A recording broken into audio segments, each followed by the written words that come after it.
I'll officially call this meeting to order. And that's, Hear you. I'll do a quick introduction and then that's the only official, this is not my meeting today, I just get to participate. So kind of saw the memo, if you all had a chance to read it. The goal today is really the forest part of it. We've got all the results from the focus groups, from the resident surveys, from the staff surveys, from the staff focus group. And really today, I think the main outcomes are for us to draft some of the strategic priority areas. And we'll get more specifics into those later, but that, and then kind of reviewing our mission, our vision statement. With all that based on some of the staff feedback from the surveys. I think really, is there any other big picture things I missed? You did it. So otherwise, this is a chance for us to have open conversation today and feel free to, there's no formality to it. So otherwise, I'll hand it over to you guys and you take it away. Great. Well, thank you, Mayor, and good morning. It's a pleasure to be with all of you this morning. My name is Michelle, and with me is my colleague Jennifer. And it's nice to see you all in person. I had the opportunity to talk with all of you. It feels like a long time ago now, and in some ways it has been, because there's been a lot of work that has actually been done. You all may not have felt it or seen it, but we're going to spend this morning really bringing you up to speed about all of the input that we've received that will hopefully help give you a strong foundation for beginning to articulate what you all believe the vision for this community should be. Strategic planning is a great opportunity to, as the mayor said, force you to think about the forest. In your day-to-day work on the council, you are typically forced into the trees, and not just the trees, into the leaves and how many veins are on the leaf and how many leaves are on the tree and what the color of the bark is. And is the bark the right color today? Is it the right thickness today? You get pulled into so much of that detail. This is really the opportunity. We're going to keep pulling you up. We're going to pull you up at that high level to not think about the details of the tree, but to really think about the forest. And as you look outwards and upwards, when you think about the next 5 to 10 years in Cedar Falls, what do you hope will be true? And how do we make sure that the things that you're doing today are getting you to where you want to go, where that vision is collectively for Cedar Falls? Obviously, that's going to be influenced by a lot of the feedback that we're going to share with you today. So the mayor mentioned you have a copy of the agenda in front of you. Hopefully you all had a chance to review it. This is where I give you a little bit of a preview for today. And I also mentioned that you all did have some homework. And if you haven't done your homework, that's okay. You just need to really quickly read ahead and we won't call on you first. But we're going to go around and get everybody's voice in the room before we get started. We'll just do some quick introductions and expectations.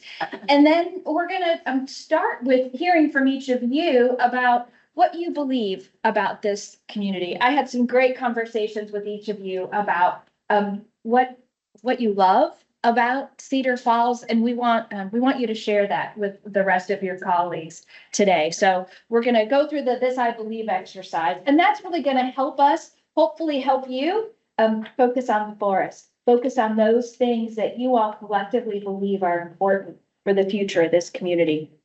And then we're going to dive into strategic planning. I promise we won't spend too much time on the jargon, but we'll give you a little bit of an overview of what's included in the strategic plan. And that'll help you move into the conversation around hearing the feedback from the community and the staff that will hopefully inform where we will spend our afternoon, which will be really on identifying, drafting a vision statement and what your key focus areas are based on that vision statement. We'll talk in a minute about longer term process. We are probably about halfway through the process at this point, not quite all the way. still have some more work to be done after today, but this is a really important opportunity for you all to have some important conversation about the future of the community. Whenever we work together with groups, we always like to have a couple of norms to help guide the conversation today. So a couple of things I mentioned.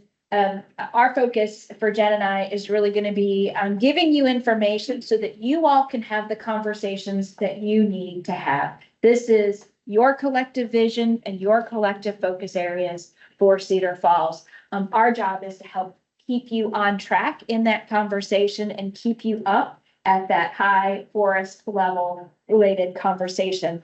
We're going to ask you to be bold in that conversation, to not focus on the trees, but really focus on the bigger picture and be bold about the future for Cedar Falls. Many of you in our conversations, and certainly what we heard from the community too, a lot of people have moved away and come back. What makes people want to come back? There's something special about this community. There's something precious about this community. What is that? And how do you all ensure that that stays? Many of you talked about wanting to have your kids come back and live here someday. And how do you make sure that this is the community that invites people back? Having information about what's important to all of you is going to be really important in that conversation. So we're going to ask you to be bold and think about those things for the future. You may hear some things in that conversation that you may not necessarily agree with. I'm pretty sure that all of your votes aren't always unanimous. And we know that part of the purpose of this is to come to consensus around what's important to the group. And so if you hear things that you don't necessarily agree with, we ask that you disagree agreeably in this conversation. We're not taking votes today. This is really a consensus mindset in terms of identifying those shared priorities that you all have. I truly believe in strategic planning that if we focus on those areas where we agree, there's so much that we can accomplish for a community. We tend sometimes in society today to focus on areas of disagreement, the things that get a lot of noise. And yet I really believe if we turn that around and focus on our areas of agreement, there's a lot we can and should accomplish for our communities. So look for those opportunities to agree. I'm going to ask you to practice yes and. It is, well, I'll speak for myself. It is my natural tendency, or at least my husband tells me, that whenever he starts talking, I immediately get ready for the but. He's talking and I'm going to say, yeah, but let's do it my way. But have you thought about this? But replace the but with an and. I try really hard to do this at home. It's really, but I'm going to ask you to play along. When you hear another person's idea, think about how and your idea can operate in the same space. How can you add to that idea to help impact this community in positive ways? So I'll ask you to practice yes and in our conversation today. And also remember the power of if. If only. If. What if? Thinking about the if is really, I believe, what unlocks a lot of potential for building community. That's what people before you who sat in these seats practiced before. In order to make this community the place that people want to call home and come back to, people had to do some pretty special things. What are those special things that you all collectively wanted to do? If only, what are those if possibilities? So we'll focus on that for today. We also ask that you be attentive to each other, you be considerate of each other. In return, we promise we will give you breaks. As the mayor said, this is a more informal session, so please get up, stretch your legs, make yourself comfortable. You know, restrooms are back there. I realize you can go through that door and you don't walk all the way around. It's different when the petitions are not here. But please, there's snacks in the back. We'll order lunch when we take a break so that we make sure that you all are fed and hydrated and caffeinated throughout the day. But this is your meeting, so please make sure that you are comfortable. Are you all willing to play by these rules, at least for today? Wonderful. All right, so I want to go around and I'm going to ask staff to play in this as well too. Introductions, tell us who you are for the staff that's here, what your role is. And, your expectations for how you hope to use this strategic plan when this process is all said and done. Who'd like to volunteer the person sitting to their left to go second? All right, Hannah. I am Hannah Chrisman and I am an at-large council member. And I hope to use the strategic plan to kind of point people to why we're doing the things that we're doing. So if we say, for example, as you know, I love a splash pad. So I say, oh, we are building a splash pad, and someone says, why do you want a splash pad? Well, because our goal is to have healthy, active residents. So that's my hope for this plan. She volunteered for Heard second. that. Morning, Priscilla, Ward 2 and Pro Town. I think this process is great because I think we do a really good job of focusing on short term. But the long term is what's going to keep people here. So for us, I think defining the vision for what we see Cedar Falls looking like in the future, as opposed to just what we'd like to see it looking like in the next year, is good for us.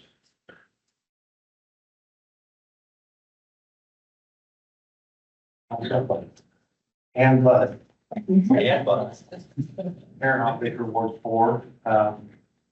Actually, I think those are both good reasons. I guess at the end of the day, I would hope that maybe out of this, the strategic plan coalesces with many other plans we already have, the resilience plan, the College Hill vision plan. And hopefully it's not just, redundant upon that, but coalesce with the plans that we already have. Bill Schultz, Ward 1. The markers don't spell. You don't, and coalesce threw me for the loop there. They don't have one? Spell. Oh, yeah, I lived that. In real life. That's a word. And I don't call it out. I don't call it out. I called it out one time and it just was a bad situation because the person wrote TWO or not for the number 2, but also 2. And then I said, yeah, don't, I don't want to say anything, but you misspelled it. It should be, 2. Yeah. Then they wrote TO, so they were wrong again, So I'm not gonna go down that road. So I don't wanna, is it piggyback? Are we using piggyback today or piggyback off of those? My thing I really wanted to see is the video. I heard that you jumped in the river. Yeah. Is that public availability? Some people like, yeah, I've seen it more than 5 I times. haven't seen it once. I need to see Are you on it. Instagram? I am a Facebook guy and a TikTok guy. I gotta do that, but. Well, I would say that the strategic plan and to the conversations that Ron and I have had, I really want to see a strategic plan that can get fulfilled.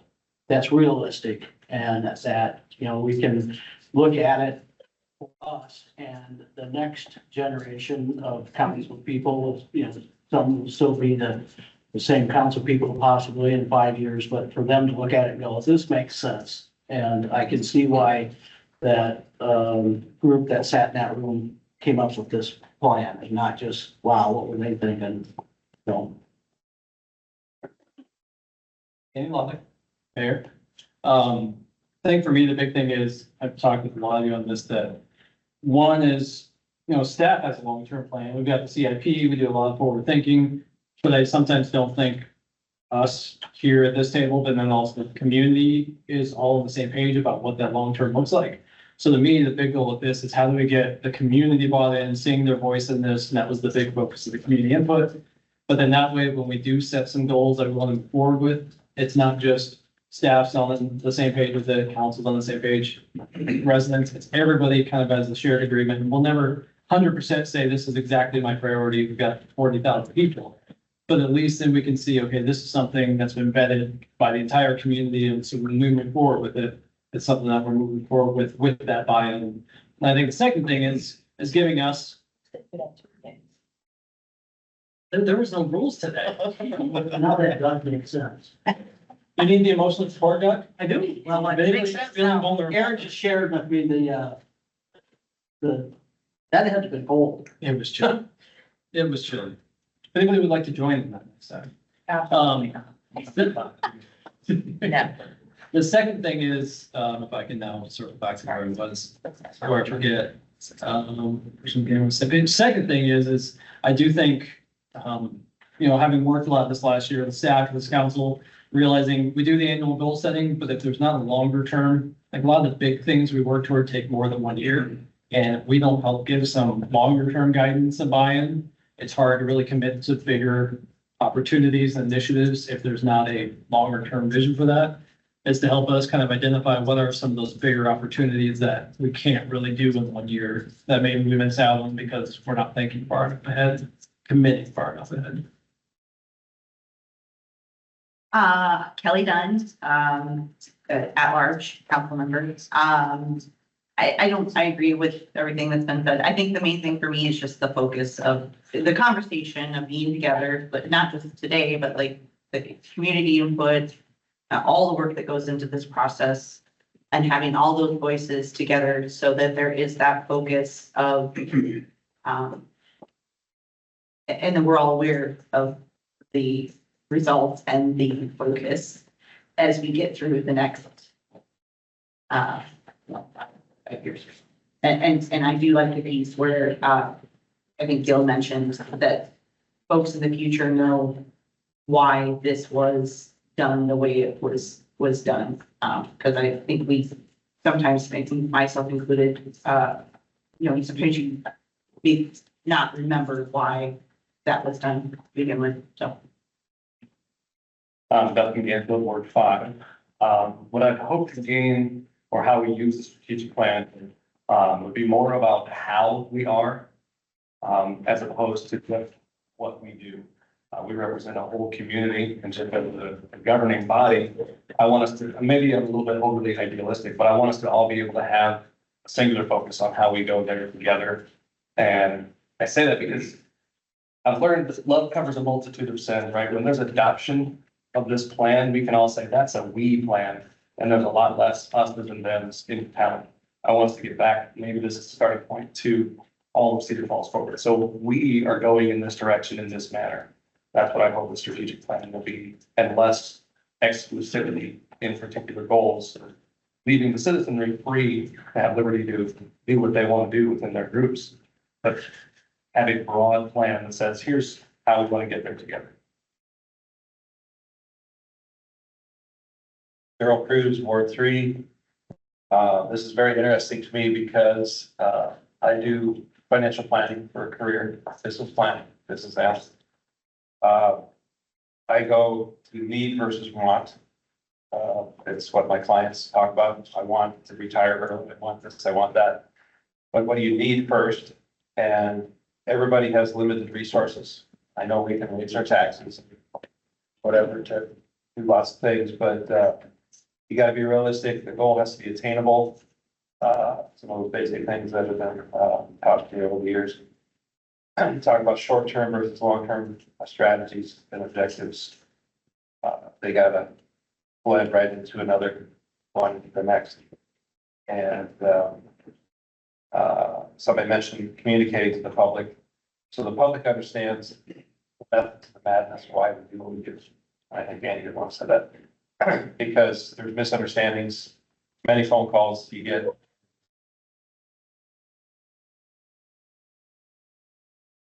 Mostly 14,000 people out of our population watching the driver's told. I don't know if that's true.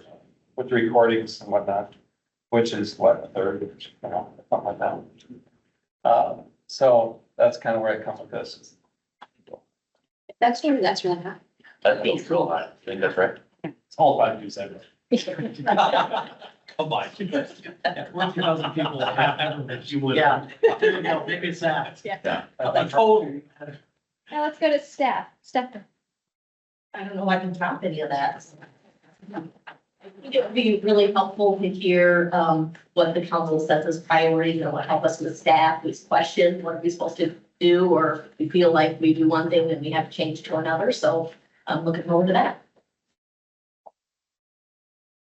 Oh, sorry. Stephanie Sheets, Director of Community Development. Craig Birdie, Director of Public Safety, and I would just say that knowing whatever the future holds, make sure that my team and public safety, that we're supporting those goals and planning for. Excellent, you're for that see too, instead of causing some friction there that you just. I was here earlier than on the table. Ron Dean, City Administrator. Maybe I'll start off with a yes, and Mayor. The staff doesn't have any plans. Staff has council approved goals documents. We have council approved CIPs and budgets and all of those things. So I hope that this document will really be guidance for staff in a lot of cases. You know, as has been said many times, we as staff run relatively lean. So if we get into a project and we put a lot of resources towards that project and it's just gonna get shot down anyway, let's vote things up or down early on and so we can say, hey, okay, we're not even gonna work on that. We'll wait till the end. There's a lot of resources that could go on to other projects, so. See, to be a guide document. Jennifer Rosenbeck, Finance and Business Operations. I think, maybe it would help in terms of what does our organization need to look like to achieve these goals? Whether it's from a HR and staffing, from a finance, whatever it is, I think that's maybe what would be helpful is it kind of guiding what our organization needs to look like and what we're trying to accomplish. But not least. Chief Shirley, Public Works. I guess I would echo many of the other comments. I guess what I'd be looking for is consistency. So many of you talked about having a strategic plan that helps answer the why behind the what for your community.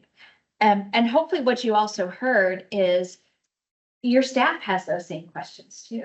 So the strategic plan is really an opportunity to not only help educate the community based on their feedback about what the city is focused on, but it also helps ensure alignment with city staff, that they see the direction, they see how their work is directly contributing to the goals and objectives that the council has established. And so I appreciate you all sharing, because I think there's a lot of similar common themes in what you shared about your expectations for how you hope to use the strategic plan. Our goal is to help make sure that you get there and that you have the framework in place to be sure that you're measuring that progress over time too and ensuring that alignment. We'll talk a little bit more about that as we get into the strategic plan.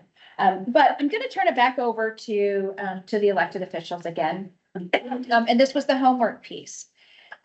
Each of you is going to be given a few minutes to share what you believe about the Cedar Falls community. And hopefully you read the instructions. This is kind of loosely based off of Edward R. Murrow, and it's an opportunity really just to share. Some of you are new to your roles. Many of you are not new to Cedar Falls.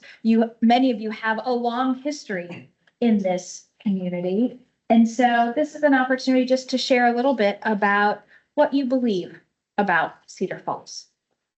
I'll ask for volunteers again. Who'd like to go first?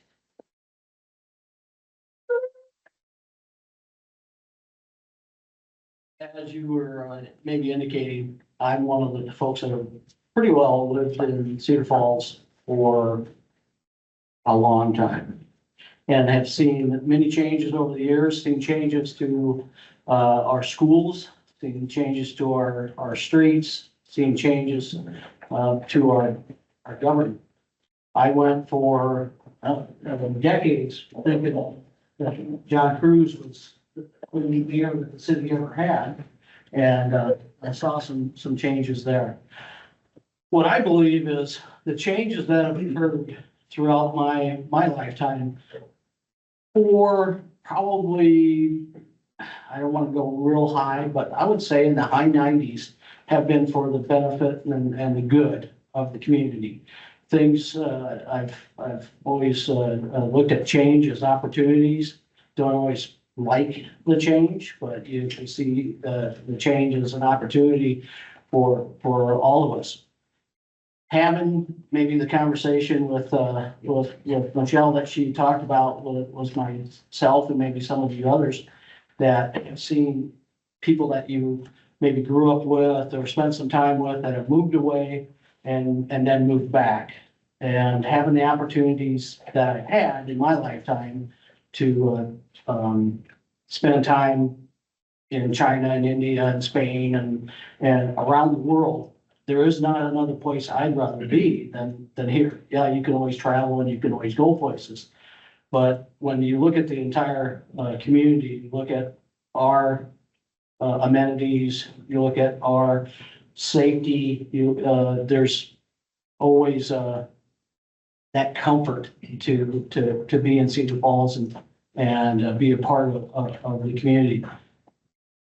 You know, we're looking at community activities that were not around when I was growing up, and those have all been great things that, you know, I can tell you that I've never been, I don't believe, even in the parking lot of the pool. But I'm very thankful that that's there. I'm very much, you probably won't catch me in a splash pad, but, well, maybe with.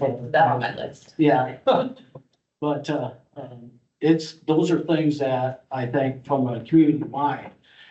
You know, if you look at the demographics around our council right now, I think we're showing that you got a community involvement. You have 4 different generations probably that are giving input and views of how they foresee the community currently and how they want to see the community moving forward. So that's what I believe.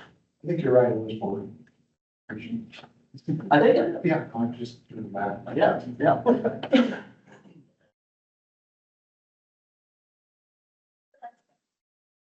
Thinking off the cuff, so if you want to write anything down, but I'll tell a brief story real quick. You know, being a kid coming across the border into Cedar Falls and just being terrified that I was gonna get pulled over because Cedar Falls was the place that you were gonna make sure the speed limit got enforced, you were gonna get a ticket if you rolled a stop sign, et cetera. So I think it is interesting. Cedar Falls has always had that, we've been a safe community. We do things a little better way here. And that maybe has translated into the detrimental side of being elitist in Cedar Falls. I do believe that we do have a tradition of excellence that is sponsored by our community school district. We have a lot of different areas that strive towards excellence where people can be free to do what they want to do. I think back even to some of the stories we hear from like Rosemary Beach talking about the orphans home, turning into the State Teachers College, turning into the University of Rhode Island, and what a fantastic opportunity we have there to shape young people and to influence them while they're here with us, and then they get spread back abroad. There are dozens, if not thousands, of international students that come through every decade, that we can continue to set that bar of excellence around the area. So I think Cedar Falls is a fantastic community. It's got a lot of vibrant amenities, and I think that's one thing that I believe about Cedar Falls, that a lot of people can thrive here at Cedar Falls. I think we are affluent. We have been blessed abundantly to be able to provide quality of life projects for our community and the neighboring community as well. And I think that we have our best days yet ahead of us. One thing that popped into my mind, actually, a friend of mine brought this up to me this morning. John Newton, many of you might know of him, but in 1748 today, his life was transformed. And a quote of his that I just wanted to bring up is, "I am not what I ought to be. I'm not what I want to be. I'm not what I hope to be in another world, but still, I am not what I once used to be. And by the grace of God, I am what I am." I think that about Cedar Falls. We're not perfect. Our history is faulted in some cases, but we are not where we ought to be just yet. We have a direction where we want to go to. And I think that's what I believe about Cedar Falls, is that we are still striving. And if we can get more togetherness, we can get further, faster in each individual community site's goals. So that's kind of what I love about Cedar Falls. We have great opportunity. We have an abundance of resources, quality trails, water, green space, got a nice balance of all that kind of stuff. So I think we're still striving together to figure out how do we balance the development in a sustainable fashion. And I, again, think the better days are ahead of us.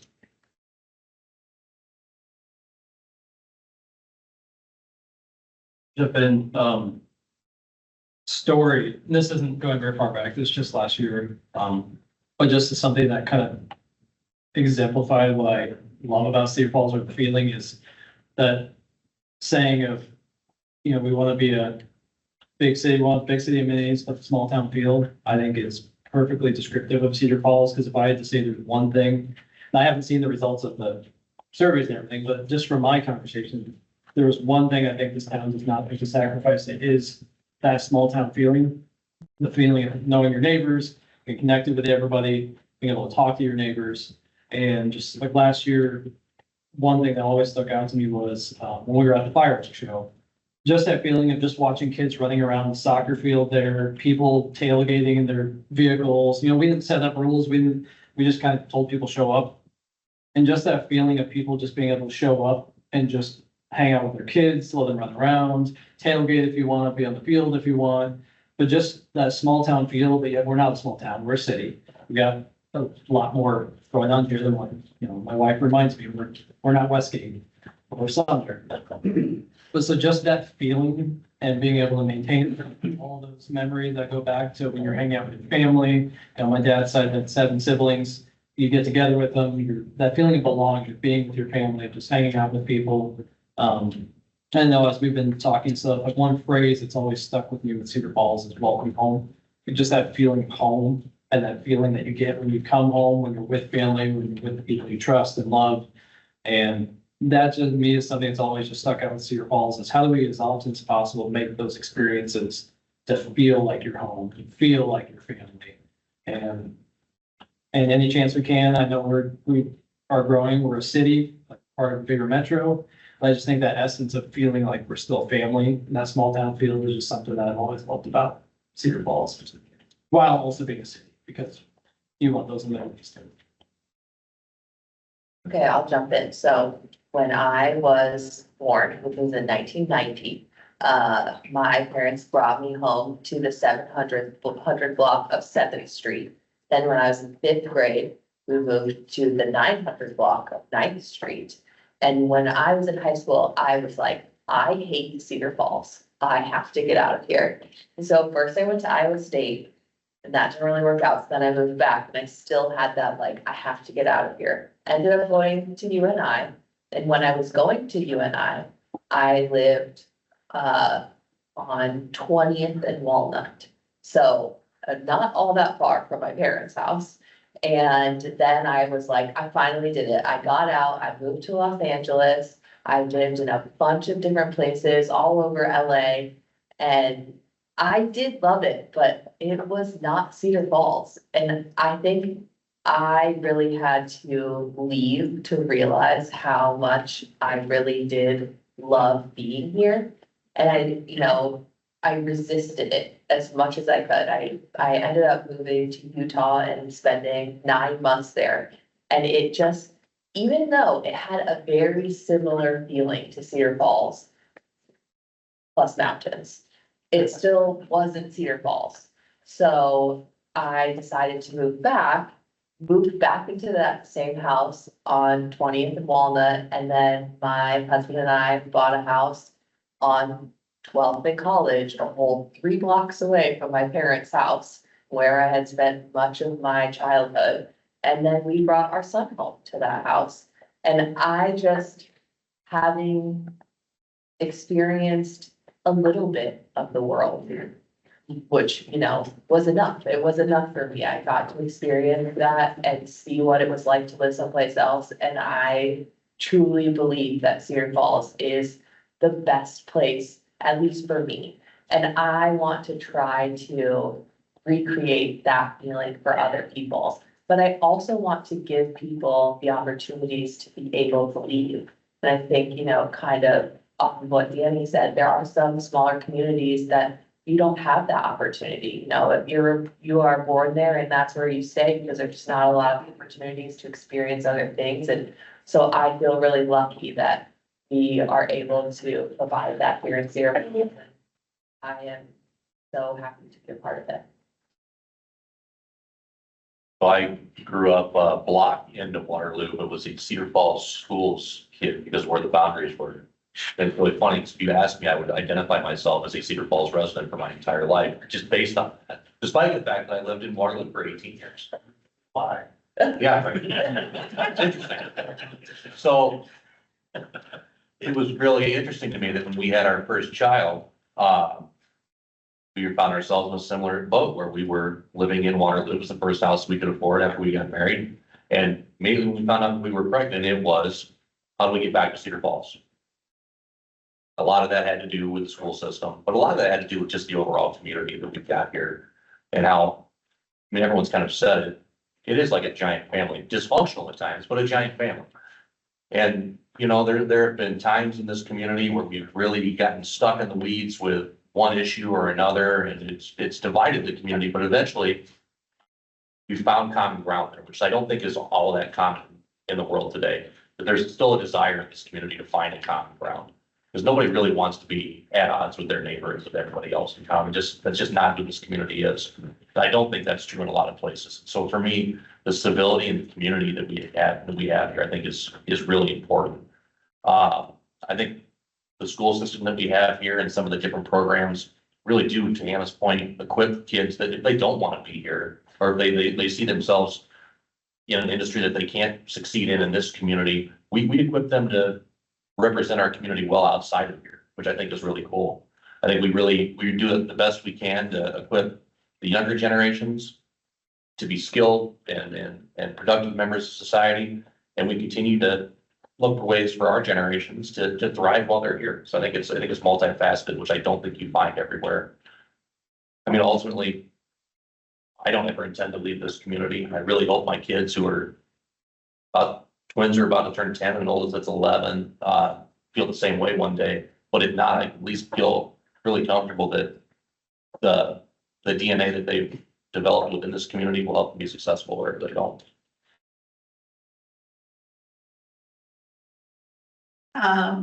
Okay, so I wrote some notes down, even though it said not to write anything down. Okay, so I believe that Cedar Falls is a great place to be, and I'm just kind of reflecting on my own, you know, core memories of this town. So my aunt and uncle lived in North Cedar since I was, you know, throughout my life. So my core memories of Cedar Falls are coming down Old Highway 20, seeing the George Wythe Beach, and at that time it seemed like a really booming place to be.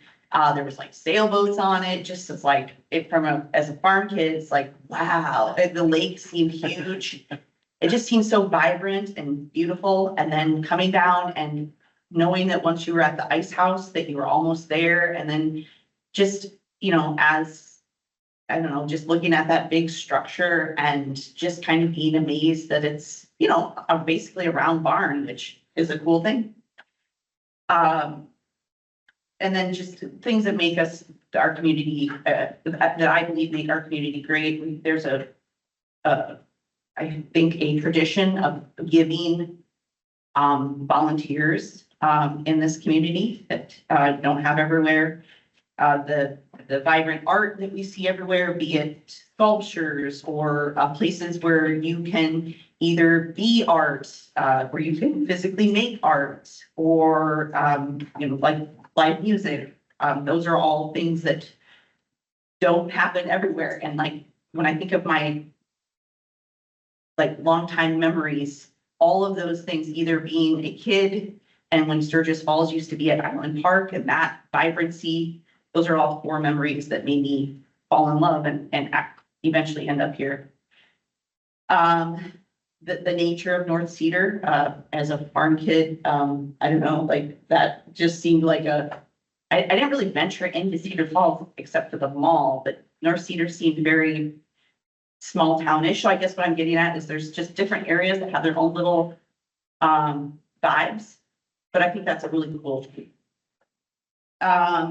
I have a distinct memory of being in a like thunderstorm in the summer of probably when I was like 11 or 12 with my aunt, and just being like, I remember the tree canopy and that being like, it just felt really cool to be in the safety of this tree canopy. That just just the basic simplicity of focus on trees was impactful in my mind. Getting on the trail, like the first time I ever got on the trail and just being amazed that we went from, in a neighborhood to riding through the trees and then through Island Park and then up Walnut Street to College Hill and being kind of in awe of College Hill, of the colorfulness, both in people. There's a diversity, at least in my farm mind, diversity of people, be it ethnic diversity, age diversity, the artists that were up on College Hill and the sounds and smells and all the coolness are like core memories for me that made me want to come here.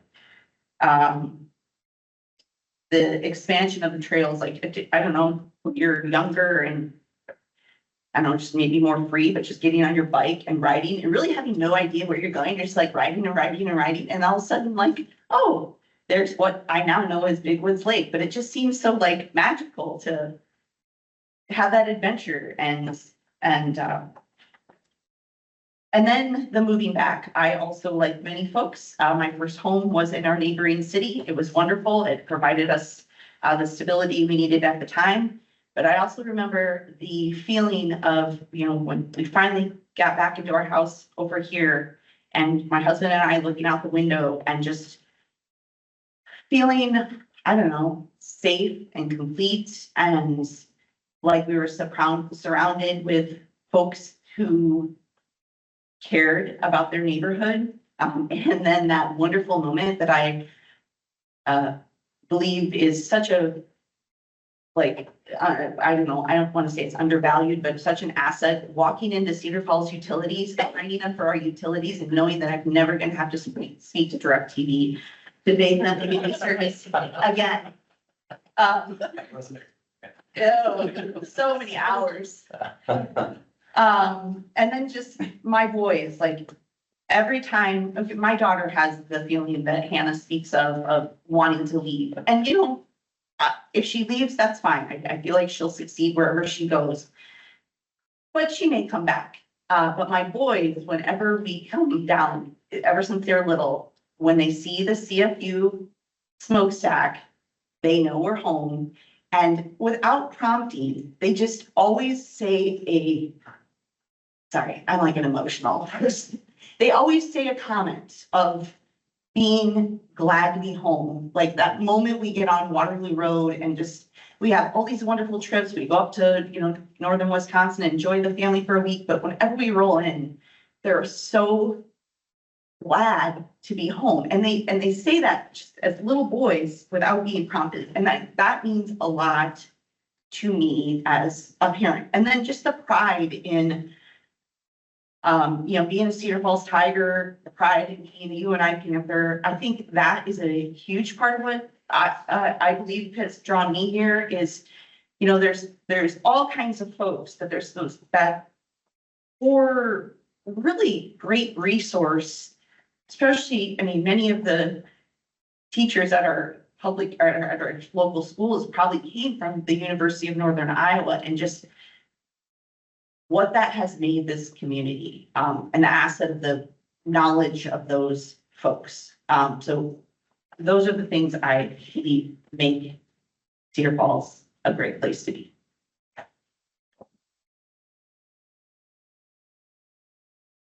Okay, well, my first experience in Cedar Falls was rather unique. I grew up in Northeast Iowa, a little farm community, farm boy.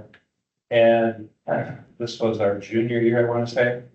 And somebody was talking about a band playing in Cedar Falls or Waterloo area. And I said, okay, let's go. And I get there and it turned out to be REO Speedwagon opening up for Nazareth as the headliner. That puts things in context. I believe I was at that concert. I'm serious. I don't doubt, yeah. And then that was like, oh, this REO sounds pretty cool. Nazareth sounds cool. I had a shirt for decades that had the Nazareth skull. I wish I had that. If I would want. Anyway, we went down to the hill afterwards and we got into Bojangles.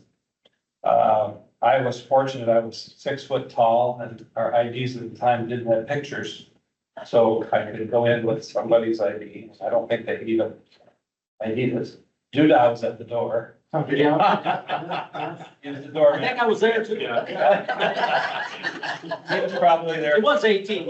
You probably aged in. You're down to about a 3-decade window now. There is about 3 Yeah. Anyway, and, you know, coming from the farm in little town, like my high school class, 100 coming, which now it's less than that even.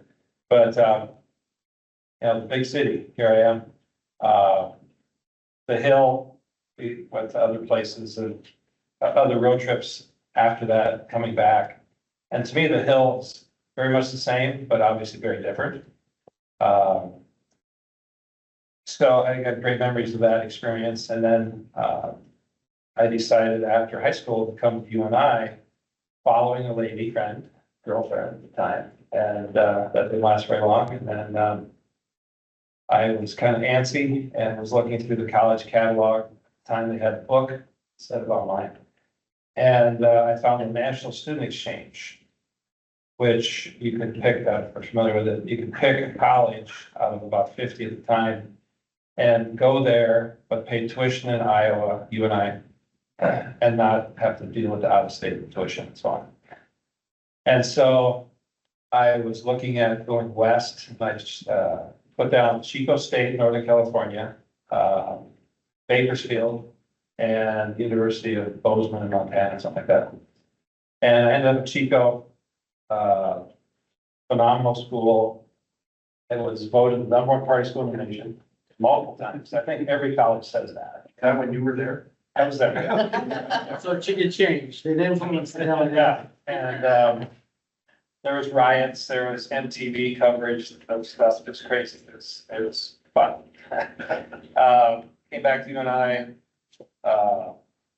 graduated, got my degree and went into finance, found a job in Northeast Iowa. But yet I kept coming back to Cedar Falls all the time to kind of socialize, but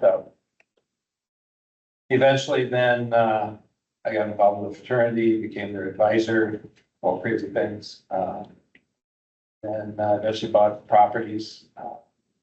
And I have to tell you, 91 was my first purchase of a property. College rental, college rental. And the evolution of the way college kids think and how they interact with the little city, it's quite interesting. But it kept me in the loop of college life, you know, and Gil was mentioning 4 generations. I'm like, they're 4. I've watched 4. I mean, 40 years as a landlord, that would be 4 generations down here. Yeah. Practically. Anyway, so through the National Student Exchange, I got the bug. I've got friends from that program. They were in the Virgin Islands, they were just all over the United States, and I continue to keep in touch with them because we all had to travel bug. And people know me that I'm somewhere all the time. But I always come back to Cedar Falls as my home base because it's safe, secure, just feels comfortable, easy. The keys to my truck are on my console, so if you need a vehicle for a day, then come on by, my truck. Put in a couple bucks for gas and we're good. I mean, it's comfortable. So, I mean, that's kind of my story. I keep traveling, but I keep coming back. I don't see any reason ever to divulge of what I have here, even though I got places, visit phenomenal places. Trace videos, but yeah, so here we are.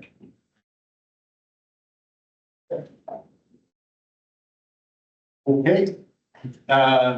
Well, as most of you know, I'm a Des Moines transplant. I came to UNI, got married. The only reason I'm still here is she won't let me leave. She's different. I'm not gonna repeat everything. I agree with everything that was said, so I'm not gonna repeat it. But what I have thought about a lot is, because a lot of friends live in a lot of different places, a lot of larger cities and that sort of thing, is what makes your fall so unique and special, aside from everything you said, and I'm just kind of trying to loop it back to the planning thing. And I thought about this for the last,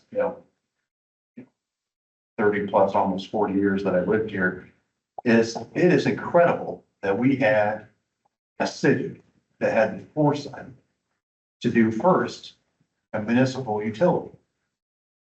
That is, now it's becoming the norm, but it wasn't the norm when we did it, okay? And on top of that, a municipal internet service. Again, not the norm, but at the time, our four people knew that that was going to be incredibly important in the future. And our budget is the same way. And I've heard the stories when McAllister was here and we didn't have any money, but and that the policies that we've adopted now have positioned us amazingly. What I am concerned about, just, as a, something to come out of this meeting and future meetings, is that we don't rest on those laurels. That we somehow have the same vision as whatever that may be. So that we don't lose the momentum that we got 20 years ago or 25 years ago.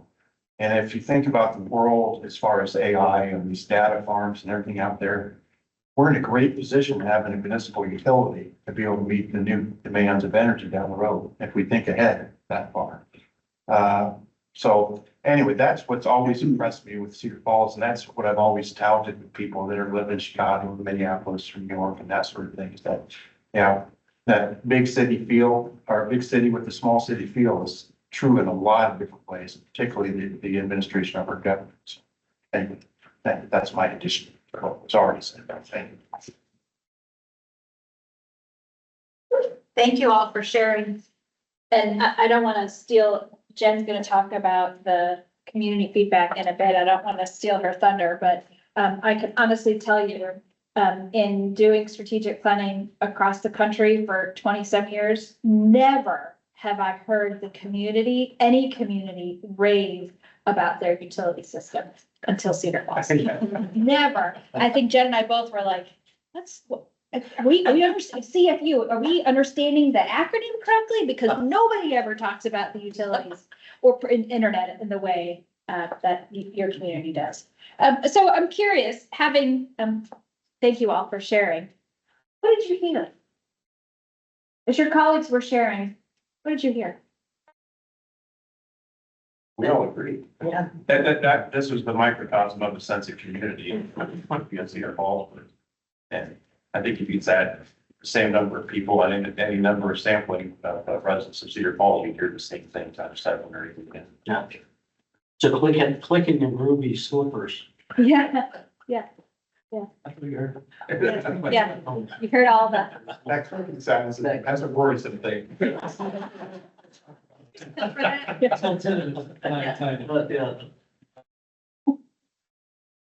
else? What else did you hear? I hear that we feel safe.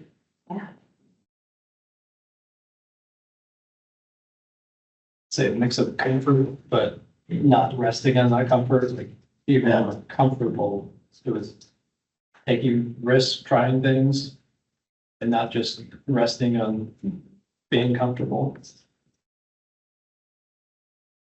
One thing that's stuck out that you said is, I kind of wrote it down as, we prepare you to leave, but we give you a reason to stay. Because we do, I think that's a big point, is a lot of people want to run from small towns because you can't accomplish or do anything there. It's like, well, really, you can here. You can, people going on the UNI or growing up here have shown you can go anywhere in the world and accomplish anything. And reason to come back. There. Well, I love seeing those maps that like you and I post, where they show like where the alumni are, like all over, like people, I mean, the most alumni day, but they're everywhere in the whole world. Ambassadors for Cedar Falls all across the world. Yeah. Otherwise too, just that feeling of family, like you said, home comes up. And again, when I think within this group, also just when we talk to community. We highlight families. Yeah. Yeah. I heard we need a mountain and a beach. Yeah. Hey, Cedar Rapids built their own. Yeah, Cedar Rapids built their own, we should do ours. We should start. See, well, trash. I said, we just keep it out, trash. It'd be trashy for, 20, 30 years. They have one. But hey, that's what we're here to do, is to commit. Long-term goals. Keep piling that trash. There's a fine cement. Anything else you've heard? I think like, I don't know if this is unique to us, but we have a lot of like little neighborhoods. Where I feel like people really feel a sense of like even a smaller community. It's like you feel a part of this bigger whole and then you feel a part of your smaller community. And I also think that can almost be said the same thing of like our trails. It's like another kind of neighborhood, like where it's just all these people who love to spend time on them and use them in different ways, but they still all kind of feel united as a group. And our parks. Yeah. You see a lot of the same people in parks. Well, I like what Aaron said at the beginning, that this is, what you heard was sort of a microcosm of this community. I really appreciated the concept of, Kelly talked about core memories. And I wanna riff off that a little bit during the day and have you be thinking about, how do you help create those core memories for the next generation that want to be here? What is that gonna look like? That doesn't happen by accident. It is, to Aaron's point about not resting on your laurels. That doesn't happen. That feeling that you all have about why you call this place home, that wasn't an accident. People before you had to create the environment for you to feel safe, to be comfortable, to have the experiences that you do today. And there's a lot that goes into that. That's where all the details, that's what staff's responsible for in terms of implementation of all those details that need to be taken care of in order to allow this community to have the experience that they do here. So we'll talk more about that. But thank you all for sharing. Yeah, that's that. It's kind of, it reminds me of, like obviously I'm a new mom and so. And it didn't really occur to me how much of my childhood magic was really just my mom creating that for me. And I almost feel like that's kind of our role is, it's so that our citizens can have those memories and it doesn't really occur to them how much work is going into making that happen. They just get to live it. Many of you talked about, the experiences that you have when you left. You spoke of this too. You didn't realize how important this place was and how special this place was until you leave. I joke about the utilities all day because it is such a phenomenal thing here, but people have said, we didn't realize how fast it was here until we went to the other big cities and we're like, what do you mean? Cedar Falls is better. So again, having that context or those comparisons are really important. So people that are here sometimes don't realize how good they have it. And that's part of your job, is to make it so that they don't. Okay, so what I want to do just for the next couple of minutes, and then we'll probably take a break before we get into the feedback, is just as we move into strategic planning, I want to give you all a little bit of context about this process and your role and how we're going to spend the rest of our time together. So I think in strategic planning, I shared this with the staff too, that there's a lot of jargon that goes around. For those of you who have done strategic planning before, there's all kinds of words that people use: vision, mission, values, goals, objectives, focus areas, priorities, you name it. There's all kinds of jargon associated with strategic planning. When we talk about strategic planning for a community, I think it is helpful to boil it down into 3 simple questions.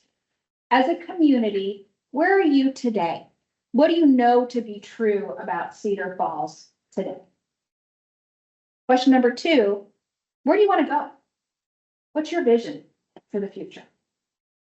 And then the third question, how do you get there? What are the steps you need to take in order to get there? Where are you today? Where do you want to go? And how are you going to get there? The jargon doesn't matter. When you can answer those three questions consistently, collectively as a body, the details will fall into place. But we're going to focus today really on those first two questions. Where are you today? That's part of the environmental scan that we've been doing over the last 2 months. It's getting feedback from the community and from others about where this community is today. We'll talk about that in a little bit. Your job as the elected officials is really to help with question 2. Where do you want to go? What is that vision? What is it that you're trying to create? This is, I always joke, this is kind of like your duck. All you see at the top is the nice duck floating, but underwater, the duck's, what do you call those things? Feet? Feet, I was gonna say flippers. I don't think ducks have flippers. That's not the right terminology. But the duck's feet are flipping very fast. We have a visual facilitator who does a lot of work with us, and she created this to kind of show what those three questions are and all the different things that go into those three questions. A couple of you, I think maybe it was Aaron, maybe Gail, somebody, maybe the mayor too, talked about, and certainly staff talked about the other plans that you have. Certainly, in local government, we're really good at planning things. We do all kinds of plans. We have neighborhood plans, we have area plans, we have CIPs, we have budgets, we have transportation plans. We have all kinds of plans. This graphic to me helps show how all of those plans do align with each other. That's the purpose. The strategic plan you see is right there in the middle. And it kind of, I think of it as the umbrella that helps really tie a lot of those plans together. Each of those plans have different time horizons. So, your comprehensive plan, that's your built environment. That takes 15, 20, 30 plus years to implement all the elements within your comprehensive plan. Most communities never do it because it keeps changing. But each of those plans have a different time horizon and are really nested together. And that they have threads that do tie all of them together so that they're not individually kind of siloed, but that they do complement each other. And your strategic plan will help ensure that there's an alignment among those plans. They help really articulate what the priorities are. What are those things in those plans that need to happen first in order for the strategic plan to be implemented? And then obviously you have your own annual priority setting. The organization has the budget that you all adopt, that then ultimately the organization implements. Those are on much shorter time horizon. But I like this as a way to really demonstrate that they're not individual plans that live by themselves, but they do closely align with each other. So did I skip one?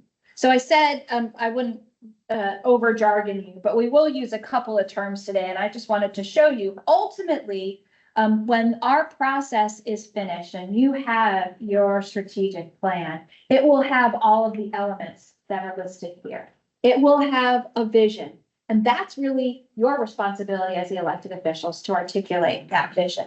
We're also going to spend time today developing your key focus areas.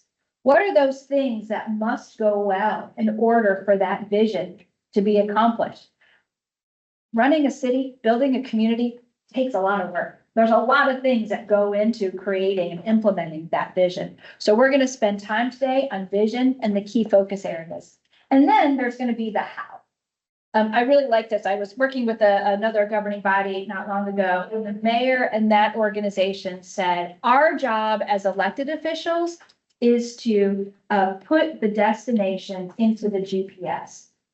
It's staff's job to help identify what the turn-by-turn directions are in order to get to that destination. So your focus is on that destination, and that's the vision and the key focus areas. And then the strategies that'll come later, that's the how. That's the detail. That's why you have professional staff that are trained in each of their individual disciplines to make sure that you build your buildings to the right standards, that you have the right policies in place to make sure that those things that are in your strategic plan are implemented. They know all that level of detail. I was with the council 2 weeks ago, and they started talking about which types of of annuals to plant in the streetscape, the hanging pots in the streetscape. And I loved it because one of the other council members said, I think we're getting into the turn by turn directions. I think we've lost a little bit of our focus if we're talking about the specific types of plants in the hanging baskets on Main Street. And so it's a good way to help people to remind themselves, nope, this is not about the details. And then there's an organizational mission and organizational values that really help guide how the organization, how staff treats each other, works with the community. And then performance measures. That's the accountability mechanism. It's all great to have a strategic plan, but if you're not measuring progress, if the things that you all have said are important are not measured and tracked, then a strategic plan is only as good as the paper that it's printed. It's only that good. And so we want to make sure that we have some measures in there. All of these elements will be part of your final strategic plan. But again, we're just really focusing on the first two today. And then this, again, lots of words here. I won't go through all the words, but I wanted you to see this is the time horizon for this strategic planning process. We'll talk at the end of today about next steps, but I wanted you to see sort of what's been done to date. We've gone through the understanding the context, which is really that first question that I said about where is Cedar Falls today, engaging with all of you, engaging with the staff, engaging with the community. And then now we're at the point of that moving on to that second question of where do you want to go? What's that vision? What we have left to do is we're going to go back out to the community after today. They get to tell you how they think you did today. We're going to take the results of today's conversation back out to the community to get some more feedback, which then we'll come back to you. We're going to bring all that feedback to you again so that you can hear their critique and their ideas that they will have based on what you come up with today before you ultimately finalize your strategic plan. We'll also then be spending some time with staff to get into those turn-by-turn directions so that you have all of that information together ultimately when you adopt your strategic plan. We'll give you copies of these slides so you have them in detail, but I just like you to see kind of where we are on the overall time horizon for this process. We're still on the early, I don't want to say early side, but we're still in the visioning stage of the process. But it's intended to really wrap up so that you are able to finally adopt a strategic plan. Any questions about that? A high level overview of process. Okay. Well, why don't we take a quick stretch your legs. Maybe now's a good time to order lunch break so that then we can jump into the community feedback and environmental scan. So we'll say it's 10 after 10 now, so we'll come back at 10. And quick for lunch, we'll just get everyone to write down, we'll order Jimmy John's, just write down what you want. And then we'll get it ordered, all get a piece of paper. You got the menu. Thanks, Jen.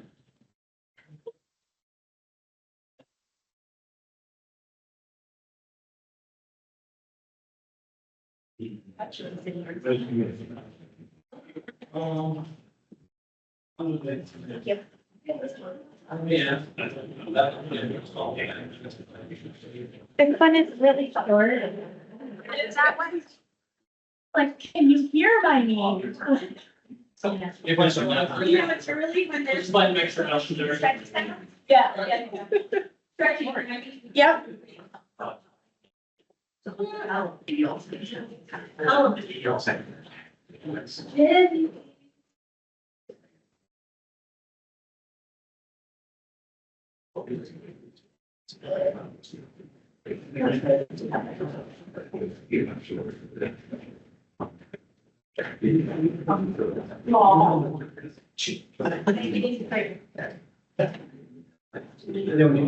Oh, I need.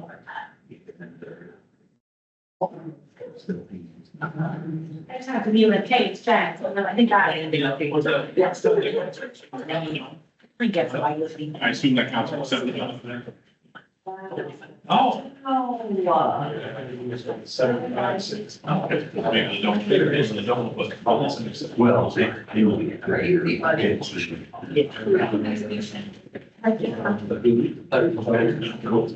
and I am today.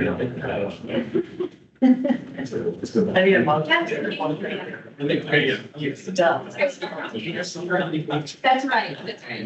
Need a sugar rush. Yeah.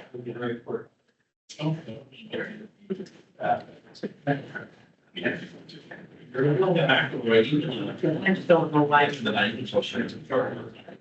Yes, well,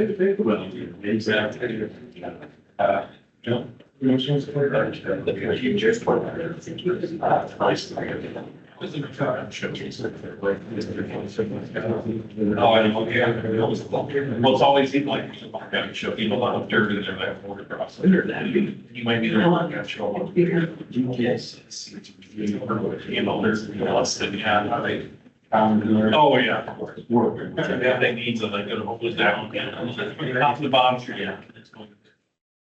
There's. Well.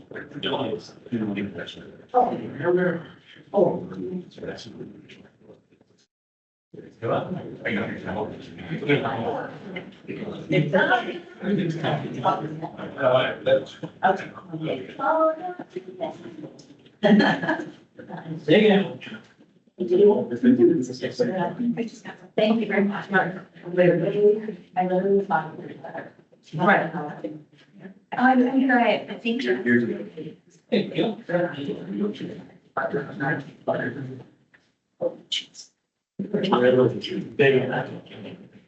What you got, Charles? Hey, somebody's. Yeah, it's just maybe. Right. We took a bunch, so.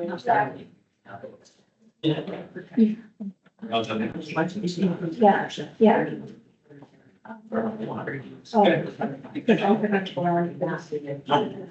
That was wondering, any combo. Yeah, you can.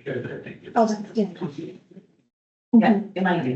You do so many different rooms. Yeah, no. When it's back to public meeting room. Yeah.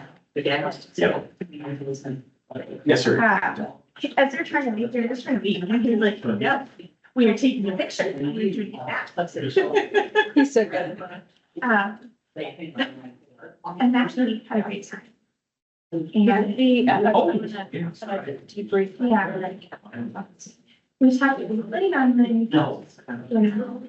The system is interesting.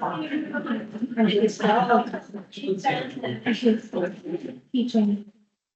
She's like, They go to the job. and then so. Now that we're supposed to laugh, and we're saying, we're for it. You know, so. Yeah.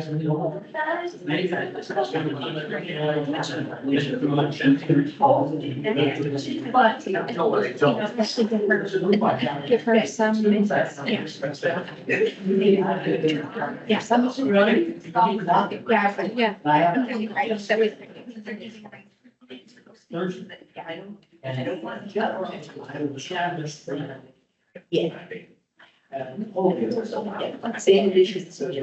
His email back after class. I got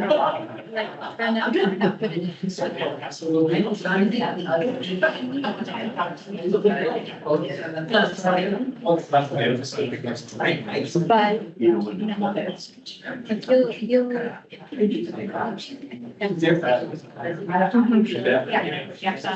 and so I think, you know, but she's not, she's not scared to jump in, you know, even I love to see her like raise her hands. Yeah, and I look at that, she had ideas.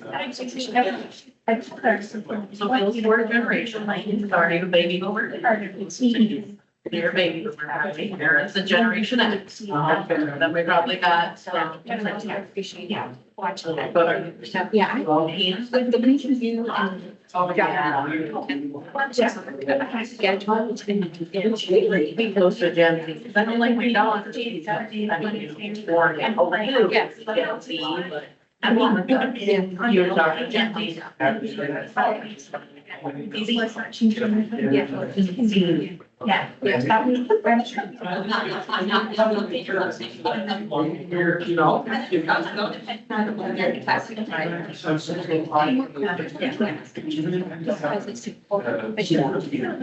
Okay, so three generations you have for sure. I said. Also, there's Ron Leonard, Gen X. Yeah. We're Gen X. So I was gonna say, so baby boomers, Gen X, maybe you Gen X. And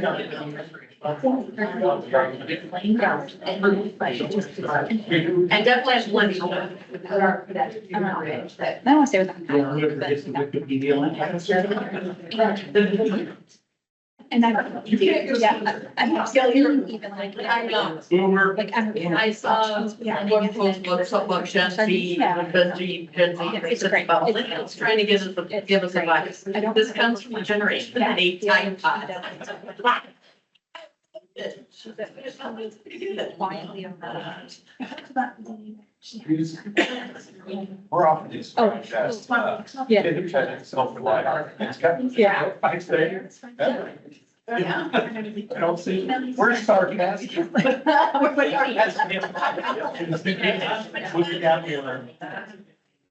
This can't be done. Right, that's great. Talk about. I think there's a little language. Clarity. Well, that's, I guess I think you're.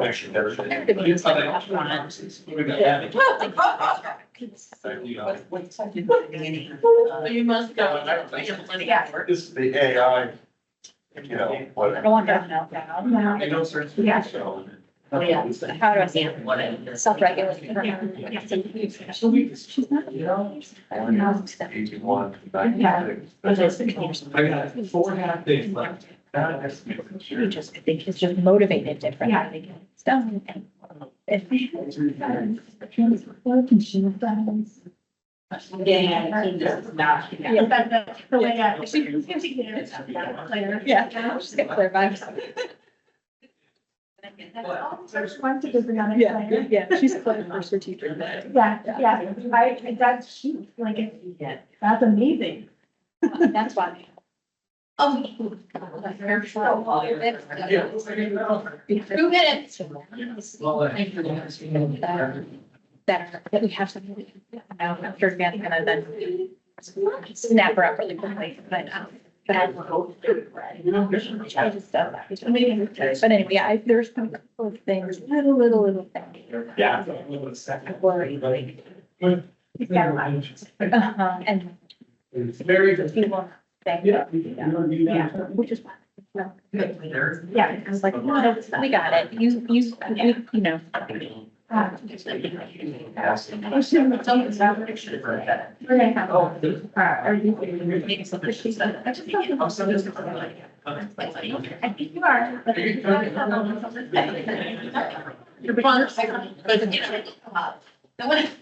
But could we share, in case you can't see it? Well, then it's like, as we talked to Code about it. We did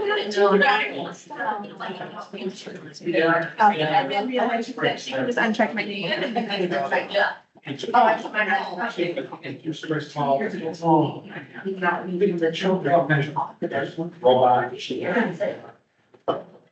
Yeah, it's, my daughter took again lessons, all being all her senior. And of course, the bunch of college or the piano, you know. And so this last person. I don't see it. Real child.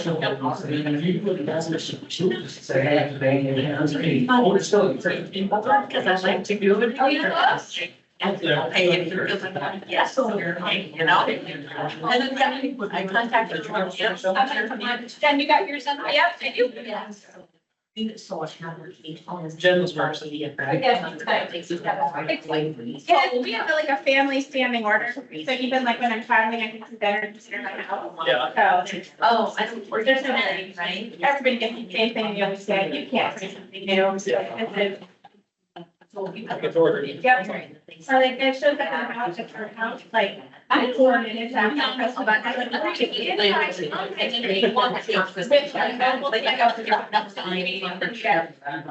They get the notification when you get the. That's how you get it. Screen tracking, right? Down, but last year. It was like, you know,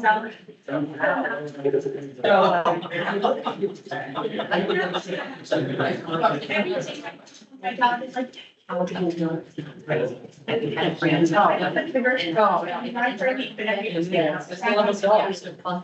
matter how long you've been gone, they're so excited to see you. Teenagers.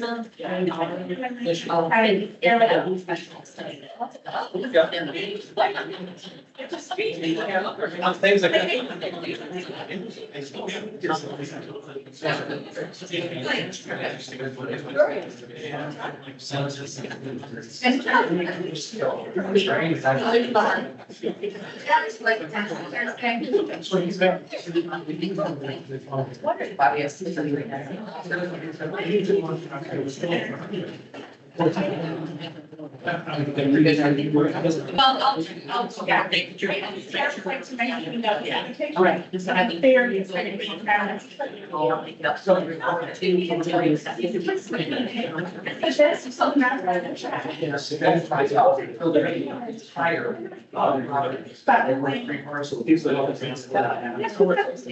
All right, everybody got their lunch ordered with? Ready to go? So I call them just. Oh. Then put in the chips. Okay. We're ready to get started with you.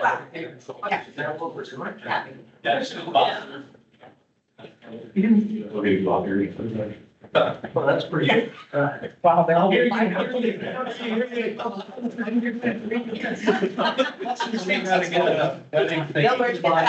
And then. Out of the machine. I gotta get a glass. It doesn't work on the water bottle. I have. All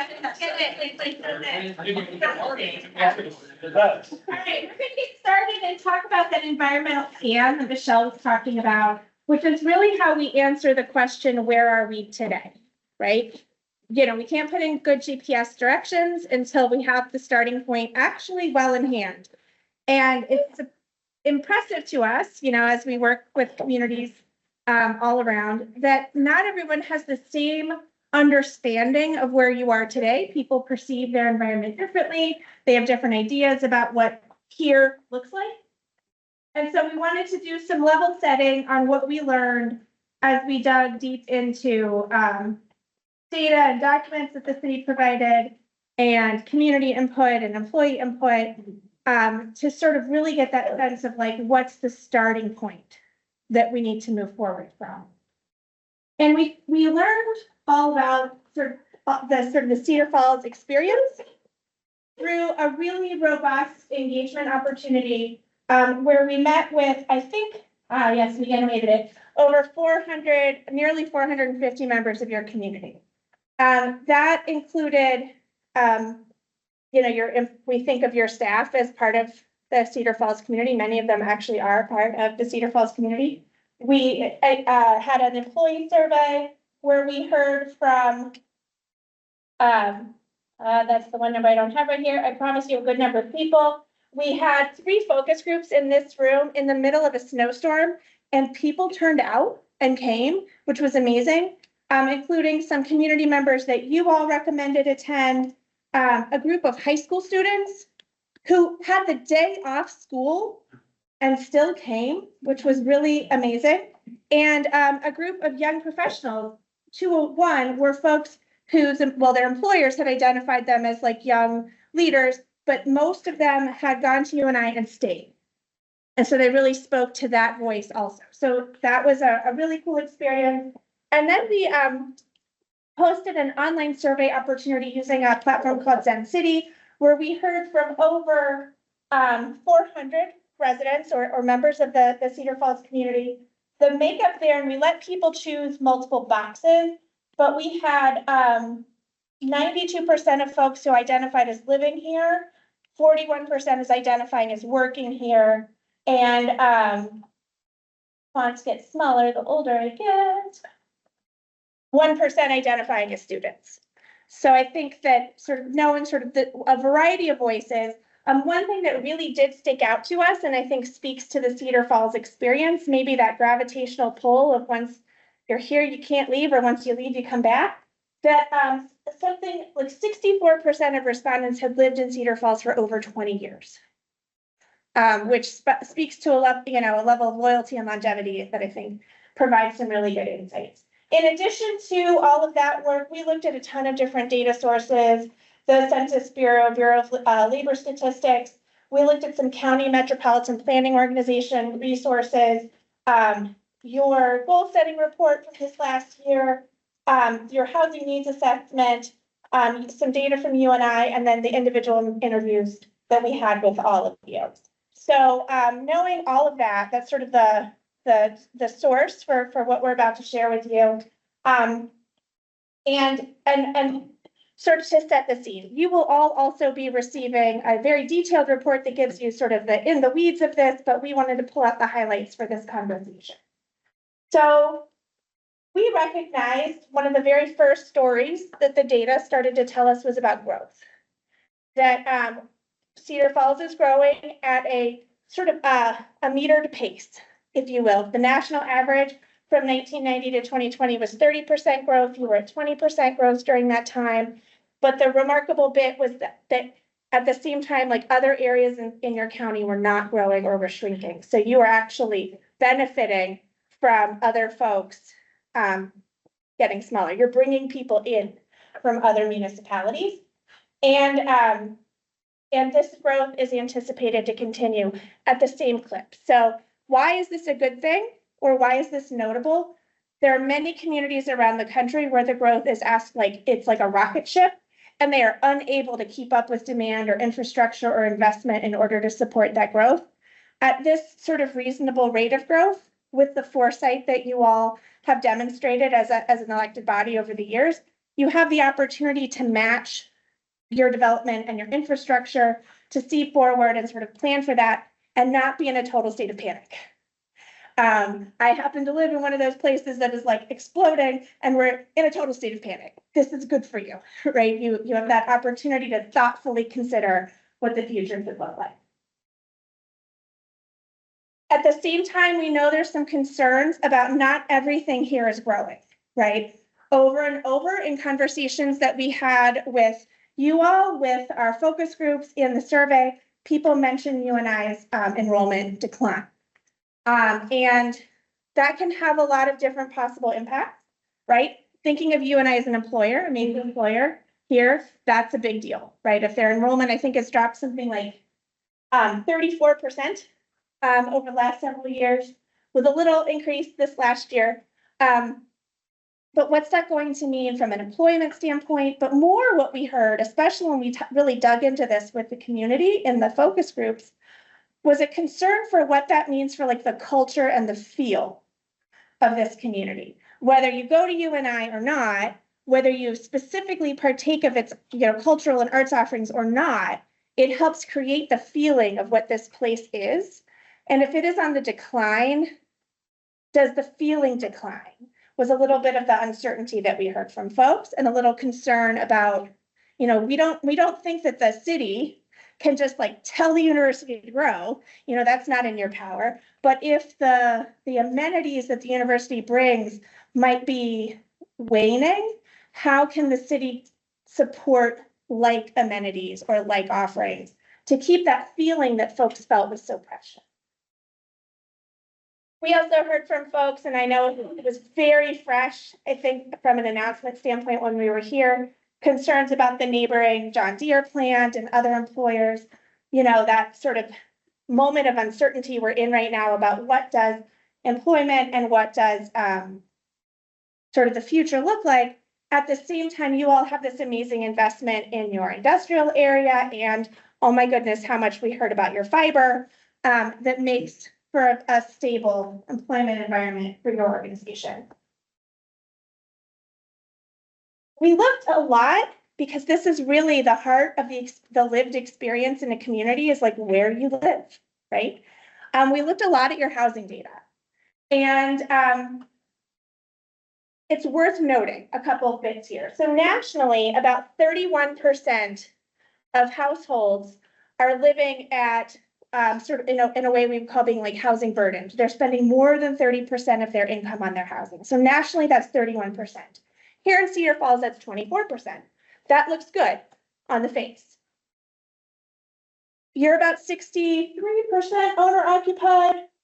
Those renters, that other third of your population, nearly 60% of them are housing burdened. So they're having to pay more than 30% of their income. So while people who've been here for a while and who've owned their home for some time are in pretty good shape, those who are renting are feeling the crunch. And that's particularly important in the context of your median housing values, which are way higher than your neighbors. Again, lovely if you already own your home, building equity, life is good. You want to buy into Cedar Falls, the median housing values are much higher than your neighbors.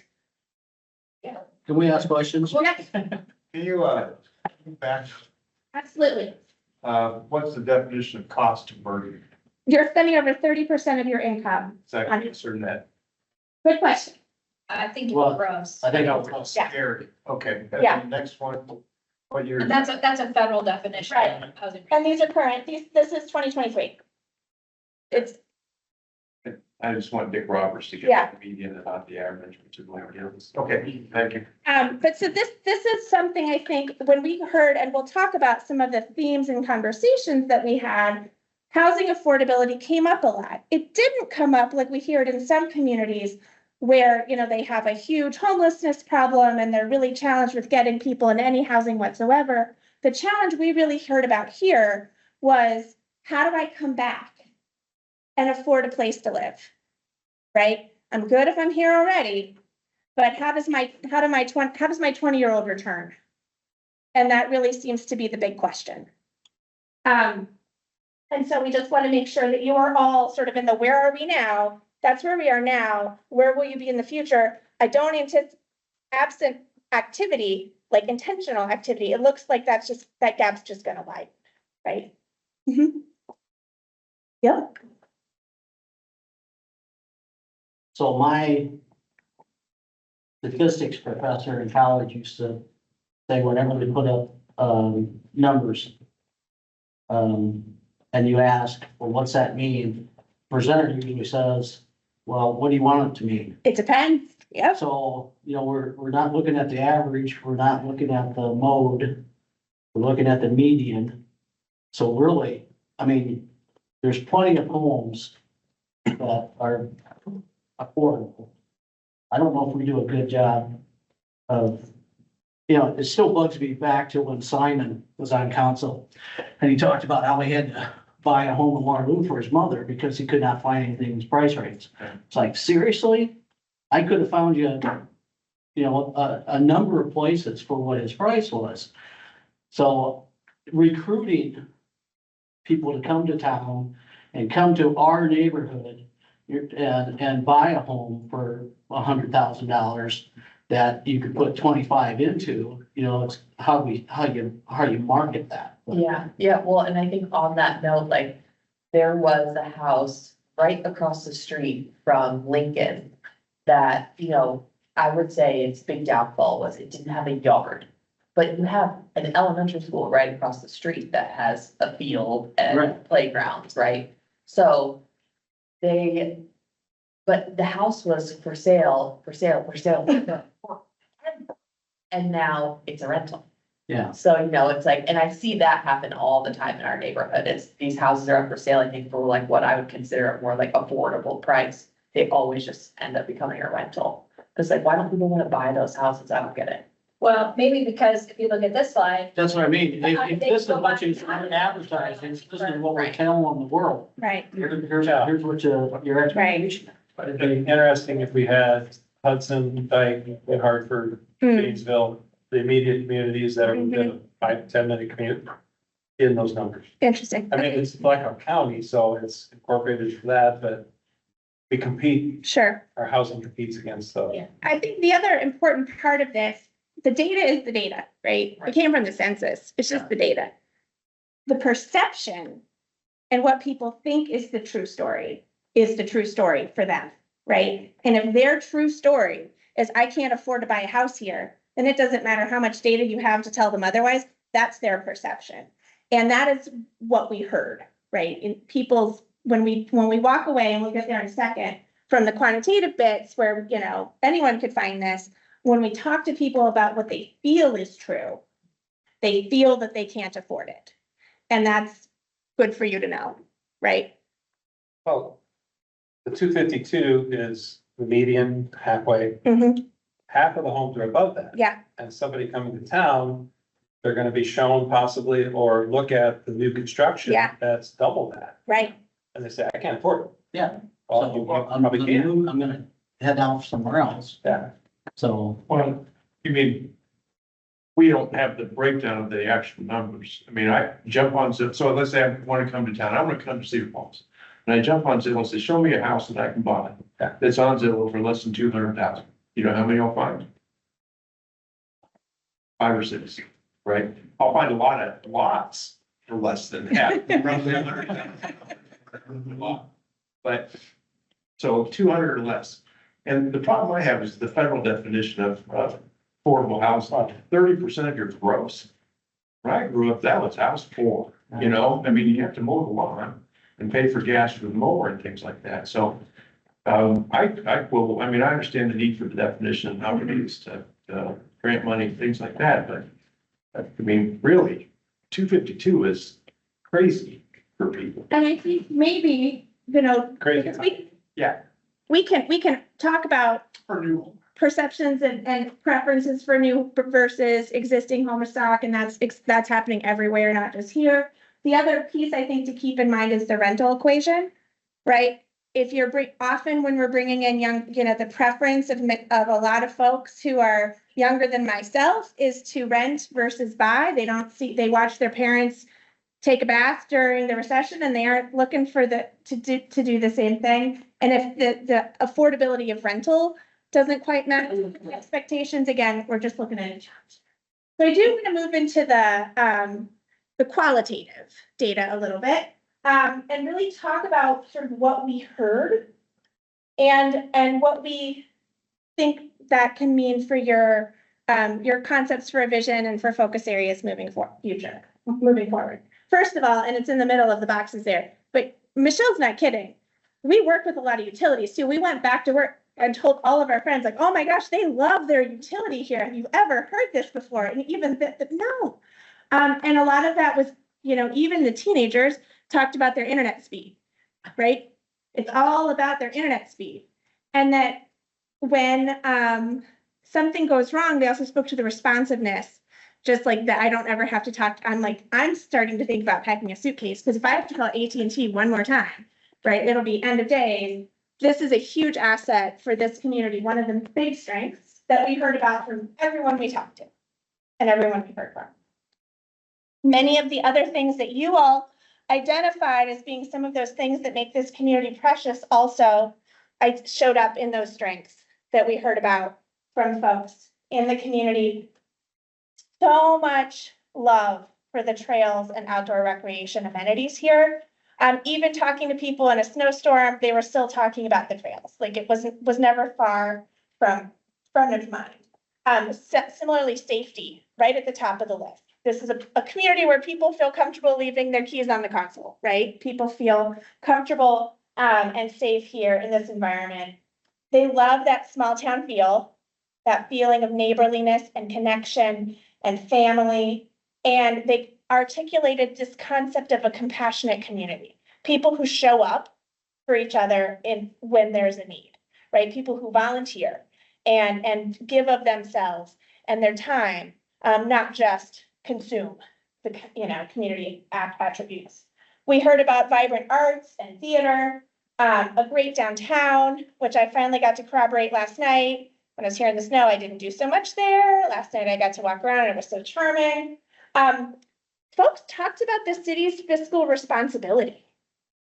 Similar to the utility bit, when you get residents acknowledging your fiscal responsibility, that's a gold star. Like you're getting your message out in a good way.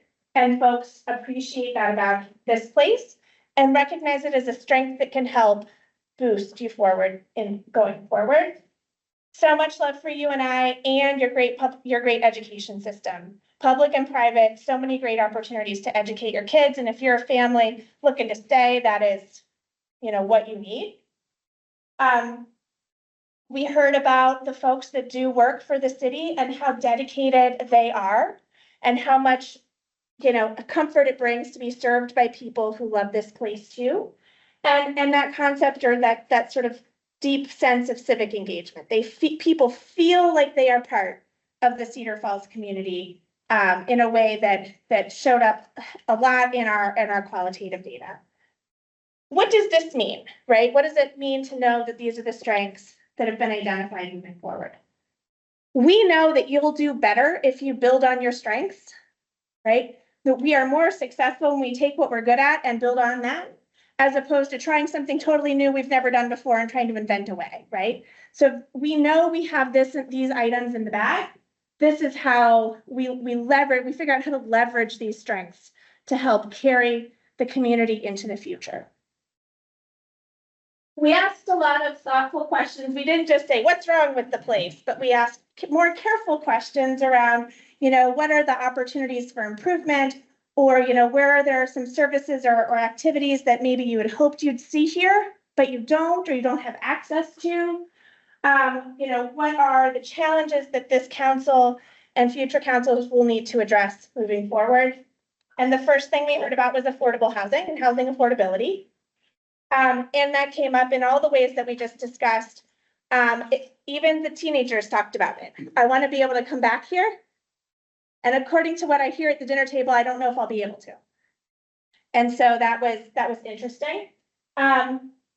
We heard about a need for public transportation in a way that is supportive. Really, those two sort of went hand in hand. As did, and I can't recall if parking actually made it to the list. People grumble about parking, but they actually were very reasonable when poked a little harder.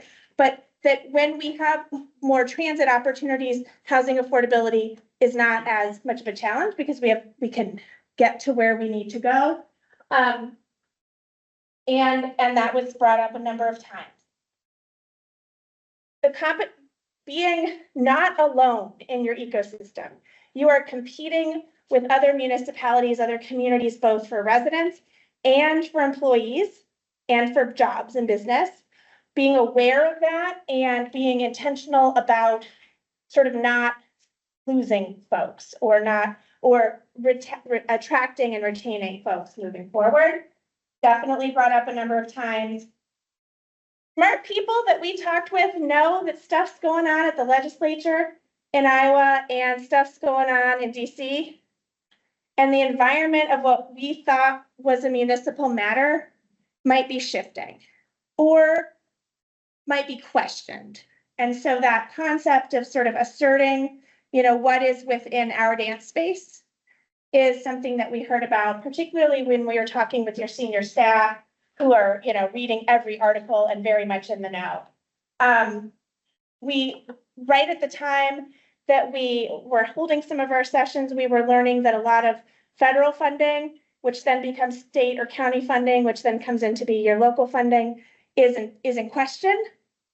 And just the uncertainty, it makes it really hard to plan future infrastructure investment when you just don't know whether or where the dollars will be. And so there's that uncertainty has got people nervous. And then finally, just thinking about like you and I and other large employers, thinking about sort of what does it take to attract and keep talented workers here. It's just an anecdote, and so take it with a grain of salt. But we talked in one of our conversations with a representative of an employer here in the industrial area, and they were talking about, being kind of a tech-oriented company and the difficulty, they're competing with people who are able to work in a variety of different places, or they're competing with employers, right? And if I could live in Austin, would I choose Austin or would I choose Cedar Falls? Like, it's a big sell to say, oh no, leave Austin, come here. There's a lot you have in your favor. But things like, if I am from an international community, is there an international grocery? Is there a place where I can eat the food I like to eat? Is there a neighborhood where I feel like I belong? Those aren't necessarily economic concerns sort of at the heart, but when you're talking about the kind of economy growth that is possible here because of the infrastructure you've laid down, thinking about the support systems for those employees that you're hoping will come here from far away, or who will stay here, is an important thing to do. I'm going to pause and take a drink, which means if you have a question, you can ask it.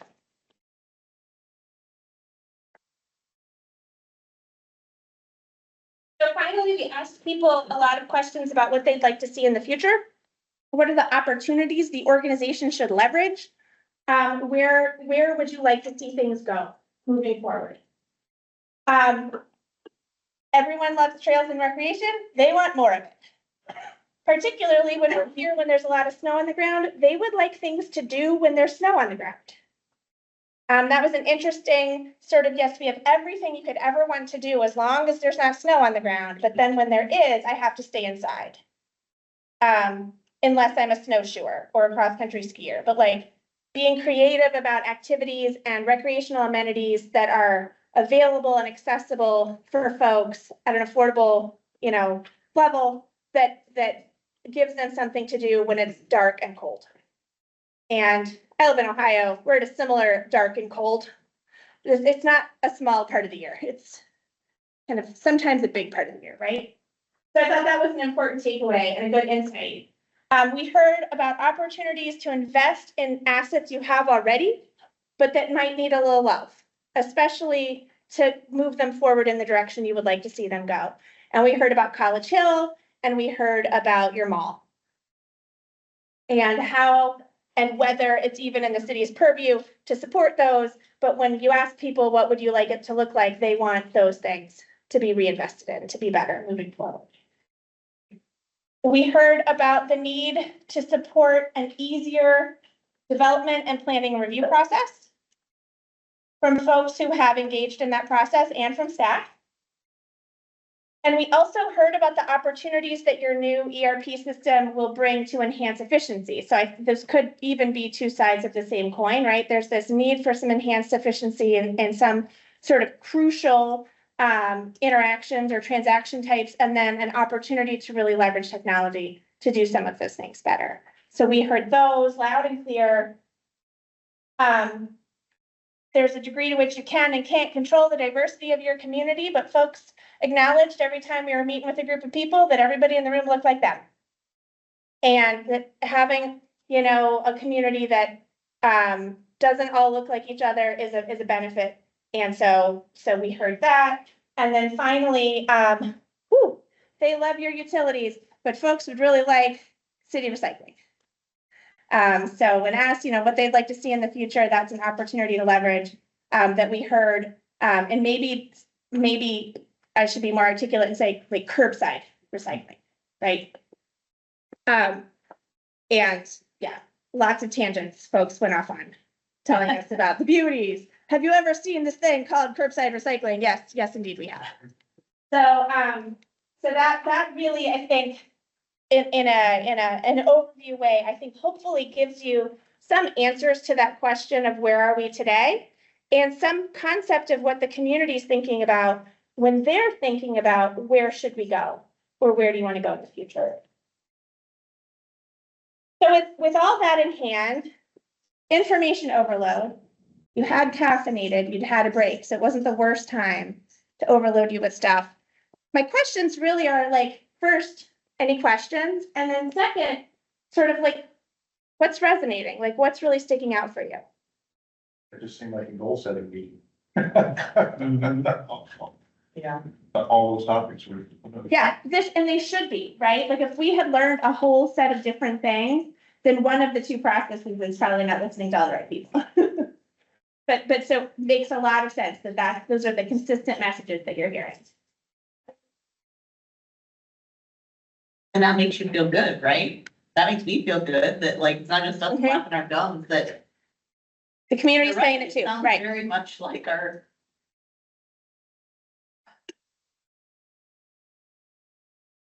And I'm just, so the group had sent over the kind of printed version of a lot of this, last week. I didn't get a chance to send it to everybody. I missed the email, so I apologize for that. But a lot of it's reflected in what you just said. Now I was just looking at, one of the questions was having everyone rank by categories, the type of activities they'd like to see the government focus on. And number one was recreation and culture at 13.8% people. Second was economy, third was housing, financial stability. And then these were all kind of the same amount of ranking, but environmental impact, public safety, infrastructure, emergency preparedness, community engagement. But by far, recreation and culture was number one. And then economy, housing, financial. Remind me again, the sampling. We have about 400. 410 folks self-selected. I will also just add, something I know to be true, is people don't know what cities do. Even like smart kids don't always know what cities do. Compared to a county, compared to a state, compared to a school district, right? Like, they don't always know, but what they do know is y'all do parks and recreation amenities, and like park amenities and trails, and so it is one of the things they actually kind of like, they can really pin on y'all, right? They know you do that. So what do they like and what do they want? Oh, so I heard anecdotes when I was working with the focus groups, right? And so that's all I'm about to say are just one-off anecdotes, but things I heard. I'm a runner, and the trails, it would be nice if they were cleared so that I can run on them instead of left intact for people to cross-country ski. Noted. People have so many ideas about things you could do to the mall that may or may not be within anything that's legally allowable, but, right? So lots of ideas about, well, you could turn it into an ice rink, and you could do this, and you could do that, right? So like, but there's, you know, there's creativity around like indoor amenities, I think. I think the heart of it came down to what can we do inside that doesn't cost an arm and a leg when we can't go outside? Right. And that's a hard one. But definitely heard a number of times.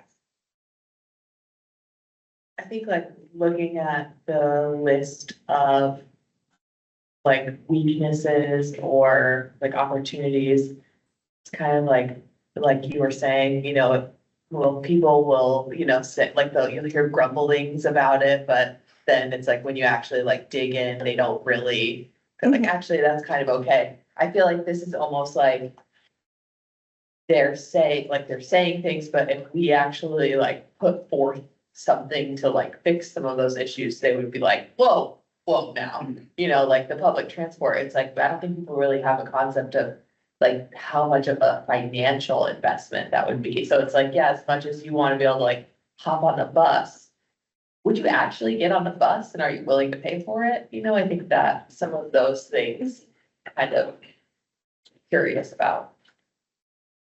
Well, I'd maybe ask you guys from seeing a lot of specific responses and being in the that you felt was unique to what you heard here, that was different than what you hear in other communities. Besides our mother. Besides your distinctly deep and abiding love of your utility. Which, I mean, everybody just needs a t-shirt. I said that. I think it was. At first, the first time somebody like mumbled the acronym, I was like, what'd you say to me? Like, only heard the last 2/3 of it.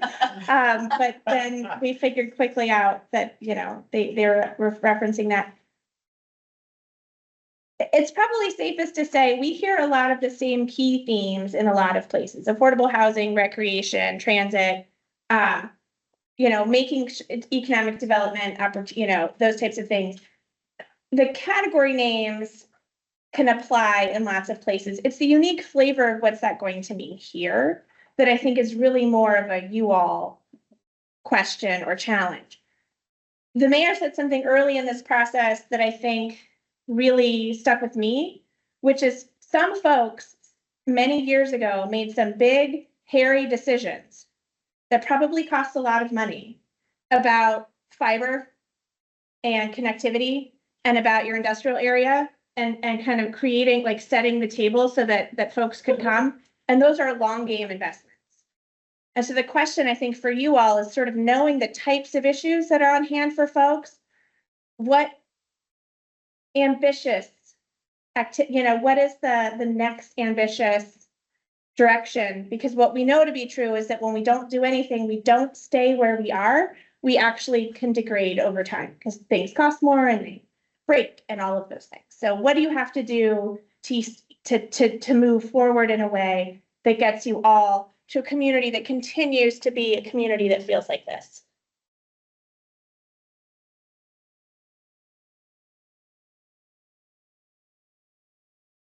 I'm also curious about staff too. When you heard Jen's debrief of the environmental scan, were there things that resonated with you or surprised you? Well, I'm already getting notes. Says, free curbside recycling, make it work. Gil, the mayor said that. I crossed out free and put paid. Used as an enterprise fund, must be, so. Okay. But I'll jump in and start talking. Want to talk about projects or things, big ideas that we look at. Before we get into the big ideas, I'm just about the environmental scan. So you heard a lot of data and you heard information from the community. Did that resonate with you? Did it surprise you? Are there things in what you heard that perhaps you hadn't heard before? Or does this track?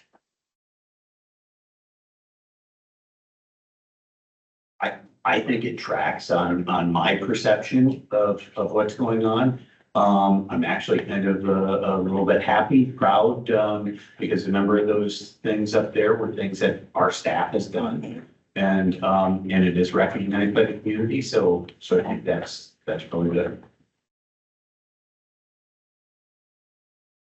Anything else that surprised anyone? Either staff or the electeds in terms of the data that you saw? Talking about what we don't have to look at, right? The results of the surveys. Just what Jen shared. Oh, Yeah, okay.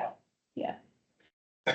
I would say kind of like Ron said, probably no surprises, but if the public or somebody thinks that we're fiscally responsible, that takes years and decades to get that reputation. That isn't something that, opinion somebody probably formed in a year or two. So I think that's very good. It's great to hear. Or generations possibly. Right. And I think probably also good to know, we gave folks an opportunity to share what would you change or what should be different or where should things go in the future. And like in focus groups, for example, folks couldn't immediately come up with always a ton of stuff because they think the city is serving them well right now. And so I think if there's a big takeaway from my perspective is that folks were really pleased with what they have today. When you're actually having a conversation with them, and not a lot of sometimes we'll have meetings like this and someone will come in with a packet and they're like ready and they've got their I'm going to tell you all the things, and we didn't get that.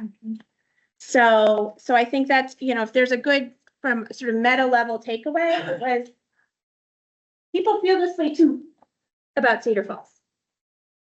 And that's what I would say to the mayor's question before. It's hard. This is your vision. This is your strategic plan. This is not going to be the strategic plan of some other community. This has to be unique to Cedar Falls. What we hear in other places typically are the issues in any strategic plan that we do are the issues that are most important in that community. And there are often things that are kind of the sticking points, the challenges that a community is having. So in many places, Jen said, we hear a lot about housing, affordable housing, and diversity of housing choices for people, not just at lower incomes, but at all incomes. We hear a lot in more dense communities about traffic. I don't think we heard about traffic. We heard a little bit about parking, but I think everything's a perception. I want to pull up and park directly in front of the space, the building, the office.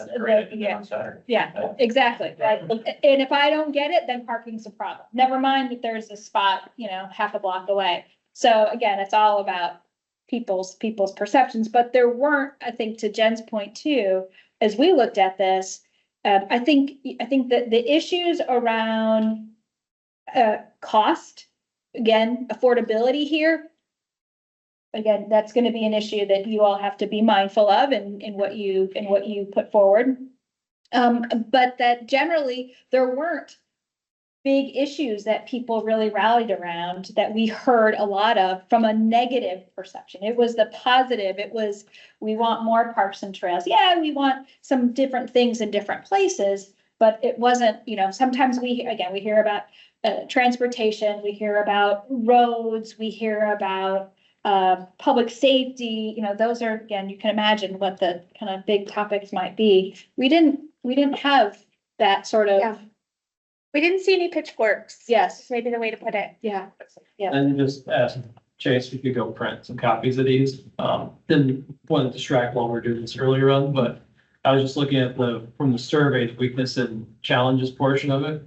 But the top 3 opportunities for improvement were number 1 was create parking solutions. Which again, just goes to everything. It sounds like the 3 was downtown. Increase recreational opportunities and then promote affordable housing and then attract businesses. But then the things that detract from the overall quality of life, parking issues is number 1. So again, the fact that parking's people's biggest detractor in this community is probably a good indication that you were doing pretty good. 2 was lack of diversity. 3 was vacant or rundown properties. And 4, concerns about governance. I was gonna ask if you guys, just from the survey, could speak to that at all. There was minimal code enforcement to eliminate junk houses, garbage and yards, and then not listening to current concerns of residents about new projects. Do you know any context to? I can't speak to that without having it in front of me and without sort of digging back into the data, but we can certainly, if there are questions after you all have access to it, we can. Well, I think part of that is, and maybe the rest of you get these questions too. What are they building on First Street where Godfather's lives? Yeah. No idea. What are they building in front of Hobby Lobby? I'm not sure. You can pull the open permit. Yeah. Description. But I think they look for us to go, oh, that's gonna be this and that's gonna be that, and Yeah. like we have, been involved with the intimate design and details of it. So that could be a perspective. I don't wanna flip on this with the growth. We all know why we wanna grow, right? The more people we have, the more spread out. What we've kind of been dripping on in my years on council is we may not have all of that happening. What can we do industrially? And it's no secret that the industrial park, we're buying properties and stuff. I don't see the ones that we employ 400 people at. We employ 10s and 20s of people. Where's that one gem that, I know we've lost out on some stuff because of limitations of our facilities, but so just something to think about. Where is that? Where's that Tyson or John Deere or another Viking? That could certainly supplement and maybe surpass. Because we're on 75% residential for Jen? Yep. Been that way for. In that way for. Yeah, there were some things, I worked in clay equipment and, those things that had to, move because of the river, but. It's something to talk about too. Is that something that you guys have any motivation with? I don't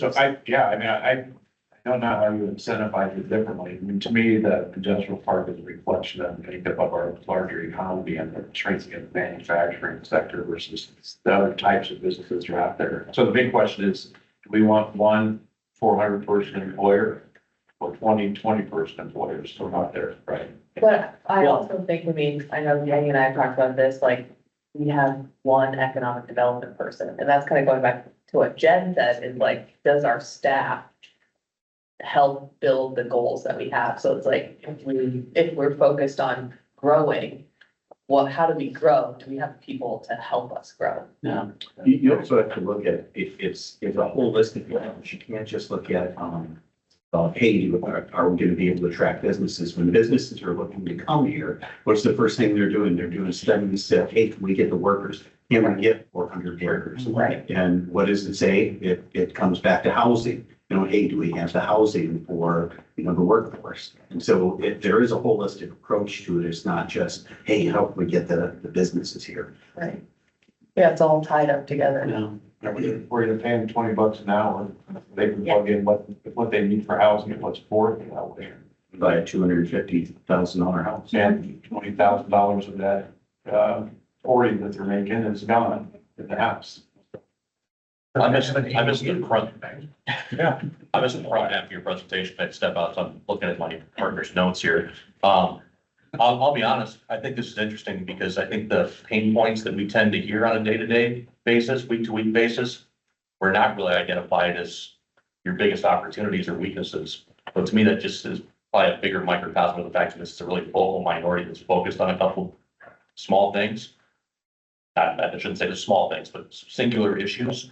I was really anticipating that we would see a heightened focus maybe on parking as a glaring weakness in town, and we did, so that's great. It's one of the top ones. yeah, it's It wasn't, but it wasn't, it seemed like it was anecdotal statements, but it didn't seem like it was the focus of the conversation, if I heard you correctly. So we've got a couple different sources of data and we weighed them all together, we sort of looked at what we saw sort of at a macro level. In the survey, we heard a little bit more about it. When we tested those concepts with focus groups, we understood some of the people had the very same conversation that Michelle just brought up. There's that issue of, I want the spot right in front of the place.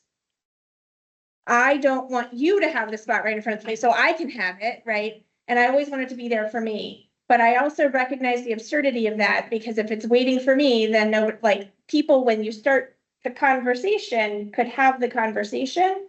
It wasn't a, I demand action. It was a, people need to understand the nuance.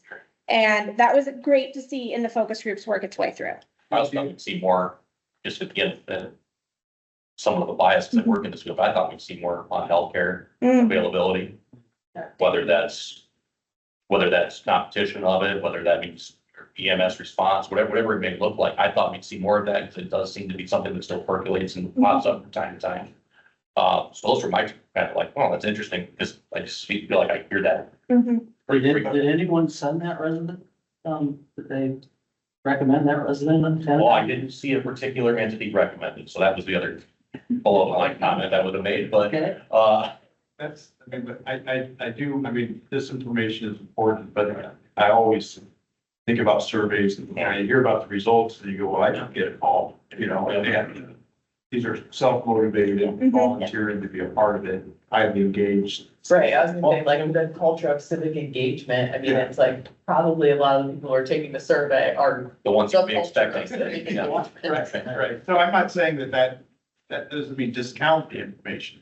That just means, understand the Well, content. do you think that some of back to the parking piece of it, when you say you saw it more, maybe more prevalently in the survey, and then when you got down to having a face-to-face conversation, it was, well, I really like this, but you get some of that I'm a nice stuff in there where it's like, well, yeah, I'd like it, but I don't want to rock the boat. And so where do you find the validity in it? Is it in the survey or is it in the in-person conversation? There's probably pros and cons to both. So you're thinking about what you do with this information. It might not be put all your eggs in the parking basket, but maybe it's put some eggs in the communication about them.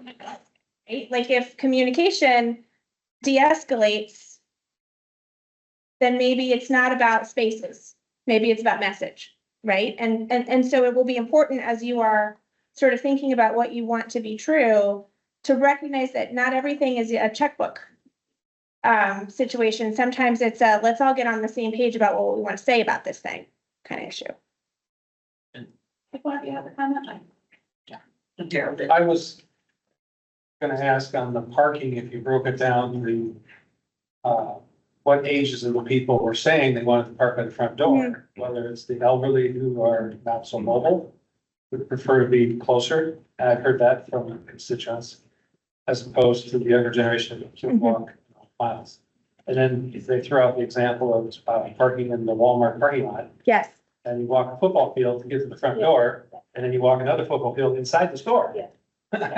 So it's kind of relative to what you're going. I think we all read the same article about the Walmart parking thing at the same time, because I brought that up at the staff session and they were like, yeah, we know all about the Walmart parking example. But I think that it's a very relevant, it's a perception Well, challenge. sure. You don't mind walking the football field to the front door, you go to Walmart. If you don't like that, you might go to something else that's much more smarter and different. Well, and then you get the other side, if you're the small business owner and you want to see turnover in that parking space all the time. All the different, all the different factors that go into availability, how someone defines availability of parking. Mhm. Well, then the parking with the four seasons, the weather, rain, Yeah. cold, and so on and so on. Say one of my big takeaways in this pro and cons, one, since, and I know Chase printed this, but so I feel that I'm looking at, but talking from you guys aren't. But it's like looking at the overall, there really isn't a lot of specific gripes or like really, this is what I would love to have, which isn't a huge surprise. But I would also say it's interesting just to see that there aren't really any major gripes. Just again, how fortunate we are that the problems we have are pretty first world problems. But I would also say it makes it difficult for us to, I think, really hone in on, okay. So one of the lower ones that was ranked on that ranking was, high performing government. But I would probably argue that everybody would like a high performing government. It's not like, I think it's just that people aren't really feeling it at the time. It's, If people aren't in pain, they aren't yelling for help, right? And if right now they feel pretty good, that is awesome. And it's decisions that have been made for dozens of years leading up to this moment. but then, so the two big questions I really want to look at are, 20 years from now, what would you hope is different? Or 20 years from now, what would you hope is the same?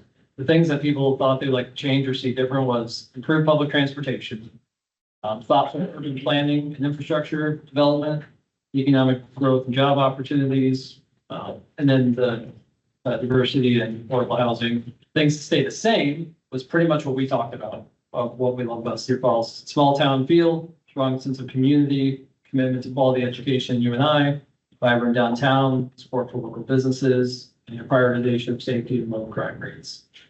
So kind of what we said we love about Cedar Falls. And one thing I'll add, just as we move into some of the next conversation is, the purpose of the survey was not to get specifics yet. It was to cast the net wide. We will, as I mentioned before, we're going to go back out to the community to get some more specifics. But the first part of this environmental scan is, again, that question, what do you know to be true today? And so we asked people very broad questions. And to Jen's point, unfortunately, not everybody knows specifically what the city is responsible for. So if you ask them what's working well and what they want, they're going to tell you all kinds of things. Now we have to sort through that and decide, given what you all know to be true about this community, where do you want to take it? What do you hope will be true in the future? What is that vision?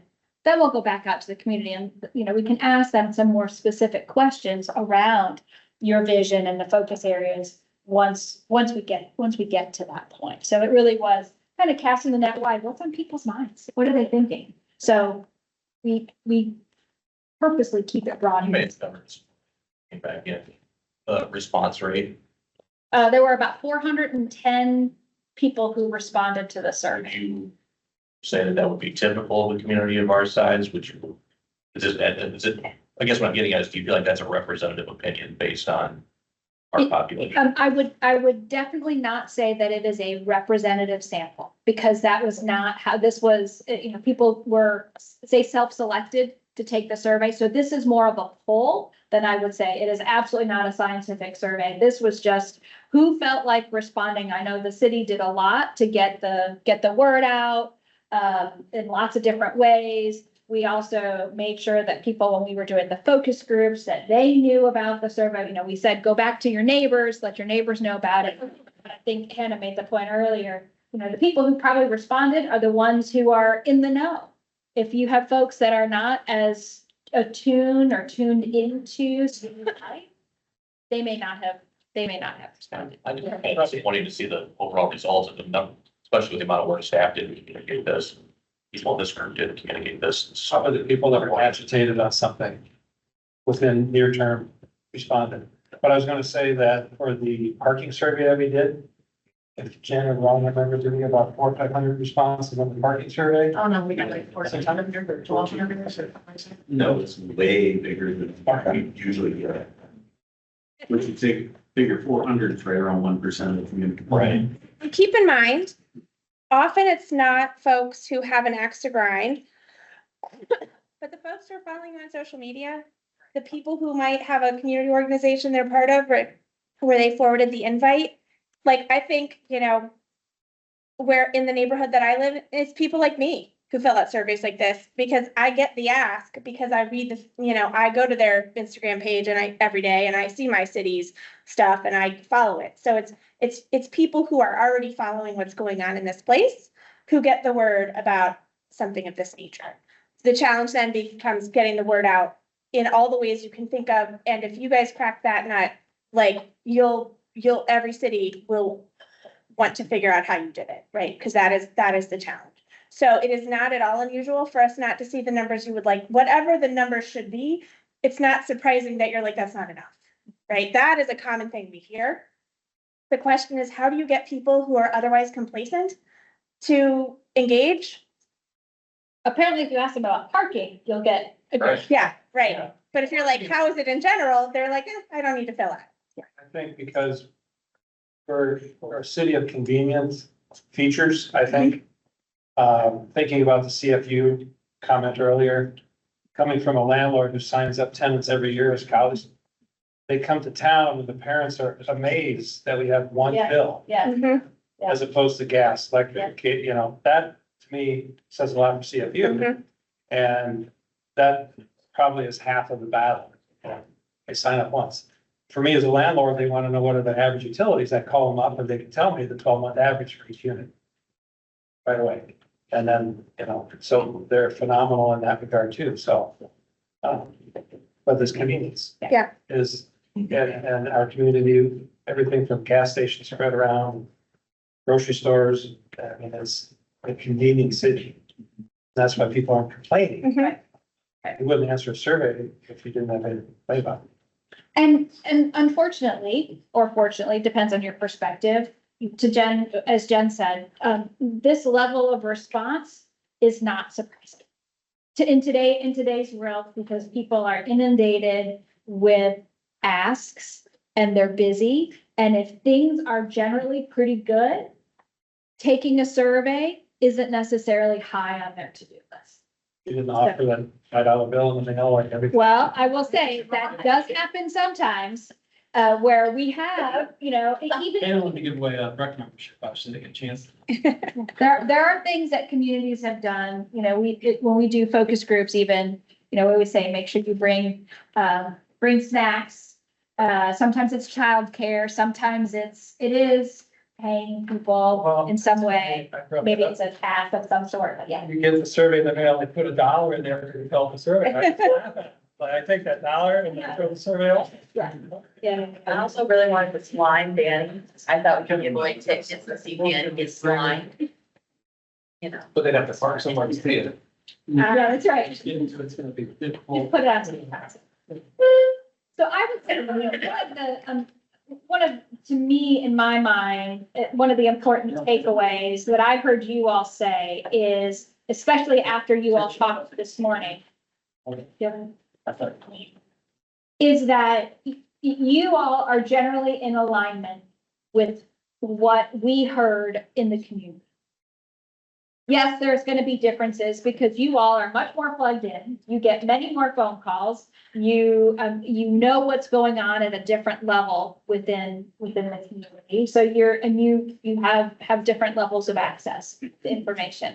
But overall, there's a lot of alignment. Again, we're going to take the next step back out to the strategic plan back out to the community to get some more specifics. But your task in the time that we have today is to help begin to put some structure around what those specifics are. What do we want to ask the community about? Because you are going to start to develop a vision and those focus areas based on what you know to be true about this community. So I know you just got this. I want to give you all a few minutes you're not going to digest the whole thing. There's a lot of data and details in it, but what we provided all came directly from that. So nothing that was on the slides wasn't already in what you have in front of you. But I'm going to ask you to play a little bit of game with me. And it is, I've got two questions for you, and they're actually the same questions that we asked on the survey. But I want you to answer these questions. And the mayor kind of mentioned them earlier, but it's true today and true in 10 years. I don't say 20 because it's too far. People can't. The 10 years is pretty long anyway. You all have some Post-it notes in front of you, and let me give you your instructions before you start writing. You have two colors of Post-it notes. You may need to share with your neighbor. We've got more over here too. But I want you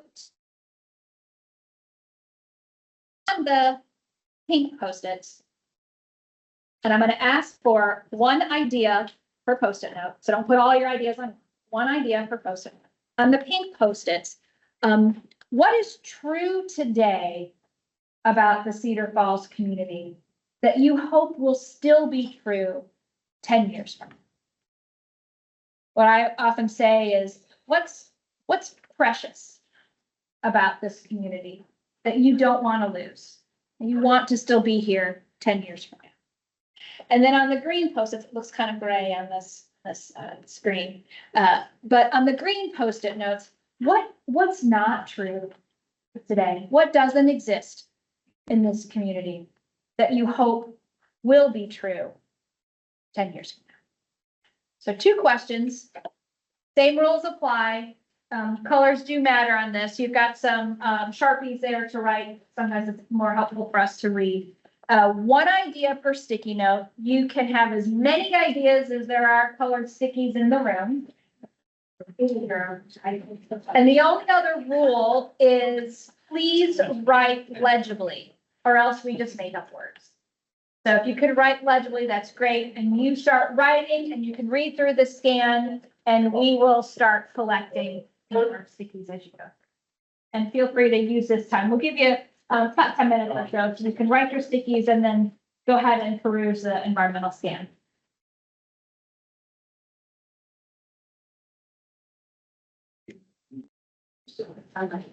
It's been sitting here with a lot, but Did you say how many ideas, like, I apologize if I flaked out while you were talking. Did you say how many ideas per each? One sticky note, as many sticky notes as you want. Oh, one idea per sticky note. Yep. Yeah, I thought you just wanted a. Nope. One idea per sticky note because we want to move them around.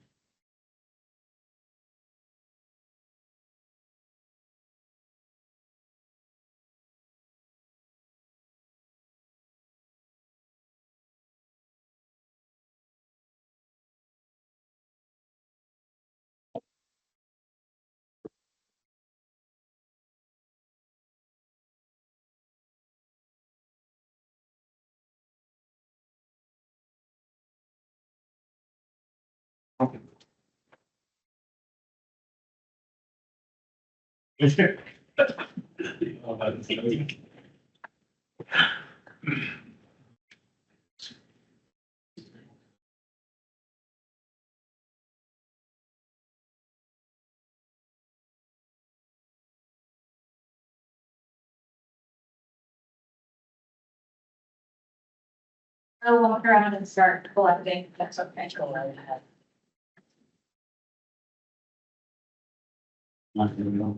Don't hold that. No way.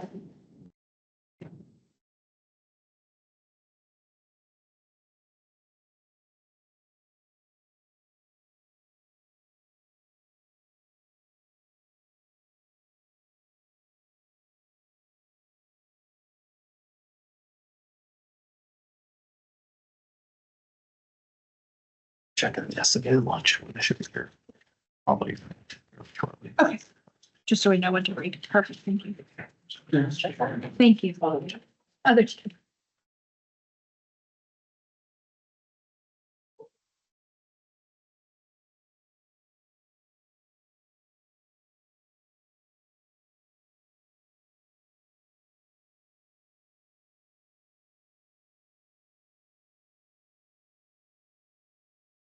Do separate. What's that? We separate. You have the green ones over there? Yeah.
It's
That's not the public record.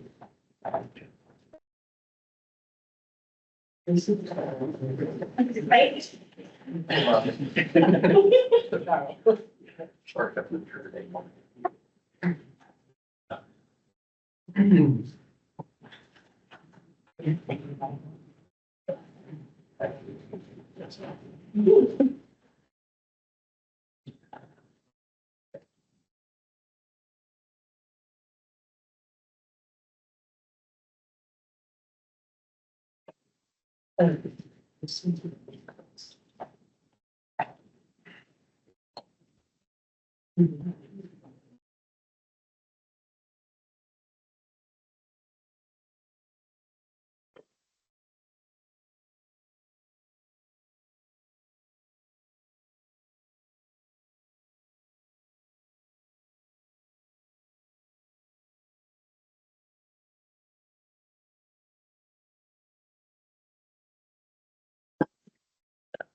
Yeah.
Yeah.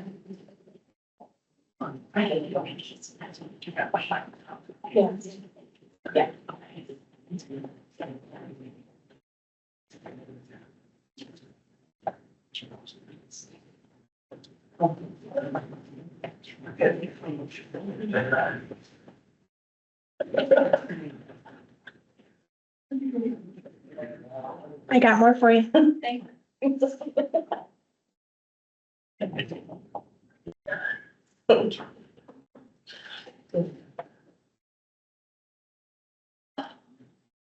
The more time we get, the more ideas you sort of have.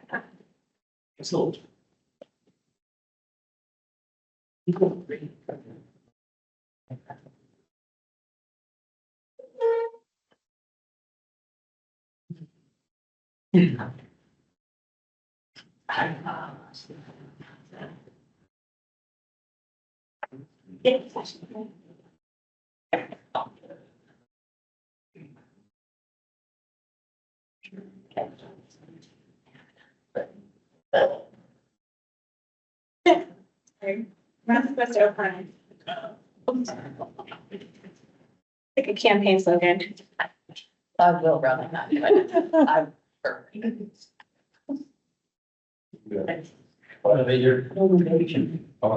I don't knock the place. So they don't hurt the picture. I'm not challenged. Sounds. Okay. So you're another big shop over across the street or block down from the St. Valens. That's what it says. I just wonder. Body shot. I listened to a podcast and from that. She was not.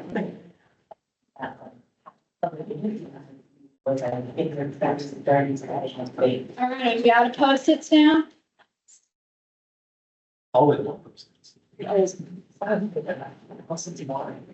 Don's doing something that, we're gonna be doing for the next, I don't know, 3 months. Every room we walk into, finding clocks, changing the hour on the clock, it drives me crazy. All right, so you wanna hear what y'all came up with? Yep. So I'll start and and then Jen will take over on her side. What we did was, we tried to put like ideas together. Ultimately, what we're trying to do is come up with, what do you think are some of the key priority areas? What are your key focus areas? This is also great feeder information for developing your vision statement too. So in terms of what you all said, what's true today in Cedar Falls? What's precious that you hope will still be true 10 years from now? Steady population growth, and I'm not gonna read all of these, but I will read the categories sort of what came out of it. So steady population growth, several around your historic neighborhoods and historic architecture. Several around CFU, maintaining an innovative, smart local utility at low cost. Several around public safety, robust public safety response. A couple here about being a vibrant university town, so the strength of UNI. Financial position, low tax cost, sit in a good financial place. Great, well-maintained trail system, having a strong tree canopy in parks and neighborhoods. There's several here around the sense of community, quaintness, being community fellowship oriented, a great place to raise a family, family friendly, feels like home. Having a vibrant downtown, clean and green, council mayor form of government, and a couple here around specific activities, Sturgis celebration, concerts, and weekly activities. So these were things you all said are true today that you hope will still be true 10 years from now. So then I asked you the second question, what's not true today? What are some new things that you would hope would be true in the future? And there was also some consistency in some groupings. Walkability in transit, which included flying cars. Putting that out there. Waterway themes, access to medical care that you can feel good about. Indoor and outdoor recreational activities, including sports complex and like big outdoor activity ideas. Talking about expanding the park system for walkability, wooded areas, and implementing the park master plan. I'm kind of doing this in a specific order so I can get to one last. There were some ideas about specifically College Hill and supporting a more thriving and vibrant College Hill community. And then a lot of, I got to still work on how I would frame it exactly in my head, thoughts about the diversity of housing and businesses that are here, whether that's in housing that most people can afford or in a diversity of neighborhoods with businesses and peoples and way to get along around, places to go beyond just downtown, sort of diversifying the overall economic base. Some economic development topics around industrial park, technology employers, increasing the universe of developers who are competing. And then there were some general government, and some specific, like business specific items, no new vape shops, get food co-op, stuff like that.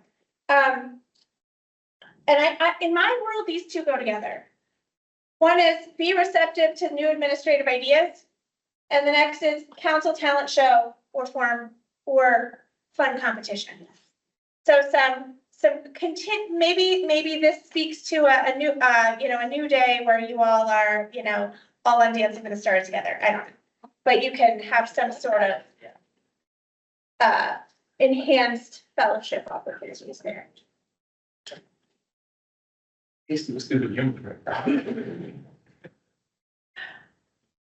So, I'm trying to wrap my head around sort of categories of those things that Jen talked about. I think here in your what's true today, if I were to boil this down in a couple of big categories, I hear that sense of community, which to me is going to be part of your vision. Hold that thought. I hear public safety, downtown, your utility, and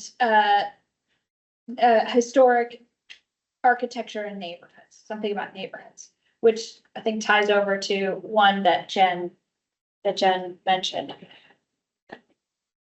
When I say those words and I give you those categories of what's true today, does that resonate, or am I missing anything big that you put on your Post-its about what's true today?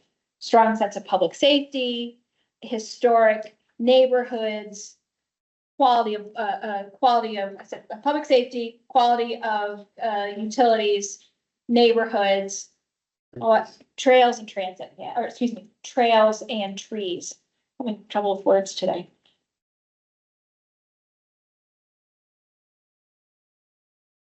Warm fuzzy stuff. Are those, does that resonate with you about what's true today, for the most part? Jen, how about yours? I'm lumping. There's definitely enhanced recreation amenities. Lots of those, whether indoor, outdoor, specific or broad, lots of those. I think a lot fall into a diversified economic development and investment. There's something about affordability and accessibility, whether that's transit and walkability or affordable housing. And then probably some heat on the waterway, but I haven't figured out what that is yet. What to call that? I want to start writing them. We can probably put them in that. What we're trying to do at this point is take the ideas that you developed and begin to articulate what your key focus areas are. So what are those things that you think must go well in this community in order to move the community forward? And so I'm gonna type some of those up, Jen. So it wasn't, but that waterway one was not mine, but I think the couple of people that have that are building off from the water trail that was completed here a year or two ago. And what to do around it. Yeah, I think that could fit into Yeah. amenities. Got it. Yeah. Thank you. And then the dam part is, at some point in the future, that's gonna be incorporated with the changes and because it's gotta go to get that bridge in there, Oh, yeah, gotta get that bridge in there, that free bridge. that free. Oh, you did say that. Nice. I read it. Yeah, two more free But bridges. didn't really swipe left or right on the bridge. Yes, you can. Yeah, I'm feeling that. I'm feeling that. I expect that out of you. Transportation and healthcare housing, like. I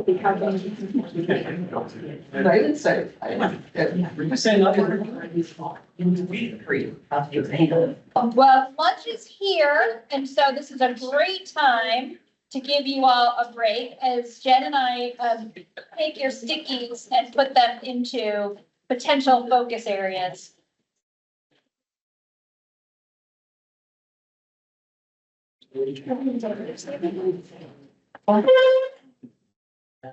Lunch is not here. Lunch is laying in the parking lot. There gets stuff on top.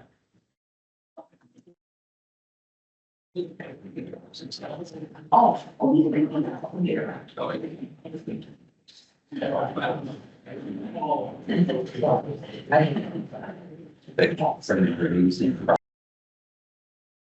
Anybody else is in the world that I. Well, at least the author of that article. Yeah.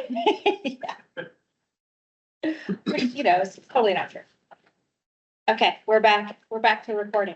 So what Jen and I did was to take all of the different Post-its that you all wrote on and identified those things that are important that you want to maintain for the future and those things that you perhaps want to change or create for the future, and identified, I think we ended up with maybe 5 potential key focus areas. And before I do the big reveal of those focus areas, I always have to give the caveat, which is these need to be yours. Jen and I were like chat JMF or something, that's us trying to take all of your words together and create something that we think best embodies a lot of these ideas. But we are full of hallucinations. when we do that, and therefore want to make sure that you all, you own these words, that these are the right focus areas for Cedar Falls.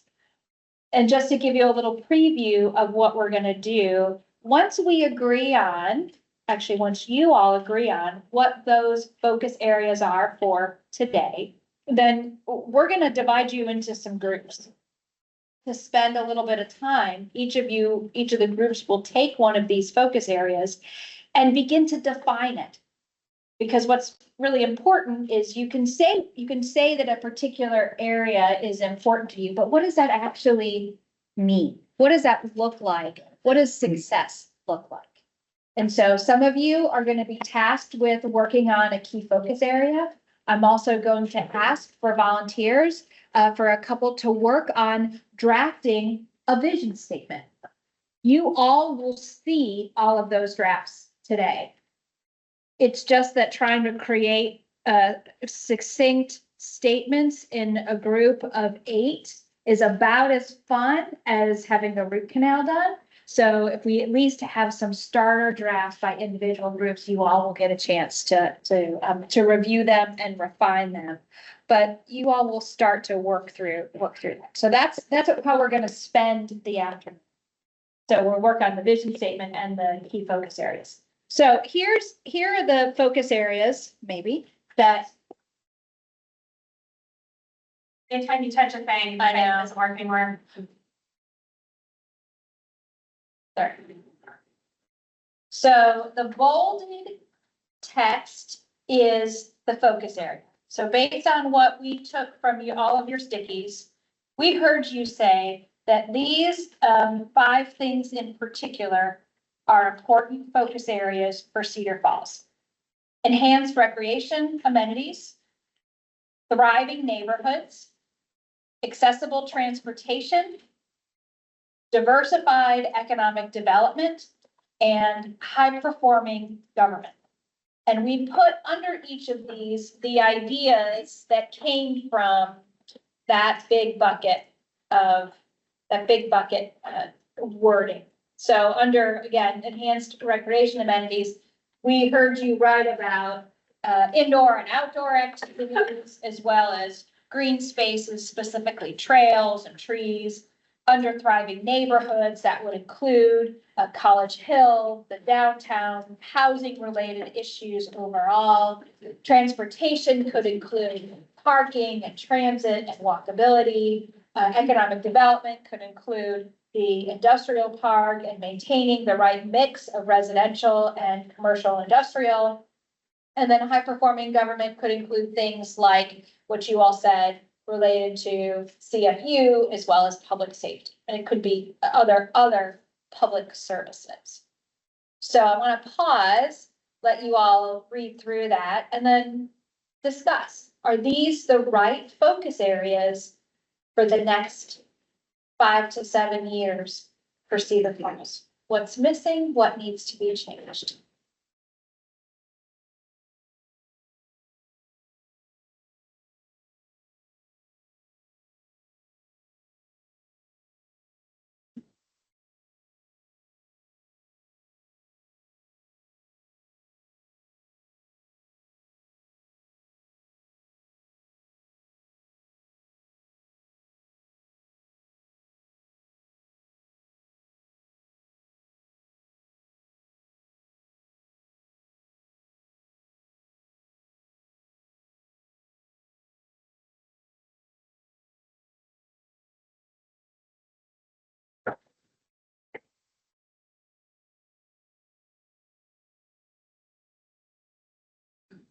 Is now the time to like, if we think something should be added to one of those categories?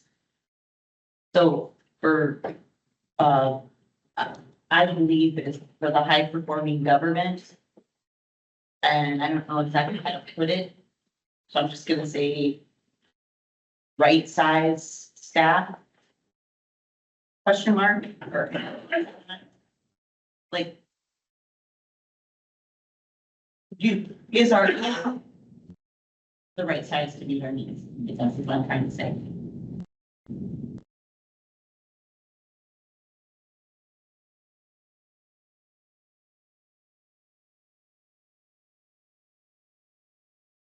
maybe it's crazy. But I kind of don't think that accessible transportation is really that big of a priority. Like, just, nobody uses our bus right now, and I think even if it was more accessible, I don't think that people would use public transportation.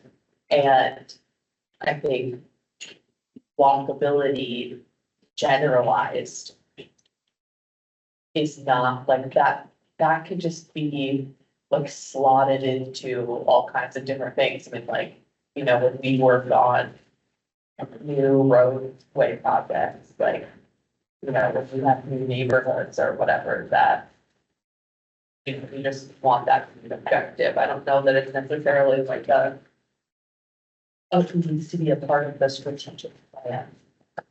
And same thing with parking, like, I feel like people are really just complaining about parking downtown. Like, that, you don't really hear people complaining about parking in neighborhoods all that often unless it's like you know, a new development's gonna be put in next to people and they're like, there's already so many cars on the street, you know? I don't know. That's a person who's like really into walking around, so. I would agree. One of my first thoughts was like, is that a bucket? Only because you're right, transit, I was actually surprised to see it come out in the survey, only because I think day to day, I've never heard anyone in this community outside of this group talk about transit, Right. Public transit, anything to do with that. I actually just, somebody brought up last week regarding, they wish they had more ability to Uber from downtown, but they're going out, because they said a lot of times adults are going home at 8 to 9 PM, and they said there's never any Ubers available, and we don't have public transit, so they said they would probably spend more money if they could drink and just drive home. Yeah, I didn't know if that one was the right bucket for. You think though, sometimes the reason we don't talk about public transit. We don't have a good functioning transit system. That we just aren't, our mind isn't there because it's not, I think that's the reason why sometimes, then when you go somewhere. And obviously I know that what that could be here is not what it is other places, but could it be better here? If we thought real big. And when we talk about the cost for people, like. You know, I don't know that how much I would change my ways, but like the cost, when we talk about the cost of living for. You know, if somebody didn't have to. They could whittle away other expenses, would they be able to? Afford the places to. Live here? I don't know, I'm not, I hear what you're saying, I guess when I think parking, I don't just think of. I think of. I don't know, all the things, I hesitate to even bring it up, but I think of all the things that go with parking regarding development or potential development. The walkability thing, just my thought is, to me, that is such a, when I talked about that coming back over here, like, that in itself was the ability to be able to walk safely, through not broken sidewalks and things, what that does, at least for my mental health and love and pride for where I live. And to me, it's not just maybe walking, it's just any of the focus that, I don't know, the focus that we have on different, on making it a possibility to travel by different means. I think that is a very big asset of our community, and maybe that's where, I don't know, to me, that's something we have, and I hope we always have it. So just my thoughts. So I hear you talking about infrastructure. When some of the things, I think maybe Hannah, you said something else too, when it comes to parking and how you encourage certain kinds of development. Be it density or what the infrastructure requirements are around certain developments, that seems to be, that's a theme I hear, you know, sidewalks. That's not necessarily, yes, it's a form of transportation, but that's not transit. And my guess is it's about, what I heard you say was maintaining sidewalks. So that's transportation as we typically think of it is much broader. That's a little more localized. Is there something around it? Aaron, did you have? Yeah, maybe it's just wrong to, walkability is one of the things I put up there. It's just wrong to have walkability under accessible transportation. I view it more as under thriving neighborhoods, which I would also see, if you're including parks and things like that, as a subset of thriving neighborhoods. I was looking at the map, our fair city over there.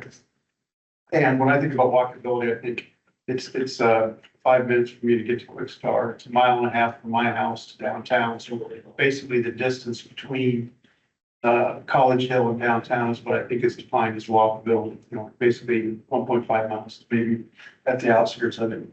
And if you think about those folks who live by First Streets and the other commercial areas, they're within that area. People that live right against University Avenue can't have access to commercial areas within walkable distances.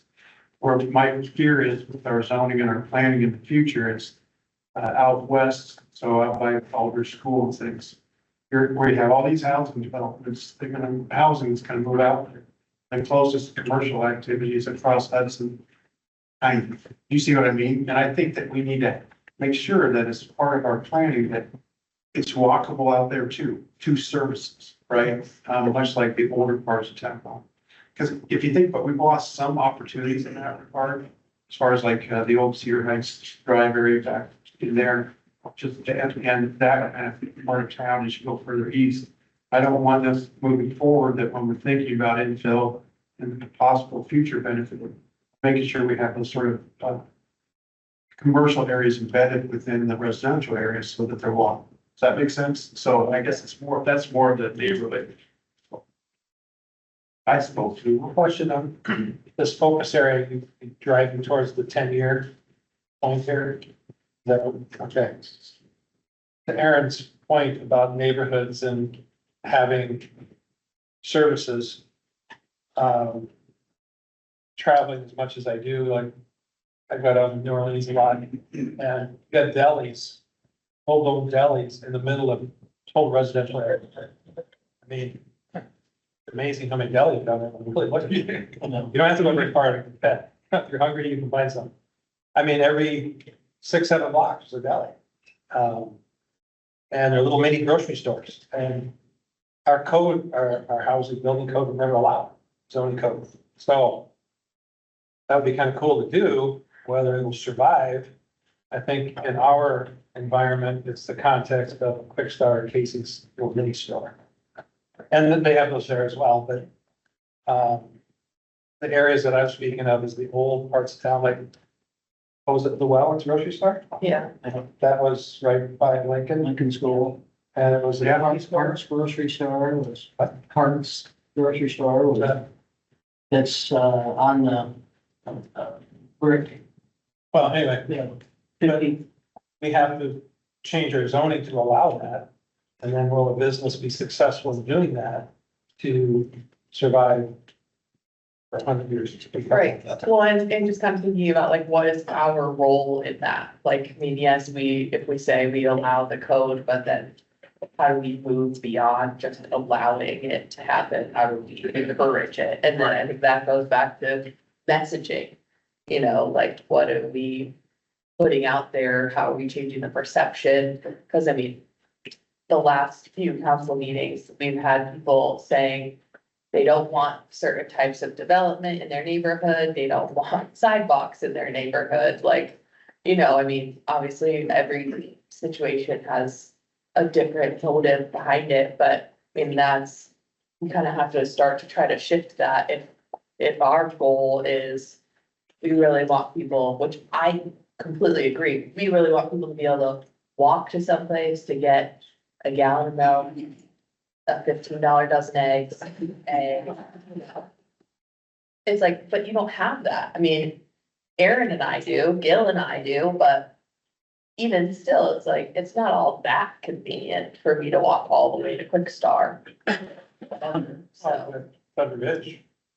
yeah, but I mean, like to walk that far, just to get well, our neighborhoods around there, there's people that walk there. right.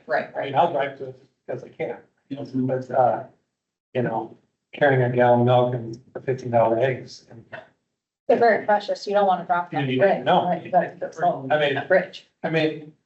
I'll go there because my milk is gone, but then I'll buy 5, 6 other things that, you know, you go in the store, you come home with 3 bags. I see some people doing that. And Yeah. I think their milk's gonna get pretty warm by the time they get home, but anyway. So we're gonna get into the, how to define it and the how to do it in a minute, but I want to pull us back up again. And I want you to focus on just what's bolded here. And I want to get back to the transportation piece.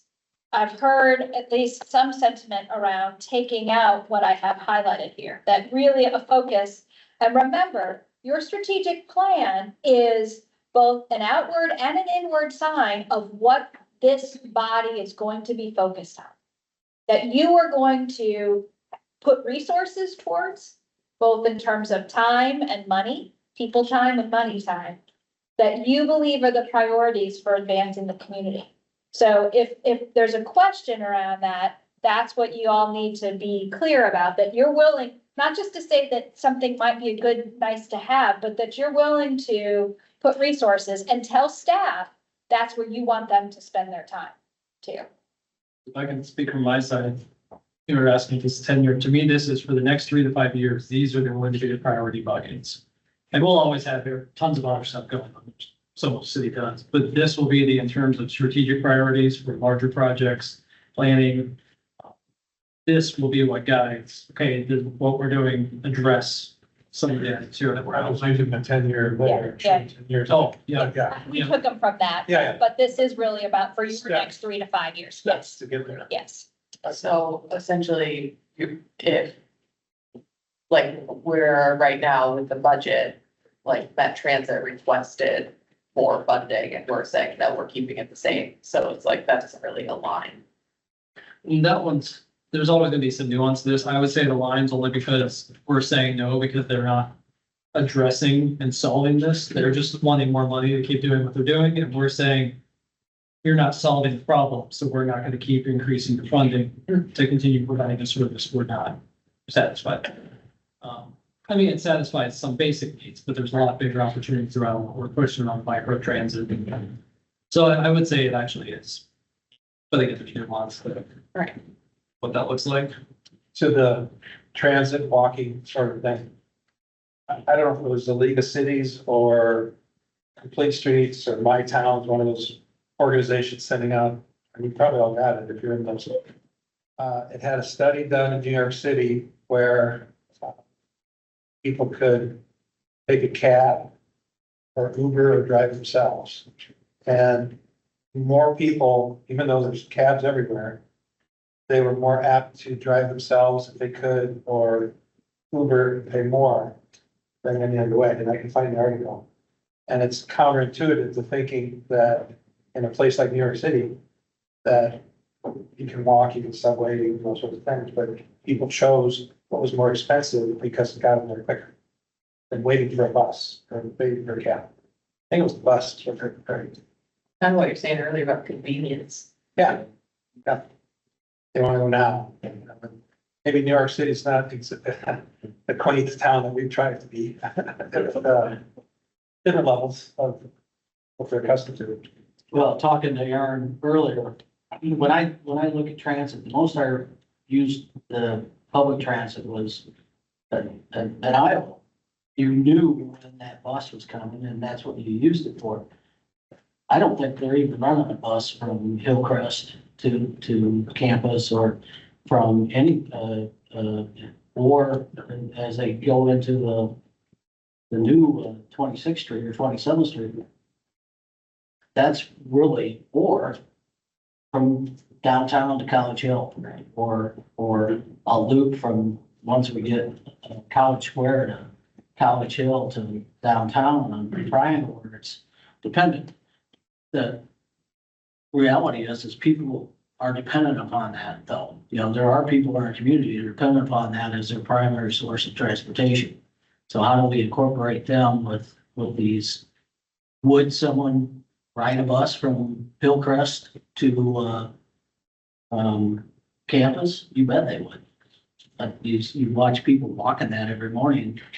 But, so that's the part about the accessibility and transportation. I agree with you. I think that, you know, is it really a concern? Yes, because we really don't have it.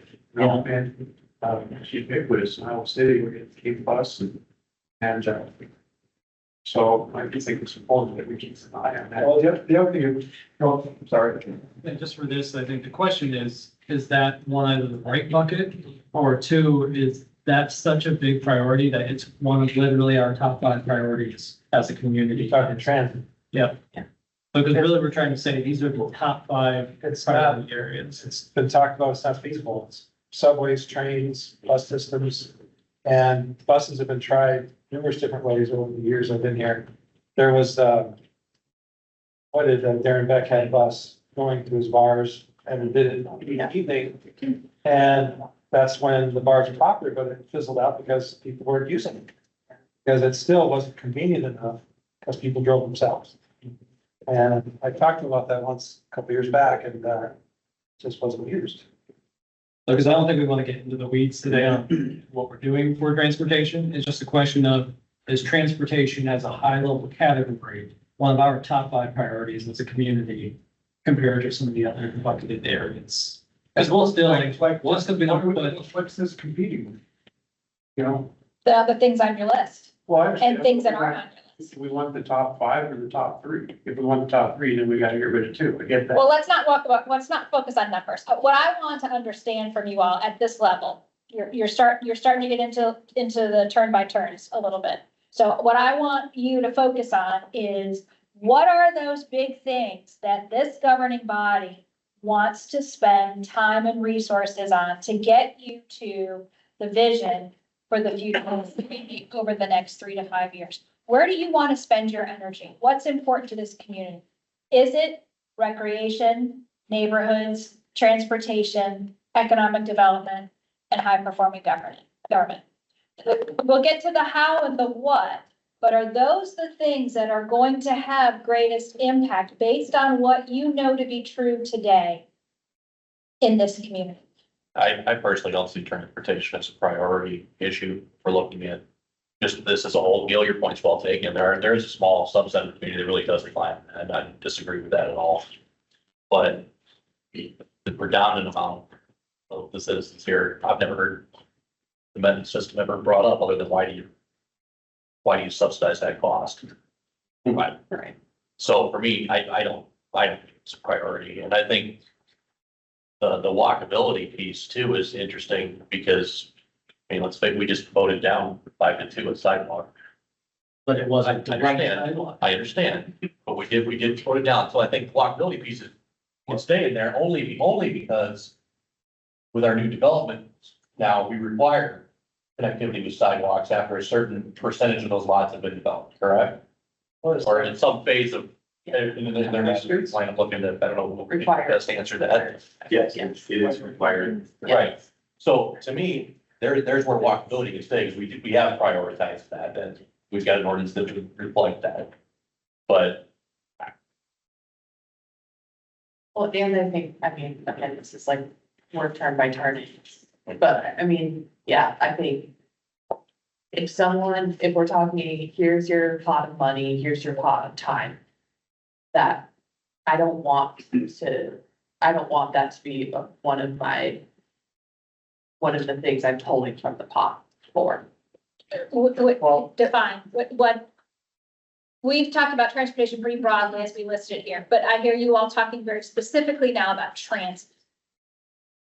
Yes. Yeah. I got a Transit. question, maybe more than a comment, but out at the airport, there's a book laying there called 2045 Long Range Transportation Plan that appeared to be put out by Intercog. How, in relation to what we're talking about now, that's the freeway system and bringing people into Cedar Falls based on the picture on the cover of the book. 10 years, 20 years. It's probably every 5 years that they come out with a new one that they start looking at your arterials, your collectors, and those type of transportation systems within the city. So what, The D's. what streets are we going, like, I have a DOT chose First Street to be upgraded. Was that something we asked for, or they said it's time we do First Street? Well, if you remember when the residents came forward and said, hey, that's dangerous, we took that to To them, DOT. and like rise up their list, and then, Yep. and that's, that system of transportation oversight is in this long range plan. So we wouldn't, what I'm getting at is, do we need it up here? We enter, Right, and like thinking about like the new figure eight or whatever by your house and like working on 12th Street, like, I mean, all of those, to me, all those things are like bookmarked already. I mean, I guess in theory, this is changing the focus, but it's like, I don't. Like, yes, that is like a part of it, roads, you know, but this doesn't seem like a. So you all are mixing things. You're mixing lots of different concepts here. You're mixing Yeah. transit and your parking and transportation. You're talking about your big regional transportation system, which Cedar Falls doesn't necessarily control. It's part of the region, which is why you have COGS that look at the planning for all of those areas and the interconnectedness, because, you know, we don't necessarily know when we hit we're getting boundaries overpasses and underpasses designed in our budget, and that you contribute to because they're part of that larger Right. regional network. so isn't that what, So that's the question. That wasn't what you all put on those sticky notes. You put on those sticky notes, transit, bus service of some sort. And you also put on there, Flying cars.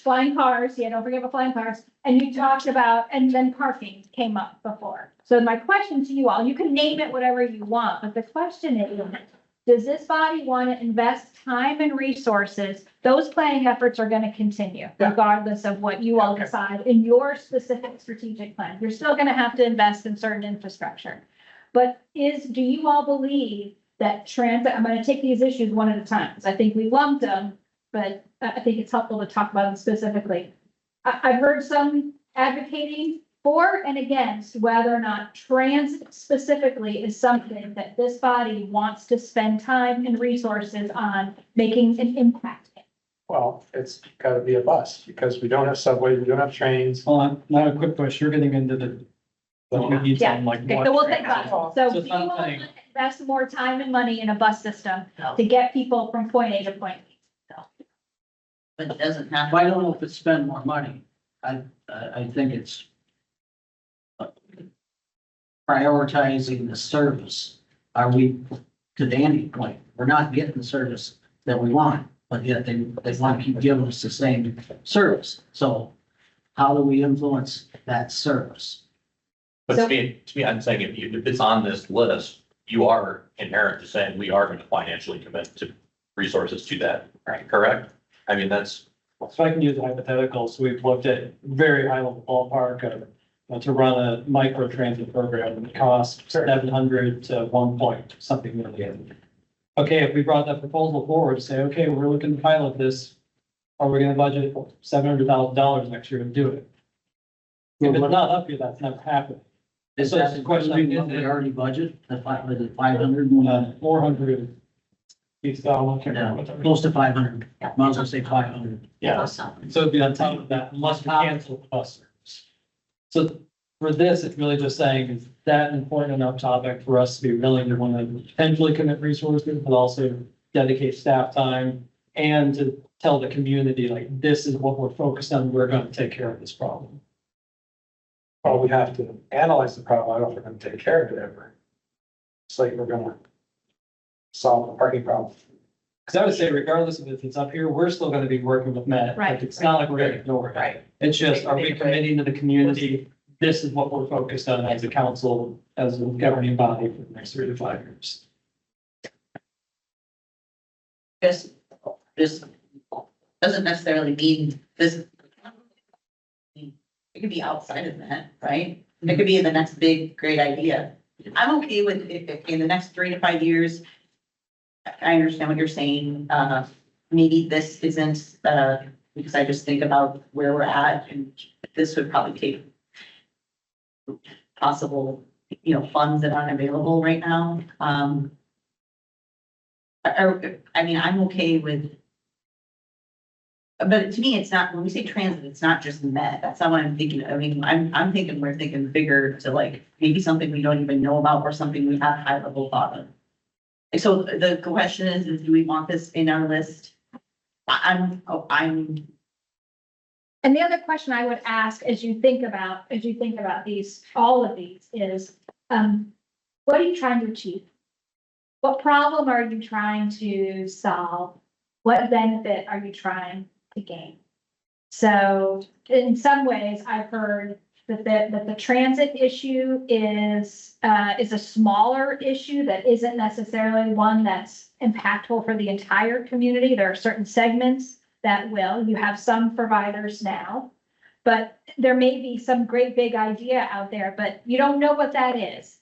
And so I wouldn't put something in your strategic plan unless you have some definition around what it is, or else, excuse me, how do you measure? How do you tell staff what to do? Except, staff, go figure out it. Nobody likes playing go fish. Sure. So making sure that you all have a collective idea of what you are moving towards. I'm sensing we're gonna take transit off this list, at least for now. If you all decide as you go through this process that transit really is a bigger issue that needs more attention, more so than other things that you talk about, again, this is still draft form. You still have some time to make edits to it. I feel like thriving in connected neighborhoods and diversified economic development, like, You pause for a second, because we haven't addressed this, we haven't talked about parking yet. Before we move on to another bucket, I want to ask call the parking question. Because I've heard some of you say it's an issue, and I've heard some of you say it's not really an issue. So is that something that you all have some collective, we can change the wording, take transportation off that list. But is there something that you all want to do specifically as it relates to parking in your strategic plan? Something we gotta be aware of during all construction. Because there's some zoning, some types of buildings that are built that you require one parking spot per bedroom. Retail has certain criteria. We bought and paid for a program a number of years ago that was supposed to analyze structures and determine the parking needed for that based on different criteria. I mean, it's not gonna go away. It's just a matter of. The observation. You don't necessarily need to fit it in. And is it something that just like, so, well, I won't open up a can of worms, but, is it something that is just part of what you do? So I will say, nobody said anything about, some of your infrastructure, some of your public infrastructure. Somebody said something about sidewalks, but you don't have anything on here about the funding that you have for sidewalks. You're not going to stop doing that just because it's not here. So parking may be something that is one of those elements that's part of the development work that you do. You're going to have those parking requirements that you need to be sensitive to. Or zoning, you don't have zoning up here, but you're still gonna make sure that when you have applicants come through, that they're appropriately zoned for their uses. I was gonna say, I think it should be. I think really what we're talking about, when you mentioned the delays, the neighborhood, and things like that, and when we're talking about parking, you cannot talk about those things without talking about land use and zoning. And a lot of the problems that we're talking about, that, square peg into a round hole, related to developers that under our existing zoning code. So I think everything, including, not it, to a lesser extent, the industrial part for the economic development is related to the land use plan that we have for the future. That takes into account walkability, that takes into account recreation. That's obviously, it takes into account public safety concerns. that's what I was gonna say, like those first three things. So like thriving, like neighborhoods and economic development, they like impact each other. And then like recreation amenities is like our shtick, like that's what we like draw people in with. But then like we can draw them in, but we have to have like good economic development and neighborhoods. So I feel like they're all like playing together, working together, and then there's like drilling down in each of those areas. Absolutely. So to me, it's like, I think it's fine to have it like as a thing, but it should be a bucket. So I kind of for College Hill downtown, because to me, parking really refers mainly, I think, to the current conversation downtown. And to me, it's obviously parking is never the thing. Parking is a solution to how do we continue to grow and support downtown? And people are saying parking is what's limiting them from accessing downtown, whether it's true or not, it can be debated. But so to me, I always kind of wonder like, okay, is parking really is almost an economic development tool to continue supporting the growth and vibrancy of downtown? Parking in itself is just an issue within the vibrancy and thriving part of downtown. So those, like the thriving neighborhoods, the College Hill and downtown piece, I do sometimes wonder overlaps a bit with economic development, because we're also kind of talking about the goal of those commercial districts, well, mixed use now, districts and their growth. So I'm kind of going to what you're saying, those kind of can relate back and forth. Because I know one thing I did see in this that we've talked about is people wanting to avoid urban sprawl and really valuing that connected feeling of town. So it doesn't feel like we've got neighborhoods way over here, neighborhoods way over here. So I almost wonder if that neighborhood piece needs to be more focused on the residential piece. And then do you make College Hill and downtown more about the economic growth of those areas and vibrancy of those areas? Certainly, to Hannah's point, all of this is interrelated. You know, you can't build a community by just doing one of these things. They all very much play off of each other. I was gonna say that economic development, you gotta have parking to support people that come to what you build. Should be in both. So then, sorry, you can stop me if I shouldn't bring this up, but then like, to me, high performing government, like why is that a whole bucket? Are we always doing that anyway? Like, are we doing something? I feel like this is saying we're gonna change what we're doing. Like, we're gonna focus more, we're gonna like reorient. Are we, other than like right-sized staff, are we doing something different for CFU or public safety? So I put those in there because they were bullets that you all have, post-its that you had. But I would say you need to have that high-performing organization in order to do these other things. That to some of your comments before, you need to make sure that you have the right resources in place. Certainly one of the themes that we heard in conversation, and this is absolutely not unique to Cedar Falls, is you do have to make sure that you have, you know, in a climate right now where your workforce is changing, where employees have alternate options, you need to make sure that you have the right level of staff, that you are compensating staff appropriately, that you are educating staff appropriately so that they can do these things. So you want to maintain that focus. You also talked about financial sustainability as being an important attribute. I would put that under high performing organization, that you are going to do all of these other things by having a strong organization that is consistently reviewing these things and ensuring that they're done so in a financially sustainable manner. Or yeah, I mean, just being a high reliability organization. that's right. It is, but I'll tell you, organizations that don't have it, in part because they haven't maintained a focus on it. So, yeah, if I recall, somewhere along the line, somebody said that strategic plan isn't necessarily things that you're going to change. It doesn't have to be changes. It's mainly where we're gonna focus, even if it's not a change. Even if it's working really well now, yeah. Yeah. Like, have you talked with other organizations, cities that have done strategic plans that have background that law say this is almost always on there because it's always something that any organization would want.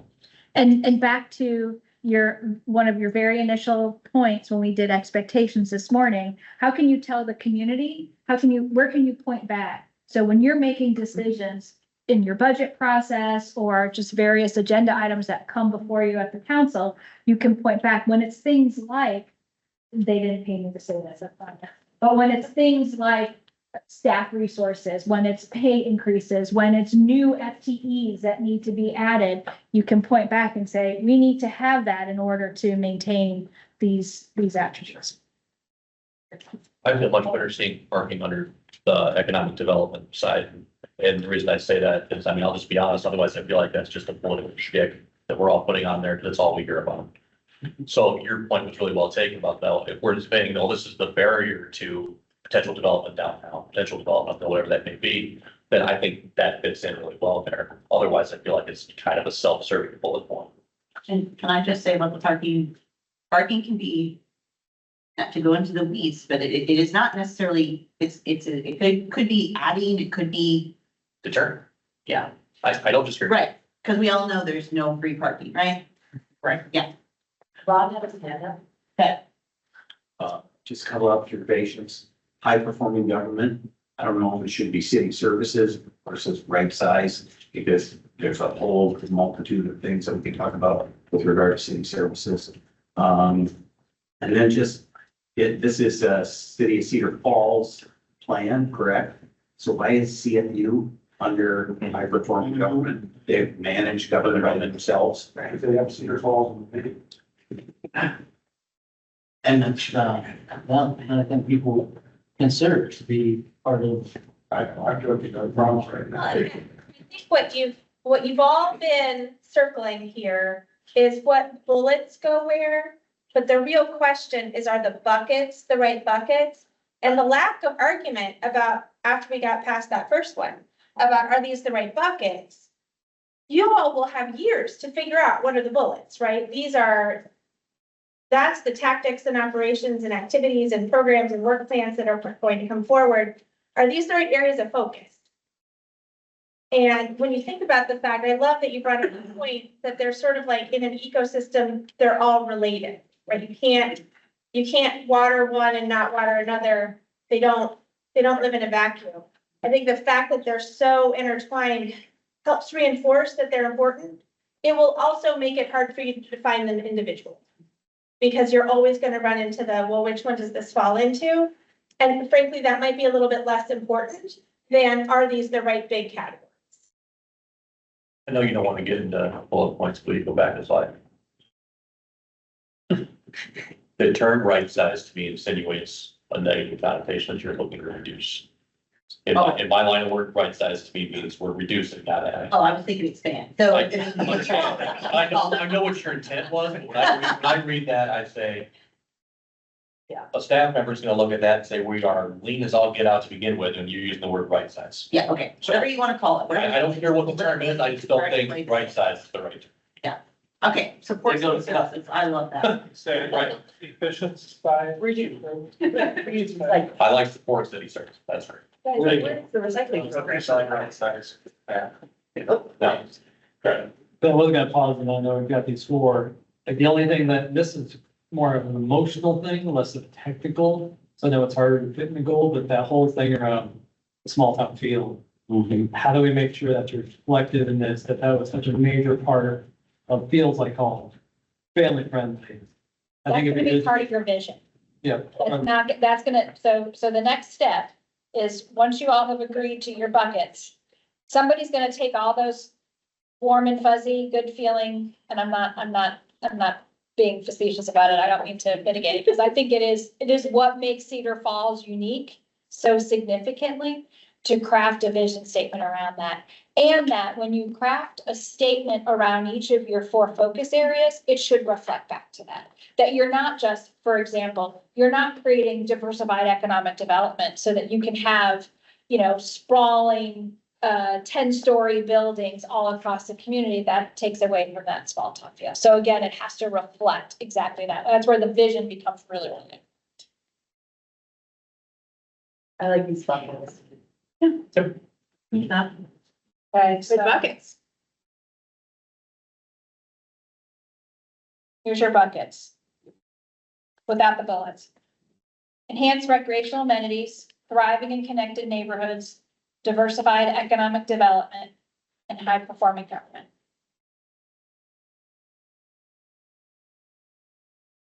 Not set in stone, yeah, go with this. So I heard Ron's comment at the onset of this, that staff doesn't drive these goals. I would be curious if staff looks at this, does this, before we get too deep into it, does it at least provide some semblance of vision or guidance as to what this group is looking at or not? Because if not, then I think we need to further the conversation. The only thing I would say that I just major what's left out of the structure. So we're looking to spend $140 million on a treatment plant, and we haven't said anything about it. With regards to roads, that $70 million overpass project that's coming up, probably a $15 to $20 million Union Road project, and all the other ancillary infrastructure projects. In order to make some of the development happen, we're going to have to do some mainline sewer improvements, whether that's sewer mains, extending sewer main, lift stations. So I think there's a short-sightedness on infrastructure. Wouldn't that fit somewhat under the economic development? I don't know what it helps. I think it's a separate bucket. I think we have a budget. Well, really quick, just to, so one thing, not, because I would agree with all that, one thing I would ask is, because I do think we do a hell of a job with our infrastructure, we have for a long time, which is why we have such a well-running city from a functional level. Question is, we're not saying none of that would happen, we don't put it as a goal item. But we just talked about how the strategic plan is not just changes, but also. And how we point to. How we're This is committing why we're financial doing it. support too.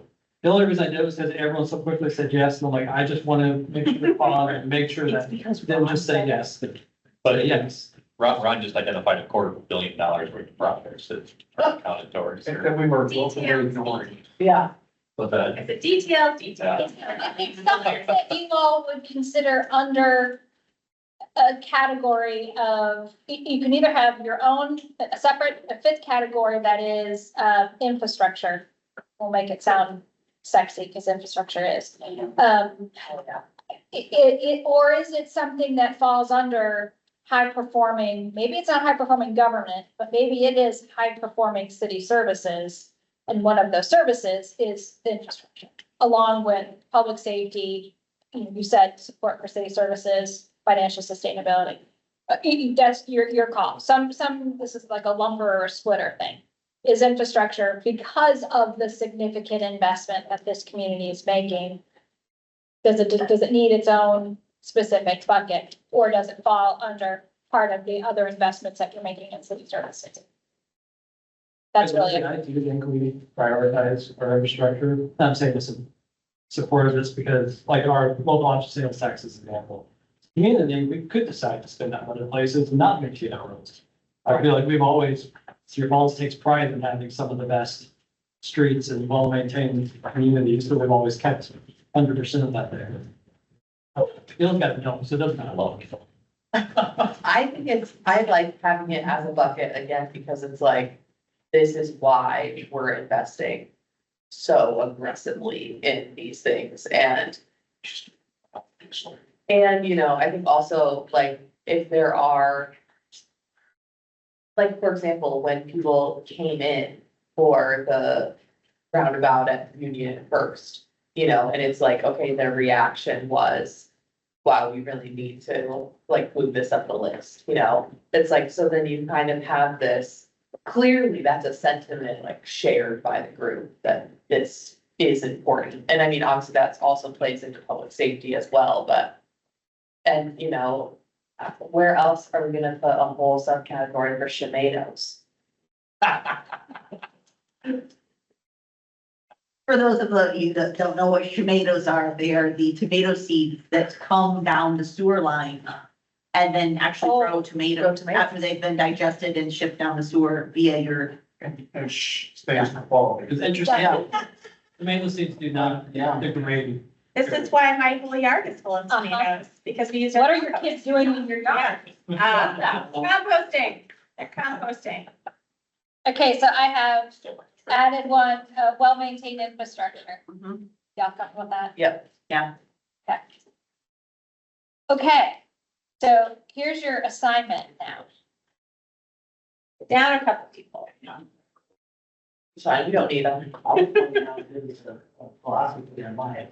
So you have, I'm gonna ask the elected officials to buddy up. And you can also phone a friend, because you've got 1, 2, 3, 4, 5 friends in the back of the room that are ripe for calling on. And I'm gonna ask your job, and I'm gonna ask one of the groups to write a vision statement, and we'll give you the sticky notes over there. So one of the groups can call either not it or Dibs. oh, dibs, okay. They got dibs on the vision statement. So one of the groups is gonna do a vision statement.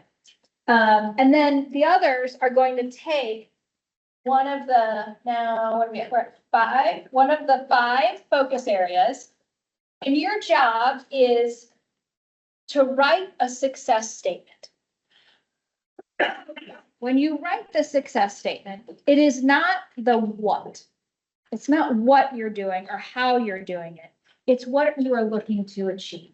In some ways, it's kind of like a mini vision statement. So when you say, when this council tells the community that we believe, I keep going back and forth, and it's not as easy as it's supposed to look. I make it look way harder than it actually is. When this council says to the community, we have a priority around diversified economic development. What does that mean? I don't know what that means. Some of you may know what that means. Actually, all of you may know what that means, but you all may think it's different, have different definitions in your head. So the idea is that at least for the time being, that this body has collective agreement on, for each of those focus areas, what you mean by each of them in 2 to 3 sentences. So it's not a big assignment, but it's not an easy task to ensure that you have clarity for the community and also for staff, so that they know what they're focused on. So when you tell staff, we want well-maintained infrastructure, what does that mean? Or enhanced recreation amenities, where are they going off to? What are they supposed to focus on? And you can tell the community that as well too. Okay, so now you're down. Well, now we can do 2, 2, and 2. And then we're gonna tag team, and we'll keep giving you focus areas to add. So it's not just one and done. We got to get through all of them. And I'm gonna ask you again, 2 to 3 sentences. Describe what success looks like. They should be clear and actionable. And maybe I'll go back to the bigger slide, but these are the areas. Well, and it's helpful, I think, especially because you are all solving big problems already in these conversations. I'll just give the example of enhanced recreation amenities. If you are talking about what success looks like, you will be speaking to maybe a level of expanded indoor and outdoor amenities that are accessible to people in lots of different places, right? You aren't going to be saying, including a new sledding hill, right? That's a how. You're talking about the what. And it's easier to give that as an example. I think it's a really obvious, well, that's a specific thing. But as you're working through that bit, resist the opportunity by creating policy right there in the statement. And then once you have your statements, bring them to us. We'll get them typed up, because then we're going to share with the group, share with the class. Everybody will have an opportunity to review. We writing on the thing? No, we can give you big paper. You can give me big paper, or you can write on, if you got paper. We've got in front of some you. notepads too, Yeah. whenever your style is. So Hannah and Chris, you guys are gonna start with the vision? Yep. And then who are my other team? With the team. Marilyn Kelly. This way, Brad, brain trust. So. You get the biggest piece of paper. And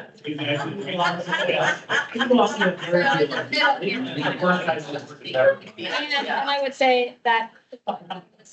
Yeah. So one side. Okay, so Mayor and Gil and Ron, which focus area are you gonna start with? Which one would you like of the 5 that are up there? I say that we go with the North Cedar development. Oh, wait a minute, that one was, I don't think that was up on the 5 priority goals. Mr. Maya. You know, when I say, let's go with enhanced recreational amenities. All right, we're gonna start with that one, and once you have it written, we'll give you another one. How about things, which one do you want to start? We're doing the infrastructure, okay. If you want big paper or small paper, let us know. And don't forget, you can phone a friend if you need help. There's 4 very lonely people back in the back.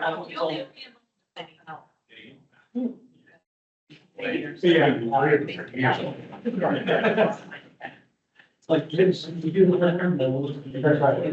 Make live. We can't. We don't have those meetings. Oh, my God. You're a good, somebody else. And then you want 2 to 3 seconds. Well, okay, so we're. Give me feel. Yay. Have a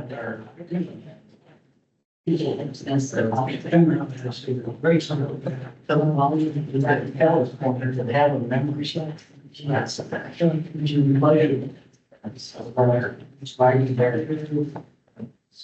Playing just distracted all me stuff. So It's so well. Think about it. So it doesn't upset my. I mean, you actually. Like, pass it. Build occasions. So you're orders, you set targets, the goals. Yeah, so probably. I guess it's. You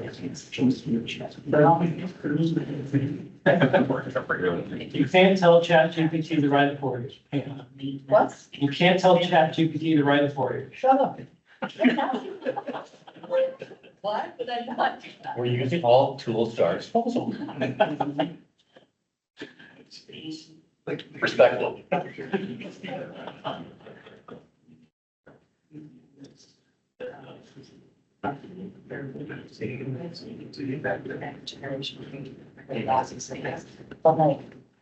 I'm going to look for things that they were creating other than these. Generation. Also. You look at maintenance or infrastructure. Well, what years? Yes. With us. Infrastructure. Okay, so Daryl and I have, so already, so obviously have set the dollar, which you got it out. I do. We're modernize and expand. We're done. Yeah.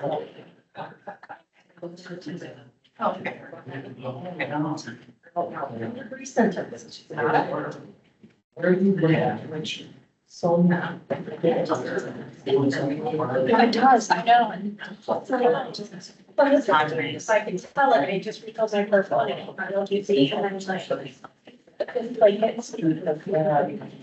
So worse. Yeah. Trash. Let's go back. I'm doing one, you know, shape this main. Well, that's usually they don't have that, so that's the straight. See.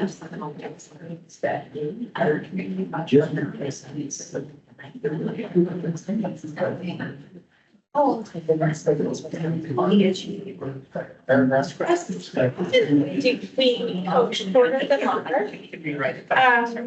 Because often our organizations don't change their vision much, even over multiple planning cycles. Okay. So the idea is like, what is more really?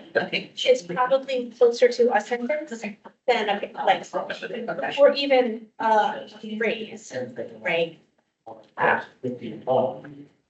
When somebody says something very important, structurally in my law.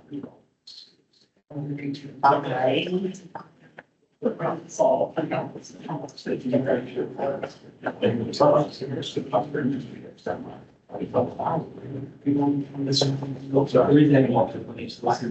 One is. If you look here, Because I see them right there. Right. But you're somewhere. Space for healthy life. Of the community. Yeah. So that makes sense.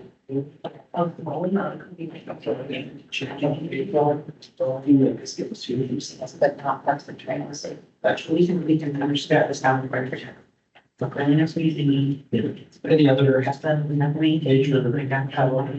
then we need. things that are created? Okay, and that's the expansion. Wow. That's beautiful. Oh, should I write this? I think we did. Want a big picture? Yeah. Okay, or we can put it, or we can put it on. I was standing back. Oh, I knew you were ready. What's good? What is that? She needs to get, she will live forever. So I'll just need to be almost here. Investing in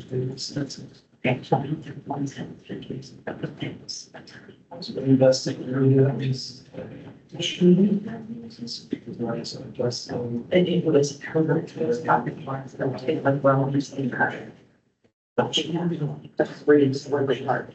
That was just like $8. Yeah. And going very short in our community.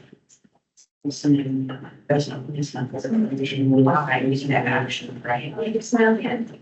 Yeah. All of them are magic. Okay. The magic. Okay. Now you get, now you get a focus there. So we left. I always left up there. Yeah. We did It's from here. I just went to place, we made this stop to coming in now, so we got fixed. Sorry. There's just two of them. I think us, the mayor. Are you guys working on infrastructure? Yes. Are you working on recreation? Yeah. Yes. We got it right. Thank God. Cool. And the other was. All right, take. Okay, my ESD. So we need to write one second. You chat. My friend, she had her, she was. That's the best. Yeah, we're like. And She, The main thing. Person's like. I said, let's try to get it. cool. Reaching that. I think. So, yeah. Unfortunately. That's not the station was dangerous. So that's in the recreational provides space for residents. Great. Like, after the 200 businesses. And provide for healthy and active lives. So. You know, the past year, did you change? Yeah, so investing in recreational amenities that provide spaces for residents to create lifelong memories, attract and retain residents, and provide. Michelle, can you by chance go back a couple slides so we can see the list under the top? Oh, Thank you. do you need anything? No, I'm good, thank you.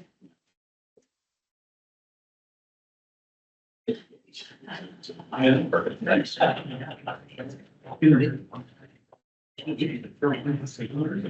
It's a non-unique.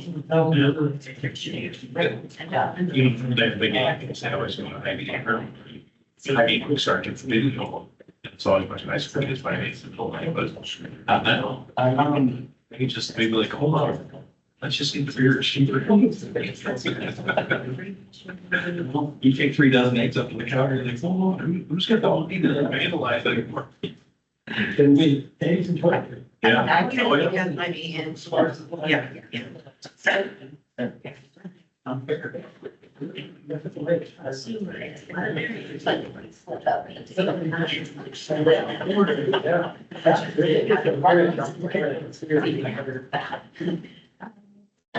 It does say it, or it does, it's actually, it's actually, it's that probably. The how is. Right. Oh. They aren't the fights. I don't think it's gonna go in. Oh, yeah, check too, for sure. They're gonna be at. It was doing great. So it's strategic messaging. We're also. That is the one that we do that in town. That's. It's a nice, it's all kinds of stuff that she, so we can do a short attention. She's not in my thirties. And we have tons of people on class meetings. I know. That's what it- that's how it works. I did. That's fine. That's fine. That's great. No, just.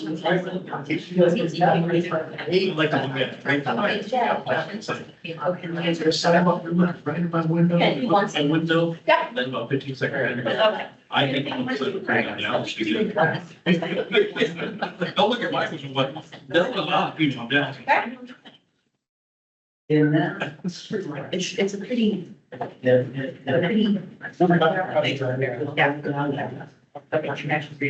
Yeah. But you get the problem. It's, the problem is that I'm here for dollars that will. The major rules, it has the joint just raising of your. So you can take. Using that. It was going to short.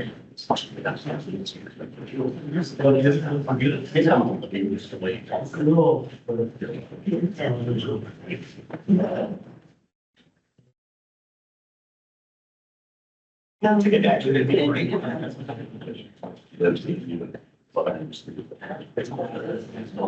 We should have come to straight. Another one. The two are diversified economic development and high performing government. We're talking about high performing government. Okay, well then that's your. Okay, so. We're high performing government.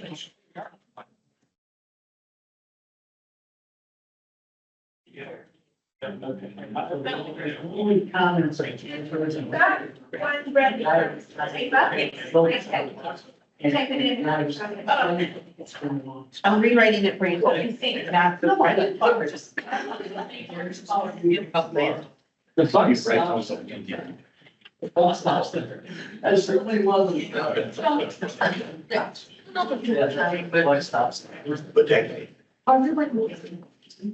They go in from these factories. Oh, yeah. You don't want to be lost. Much got you nothing to say. We just.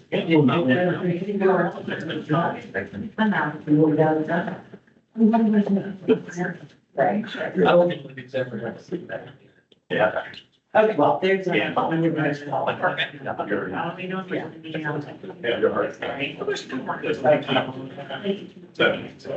Your argument is that.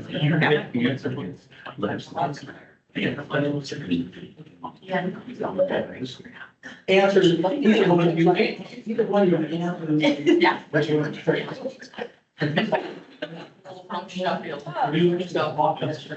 No side, I was doing. You really want to. So the answer is no, you're making a plan on something you're not even seeing.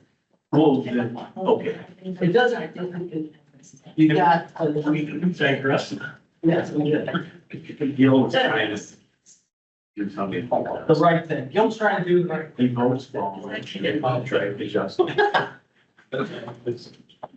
can just like. I'm doing my favorite. Back.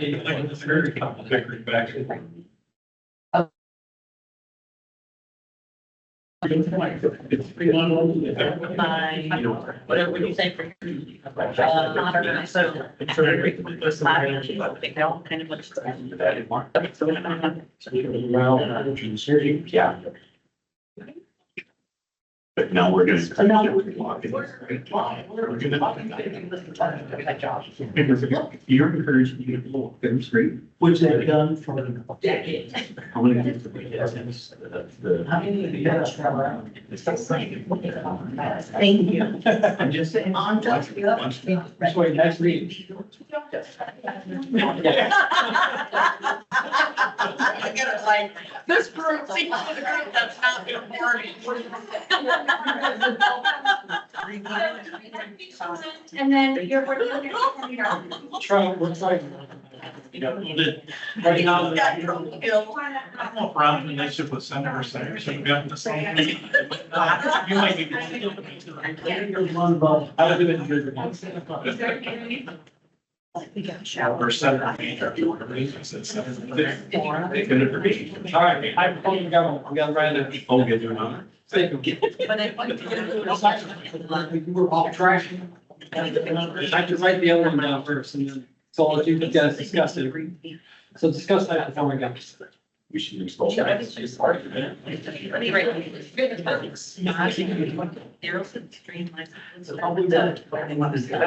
we did last time. Modernize, streamline. Any other words I want to consider for the first time?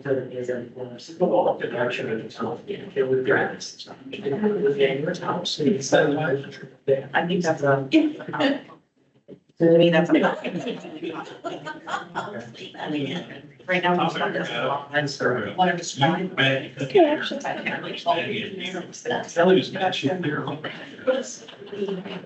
It threw everybody off when there we go. Yeah. Yeah. To me, it looks like a enough old illustrated order. By months.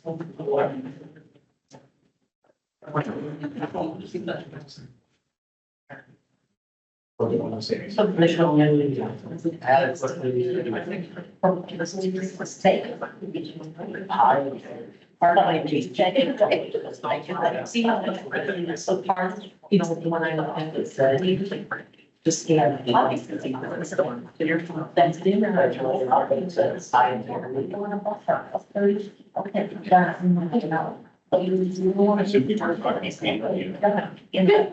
with the high integrity. Should I put modernized with clear? I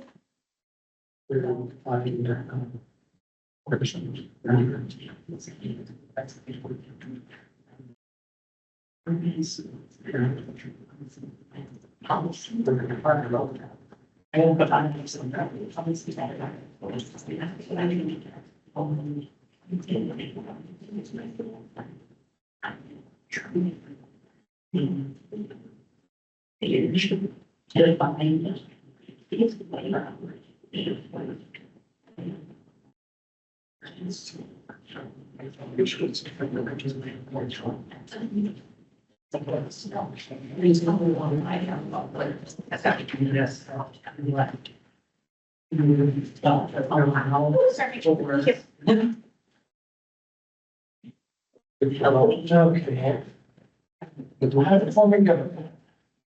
Providing citizens with transparent, highly functional services which promote and service. So I guess the. Yeah. That's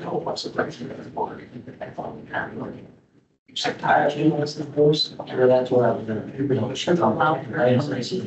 Citizens with transparent, highly functional services which. It's pretty much what it is. Demonstrates. Do like it's all this out. Fiscal responsibility. Next year, residential commercial. It's the same with the 2%. Yeah. Should I know that? Extra. Well, continue. Investments in national. And there's one.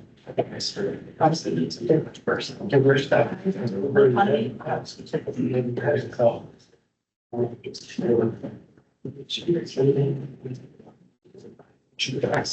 city services. The same service. I remember. I did a property. Yes. Yes.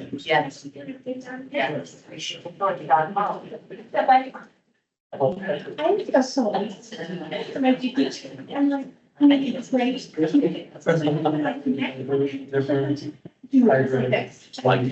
Just like that. Like this. I like the first one, can you just say this? Yeah, could you do that? Okay, so wondering what I have so far, I'm introducing different ways of. Modernized policy and regulations is clear to find frameworks. Yeah, diversify, this was something like that. So. And then we clean it with like. Does not. This goes.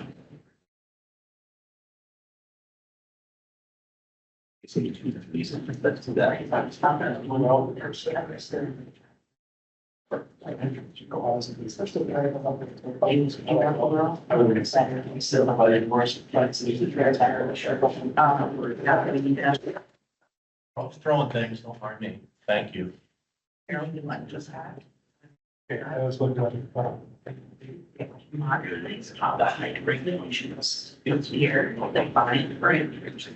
Build out the so diversify like open the con. Or being. Scientists call the con. It's just simple. I think I like it. This is service. All of this. Sure. It's like that. And that's who you get all. Does that feel to us? That's the final issue. Use notes. That's business. And sure. Such as. Right. Right. Yes. Kind of that's kind of so.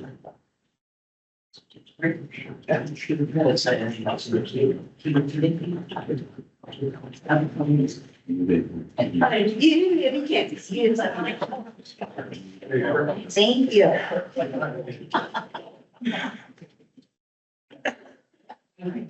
President loves this. It's kind of funny. You don't even know it. But you were looking good. Yes. Are they all done? no, we're still waiting for recreational amenities. Then the last one, yes. I think we're waiting on one more, so for those of you who aren't done, y'all take a 15-minute break while we get them all typed up. Okay, so you got it all? Ours is high performing government. Who did recreational? I've got high performing government, I'm waiting for high performing government, got it? Thank you. Already done two. We You're high performing. Two. And first spot. Yes, it was a four meter to write it up. That's why it's a goal. And you didn't even have the infighting now. Yeah. Gerald had to leave, his back was sore and carrying the couch. He's a thinker. Okay, so I haven't done the, recreation. Right, you guys can start that. We do that. We did. They're all done. Oh, they're all done. We did too, y'all. Okay, good. You're checking your work, Gil. I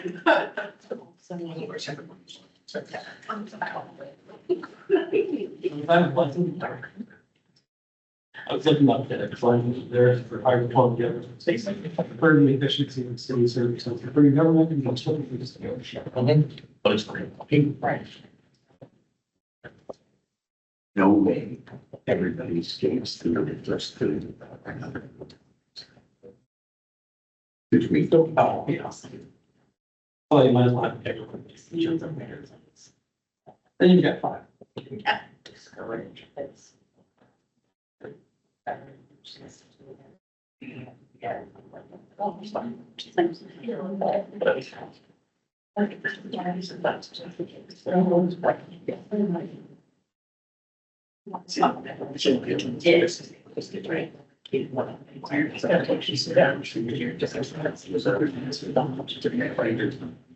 Next. Oh, no. Yeah. This. So we'll be spending quarter till? Yes, cool. Right. That's been pretty spicy here today. 100%. 31st. Solve all the world's problems. We have a lot of big ideas to face it. So I expect not to say you got the ideas. What's that? I can say split. You probably start trembling a little. Don't worry, Ron. Don't worry, Ron. There's not enough money. Don't worry, That's Ron. usually the second thing. I got big ideas and don't worry. There's not enough money. Next to people pop. trust me. Trust me, I've been there. Say the words.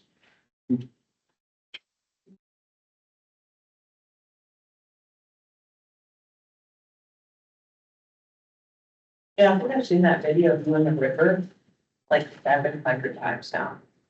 I'm sorry. Everyone loved it. I would get more traction than I thought. Yeah. I looked much warmer as well. I actually felt. Everyone used to have like, even people who are like, do you know how it's sharing? I'm sure. We're good top. Well, so I didn't even know we were gonna be writing that. He said, come to a polar plunge, which I imagined like a nice little, Yeah. oh, it's so chilly. The whole theme is right. It is. And then I get there and you got the book. Well, they get books for a long time. It does, in the long, it does, because it's worried too. Yes. But, and so I assumed it, because I kept standing there waiting to, like, okay, is it gonna shut off? The gun shut off? I'm sick, and it did fine. The middle one. Was that your stem? The middle one? I mean, I feel like it was. It was even like that a month ago. Okay. Yeah. Someone turned it off at the time. Water future. Well, I thought, maybe I didn't sing happy birthday long enough, and like, my hand. Like, means when it's time to lose, when you know, which that. There's, yeah, they actually got it on peppers, 7 years. ago. Yeah, I still keep it in the pocket. Keeps it around in case. Everyone says no in the officer. It slowed down, but it's still not. Got some, I was worried. Plus, I was like, Oh. it's like driving my feet, like, should I stand here for a little while? No, like, should I? Yeah, because I know, I didn't know place on my shit, I was like, around the corner. You like this situation, you wouldn't trust that it's gonna shut off, because 2 hours from now, when then someone put on my water, I'd be like, oh, I think I told somebody. Yeah. They have the other issue, like, they don't register me as a human. Yeah, I know. And then, like, I promise, I know. I know. I'm a person. Was that a Super Bowl commercial where the lady was trying to get like any sync to work? I Was that a keep Super Bowl saying, commercial? sometimes doors, like, And automatic start things. Yeah. yeah, nothing like makes you feel like more of a failure than I can't even like get so out. An inch long. It was perfectly clean, like you could tell it probably just. Men are turning into the, Yeah. I've seen it was great. Sick. But she made me once, something else, perfectly clean, nice mold. Until it came out of a nice new piece of equipment. Yeah, in 2 locations. Ooh. I was kind of wondering. Oh. They have a new location. I Like big courts. The taco place at somebody in Arena and the old Burger King, which I've heard nothing but great things about, they're opening up in the old, where Domino's once was, where Starbucks was. Okay. That's gonna be Oh, like, really? I saw something was going. yeah. You know, like Dave shop in the subway. Yeah, I've never. Did you ever go in there when it was the Hawaiian barbecue? Yes, I did. It was good, something. You know, the macaroni salad that everybody gets all excited for, it's like, I had way better macaroni salad. I don't remember that. That I had. Yeah. Hawaiian. Listen, you know, it was okay. Thank you, Charlie. Okay, we won't force you to keep having a break. We'll make it work. Happily. So here's what we're gonna do now. We're gonna run through what everybody drafted. And we're going to each recognize the difficulty that is group wordsmithing. Part of the value that we provide is being able to do things like make them all sound like they were written by the same hand, right? Because already I can tell that there was, there's some that start with a verb and some that start with a we will and stuff like that. Don't worry too much about that unless it's to like have consensus on kind of how you want them to sound. We can do the fiddly bits with grammar and commas and tenses and all that stuff. Making our middle school grammar teachers so proud that that is still what we do for a living. The main thing is that you agree on the content concept, sort of big picture, right? So when we told you to write the focus area statement, we said 2 to 3 sentences, what you hope will be true in the future, right? This is the direction staff will be driving towards. It's the direction budgets will be pushing towards, future plans, things like that will be moving towards. And then it's both clear and actionable. So it's not saying, I want to be fit, but it's saying, what does fit look like, right? Not this, like, you know, whatever fit looks like. But so it is clear, you know, when you got there. That's the hardest part for staff is playing Go Fish, not knowing what you meant when you said this, so that they understand and can develop work plans and strategies and activities that help support those. So we're gonna run through each one. I'll make edits and adjustments as required.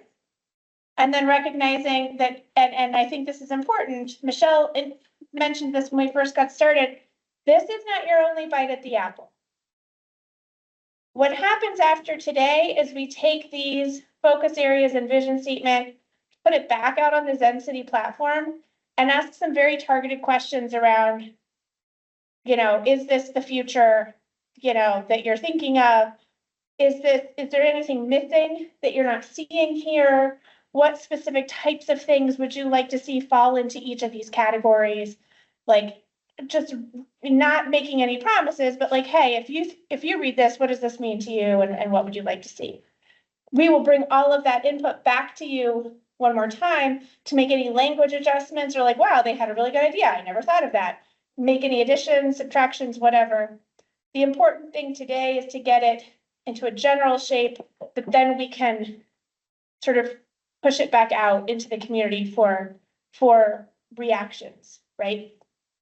So the first one we had on the list here was enhanced recreation amenities. And I'm trying to dual screen on the world's tiniest monitor, so you'll forgive me here for a moment. Okay, which had investing in recreational amenities that provide spaces for residents to create lifelong memories, attract and retain new and existing residents, and provide for healthy and active lifestyles for people of all ages. That's brilliant. I was gonna ask you, right? Thanks, Mayor. We're done. Good job. Next one. Reactions. The action is brilliant. I love it. Great. Yeah. Check, okay. This is a group that wants to be done at 3.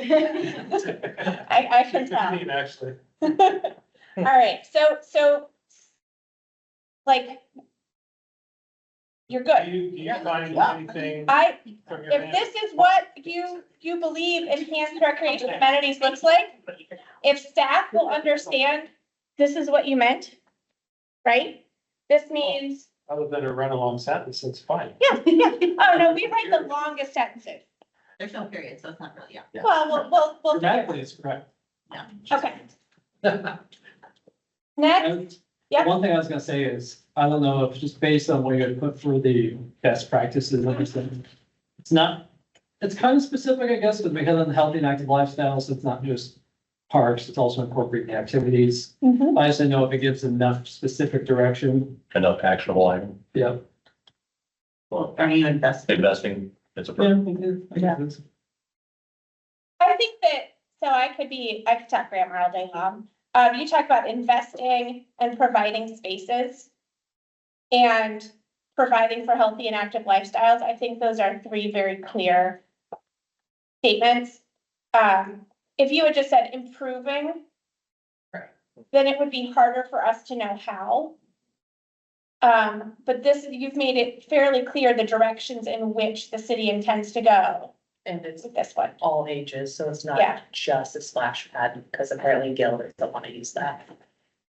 Should we put He's open to it. Should we put The word- And Gil, at the end, decide what, and abilities? ages Only and because abilities? over time, like that, we talked about how, Yeah. what we call Yeah. our one park, we really should just have that in. Yeah. Okay, all ages and abilities. Good addition. Yeah. Excellent. That's how this is supposed to go. Well-oiled machine. Good job, Cedar. We hit Yes. recreational, did we need to in any way, because that doesn't really say arts, culture, it's really just the recreational piece. Just for shared understanding, are we talking recreation, arts and culture, or are we just talking recreation, or is The there? priority list was recreation only, wasn't it? It's right there in the board, enhanced recreation. I just don't know, we all kind of meet. There was- I heard very little from you all in the post-its, if anything, maybe one thing about and cultural and arts, right? Like it was not something that we saw a lot of on the stickies. How about with the Outdoor events, surveys and whatnot today? concerts. People like what they have, we've heard a lot about, and then I did hear some anecdotes about, I don't like the bands that come to the things, but like, that's not a huge problem, that's a Gen Alpha problem. I just want to make sure when we all say recreation, we meant recreation, or were we using that just as a catch-all for recreation, arts and culture? I think at least I think of difference between the whole projects. Okay. So what should it be? So you all agree they're different things. What do you want this body's priority? Just because we wrote up there enhanced recreational amenities, remember, this is all like right in pencil right now. That can be modified. Well, somewhere else in the strategic plan is gonna bring up arts and culture. No, that's not on your list right now, Can we say, unless you think it fits somewhere in one of those other, the other 4 buttons. Sorry. well, no, I think that's a good, maybe it wasn't, but could it be to this group and recreational and Cultural. is cultural encompass arts or, right, Because I mean, I feel like that is also like, because in our stickies, we did mention like outdoor event space, concert space, more activities, so it doesn't necessarily just have to be exclusive to. So I updated both the title and the text to say enhanced recreational and cultural amenities that provide spaces for residents, . And I also think because people kept mentioning wanting to have more indoor activities for the winter time. That doesn't, like, we're enhancing parks, we can't use those in the winter. See, arts and culture isn't recreational. I mean, you can cross over, I suppose, but you got symphony and you've got paintings and museums and so on and so on. So, And is that what you all meant when you were thinking about this? Were you thinking of a possibility of investing in a museum? My Or gut- purely in recreational? My gut feeling from just the last couple minutes is we're split. Some of us kind of, I think, maybe meant more broadly, some of us meant I think, recreation. I think when you put culture in this, I don't disagree that they can be, but now I think the statement itself feels. I feel like we just kind of wrenched it in. When you talk about healthy and active lifestyles, I don't think of cultural amenities supporting that. Okay, I will say as soon as we put in cultural, I do support the cultural piece, but it does make this seem like a very vague statement. recreation refers to activities or experiences people engage in for enjoyment, relaxation, and personal well-being. These activities can be physical, like sports or hiking, or more leisurely, like reading or playing games. Helps people refresh and unwind from daily routines. When your community hears recreation, what do they think? I think of, yes, like golf courses, the parks, the swimming pool, splash pads, recreate things. But on the rec center website is where you sign up for center classes. So that's a little, Because we're promoting it, doesn't mean it defines it. well, it's in the category though. I mean, arts, culture, rec. That's what sequence you put in this. I think it's the question. And tell me if I'm wrong, the question is this where we're gonna focus, right, in the next 3 to 5 years? I don't think we need to say and cultural, because if we're saying investing in recreational amenities that provide spaces for people, for residents to create lifelong memories. So that could be the Hearth Center. Is that clear though this to kind of direct, is that clear to the people we're directing? Is that a concern? It is, and you will be able to provide more specificity once you get into the actual house. Okay. Just gonna say this is the first buddy. Right. So That's fine. I got the code. Take out, okay. Okay. And if you hear from the residents, where's the museums? Right. What about the culture? Put Then you know, comma, Right. museum. And museums. okay, Done. Okay. good. There it is. Well-maintained infrastructure. Achieve well-maintained infrastructure that meets modern demands of growing our community by making strategic investments. It kills words. That's brilliant. Daryl, we can't say this is brilliant, because it's you and I. I don't know if Bill says it was brilliant. He might. I don't know, if it feels looking like it's not brilliant. I don't know if I like achieve. That was my, yeah, we can take that out. Well, I think like she said, that we can. Verb well maintained. This is what all of my notes look like. Like Mad Libs. Yes. And part of it will come down to, do you want them all to start in a verb? Do you want them all to say, we will, or Cedar Falls is, or, right, like, you'll figure that out. But is the goal of it, well-maintained infrastructure that meets modern demands of growing our community by making strategic investments? Or is it strategically invest in well-maintained infrastructure? Then you have a verb. Oh, I like that one. Yeah.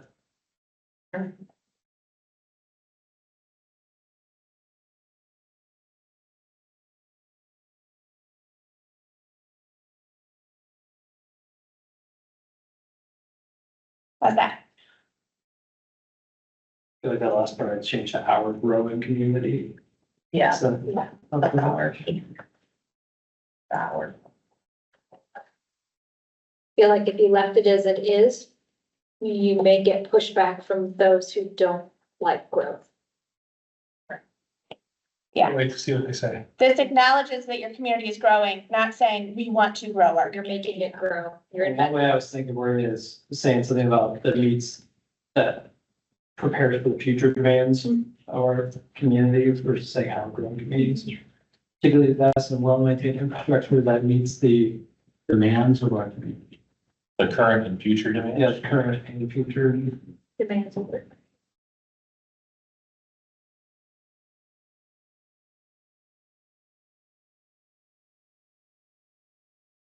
And get rid of growing. And you could say of our communities is. Just to put the pin in, Michelle, for both of you guys, one thing I did want to talk about today, if we can quick, is the definition of what we all agree is, but when we say growth, whether we targeting or not talking about right now, just that. I've heard dropping growing from this statement.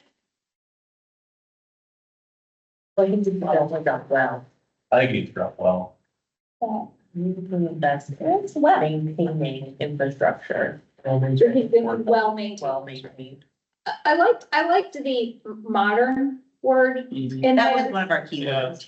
just because that means to me, that if I were on staff, that's signaling staff that you all are willing to invest in updating, not just Band-Aiding Not just Think modern maintained. infrastructure. or Modern infrastructure, not modern Yeah, infrastructure. sorry. All right. So strategically invest in modern infrastructure that meets, because I don't think it's just maintained. So it's not. That meets the current and future demands of our. I think you almost have to have both, like you have to maintain it somehow. Yeah, I mean, you obviously, but that was, when we first had our words. Right, Ron- well, maintained is in the title, right, so you haven't lost it, this is your definition of well-maintained, is that it's modern and it meets your current and future demands. Sounds good. You don't have to use the title words. It's a circular reference, if you're using the title words to describe the title words. Right? Right. Strategically invest in modern infrastructure that meets the current and future demands of our growing community. I like it. Okay, Ron, you got a little on your face, what? Yeah. No, say it. Or say it wrong. Oh, that's it. No. Wonderful. You were. okay. All right, next we have thriving and connected neighborhoods. That's all. We will foster thriving, connected neighborhoods. By losing our ability to speak English, we will foster thriving, connected neighborhoods by prioritizing walkability, housing affordability, and thoughtful development through strategic investment and community-driven planning. We will create welcoming spaces where people can live, work, and gather. I think we can take out foster thriving connected neighborhoods, because that is in the title. We will Just prioritize prioritize. Yeah. walkability. I agree. Yeah. Was anyone channeling Aaron when you were writing this? I'm always channeling Aaron. Prioritizing walkability, housing affordability, and thoughtful development. Period. Through strategic investments in community, we will create welcoming spaces where people can live, work, and gather.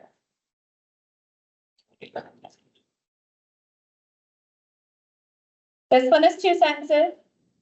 Stating the obvious here, the others are not.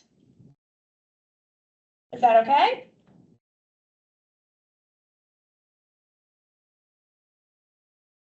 Well, the first one's not really even a sentence. Right. We will prioritize walkability, Right. thoughtful development. What if it says, we will prioritize walkability, housing affordability, and thoughtful development through strategic investments and community-driven plan, period.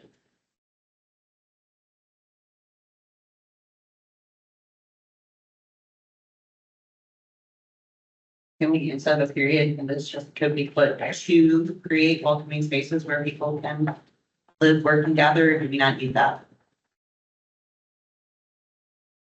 I feel like we don't need. I just got lost. Why don't you We take will that prioritize, last sentence and take 2 parts and switch it? we will We will prioritize, create welcoming spaces. We're working. Okay. By prioritizing walkability, No, through strategic investments. Take through strategic investments and put that at the end. perfect. when did you know Jen had a stroke? Well, Hieroglyphics. You need speech recognition technology.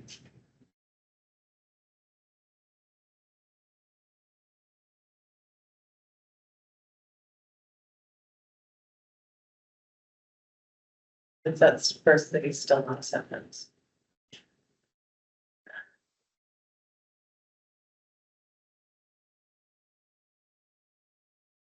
do you need it? Live, work, and play. Well, Yeah. I think that's action. Create, well, again, we're just creating Mhm. space. I think these that, oh, you don't see that I highlighted because I'm doing it on a different screen than you're seeing. These are maybe the how. Right?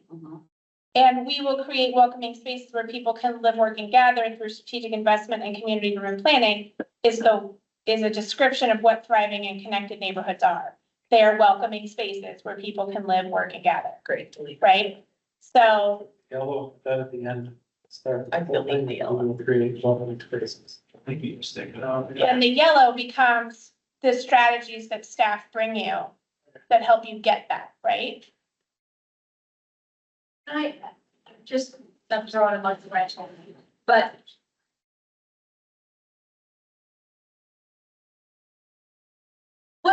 if you don't read the title, you just read that sentence. Do you know it's neighborhoods? So what's unique about your neighborhoods that you're trying to create? Versus what you all said on recreation amenities, part of your recreation amenities definition was creating spaces where people can make memories. Well, the walkability and all the stuff that we took out was describing. And that's why I'm Yeah. asking if, Well, again, if you take the title off, what, on the neighborhoods, play spaces, create welcoming neighborhoods. I think the spaces are, maybe, but what's unique about your neighborhoods? What's unique about Cedar Falls in its neighborhoods versus Waterloo's? or New York City, or New Orleans, or any of the other places that you all mentioned. What are you trying to create here about your neighborhood? I think one thing is that we are potentially, there's better connected through trail systems, through other things that make it so you can get around town in ways other than just driving. I absolutely think that's important, because that's not everywhere. I think we want to be safe. You know, like that they can't do those things. I also heard replace spaces with neighborhoods. Because this is not just about any space in your city. This is specifically about neighborhoods. The main areas we pulled from our sheets on this were the walkability piece, housing portability. So I'm kind of talking about accessible neighborhoods, meaning just you can afford to live Right. here. Creating safe and welcoming, walkable and accessible neighborhoods. It starts to give me a picture of what this is. Without the specifics of the how, but it's giving me, as an outsider, a better understanding, a better image of what's unique about your neighborhoods versus anyone. Do all of them say strategic investment now? That's the thing. Kind of, yeah. I think literally all three so far. Yeah. Strategic investments. Like it's time. That's the editing. Yeah. Well, you went back to, you were talking about how you still live in basically the same neighborhood you've always lived in. And you can tell you have a sense of identity of your neighborhood was a place you could identify. Like saying the neighborhood I grew up in, we grew up, kind of the Heights neighborhood, so it's, Hudson Road, kind of near the water tower. So it's like across Hudson Road from the property where the eventual sometime Mercy One Hospital will be. But it's a kind of square neighborhood, only one in and out. Which technically wouldn't be allowed to less than today's standard. Right. But my neighborhood was a neighborhood, like it was a recognizable physical space and just that sense of I have a neighborhood, like my own little area I associate with beyond the scope of the whole city or within the scope.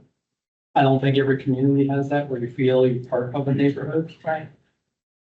Channeling Aaron, do we need to have, because what I've heard from him and I've heard over and over is the diversity part of a neighborhood, you know, not just kind of like what Daryl was saying earlier about the like, not just housing or, you know, whatever. Do we need to have that in this statement somewhere to convey what we have previously talked about specifically? I heard him mention that. Does that fit under live, work and gather? Because it's not just a place to live. What is it? Like the diverse, like what I would say is diversity, like for instance, that it's not just a bunch of housing, that it maybe has a nursery or a, you know, place to get your hair cut. Oh, mixed use. You're talking about mixed use development. I think, because I've heard him say that when Aaron talks, that's important. So channeling him, do we need to put that in there to make it part of our? I know it was funny because he called himself out to say, when I said walkability, I didn't mean that, I meant this. And walkable is in here. He knows what that means. Sure. We look at it as proximity to services, not. Sure. Yeah.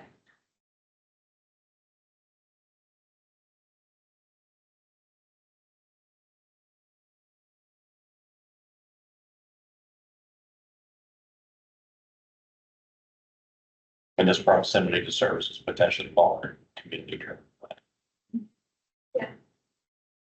One option, Yes, because if the community wants it, then they're helping to create it as opposed to making that assumption. so What they want. thinking about how we may drop the phrase strategic investments at some point from all of them. If it's through community-driven planning and thoughtful development, That's better. Yeah. Good. how's that? Great, great. Okay. We've honored what you had before and put it in all different places. Perfect. Okay. All right, diversified economic development does not talk about strategic investment. Good job. Can we put it in? Modernize policy and regulations with clear defined parameters to allow for a healthy and diversified local economy.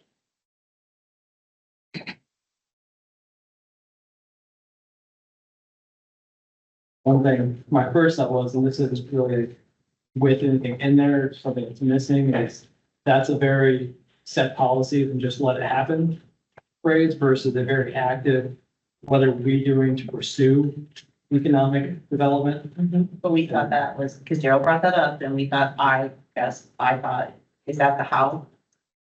I'm not saying, that's where. No, I would say, because I would say direction, just thinking of this, we went back to, we only have one economic development person. We only have time to react right now.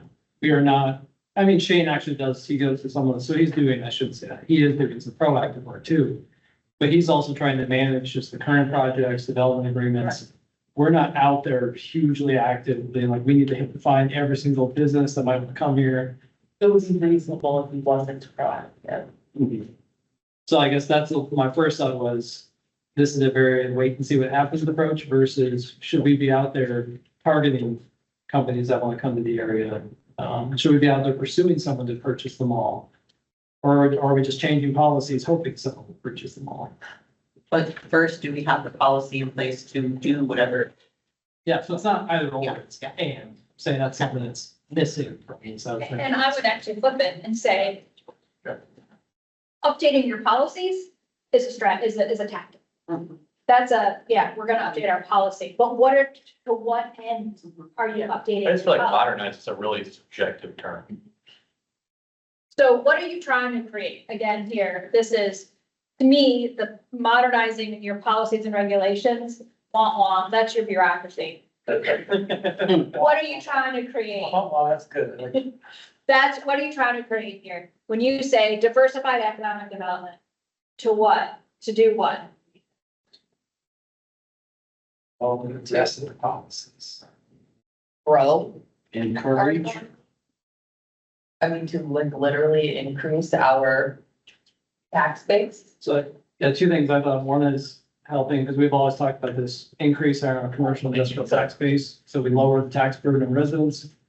And then two is, I think, making sure there's new job opportunities and career opportunities in the economic development. Absolutely, because modernizing or diversifying your tax base isn't exciting, but you can't have enhanced recreational amenities and a well-maintained infrastructure. You can't do all of those things unless you want to tax all your residents a lot more to pay for it. You have to diversify your tax base. Right now, you're obviously heavily residential. So how do you look at what those opportunities are to help diversify to then create the workforce? And I go back to what you all said earlier about, I'm not gonna say it as articulate as you did, Hannah, but the idea of you help people grow here so they can leave, but give them a reason to come back. Oh, yes, prepare them. Yeah. To leave, give them a reason to stay. You put that into nice words. So I've been playing while you've been talking in the second bullet here. I added a word and I might need to take it away. It was based on what I heard you struggling with, which is proactive. Proactively promoting. And I did that because all the rest of them had started with an ing word, so I wanted to be consistent. Proactively promoting a healthy and diversified local economy to support the economic health of the community. It's kind of a circular reference. Yeah, you got Yeah. So.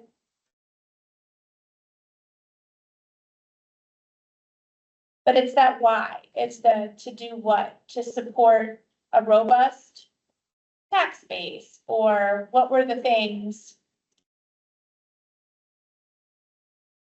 Well, it's to grow so that for basically increasing tax revenue from commercial and industrial to lessen the burden on residential. Right, so it's like, it's also providing services and creating jobs. The ultimate goal is making sure there's good careers here and jobs that people can make a living, Right. live a life. To do that, I think, so that's one goal, and the other is just the tax base, so that we have the funds to continue to provide services. I think those would probably be the two new.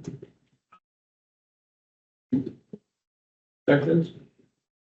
Awesome.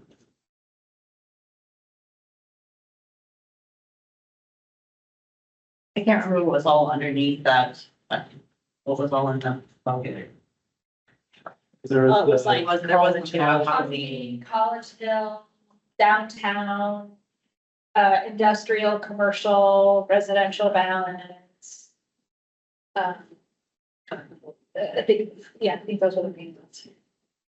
so maybe something about like a balance of residential and non-residential. All other, I think it's something like. We're in continued industrial and commercial growth to continue expanding the tax base. Do you want to say tax base? Yeah, I've almost worded it like that's very. Want, want. I get it. People think about taxes on us. Yep. You're right.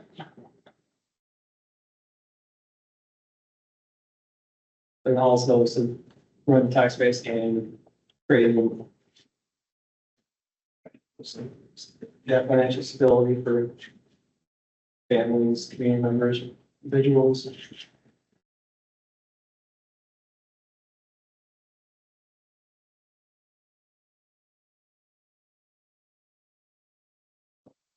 Part of the, if you've got diversified local economy, you know, we often talk about, you've got thriving neighborhoods. We often hear, you know, thriving economy, which I'm not sure is right for what you're talking about, but it is, you want to create a place where people want to invest and that people are invested in. It's kind of what I hear you talking about that.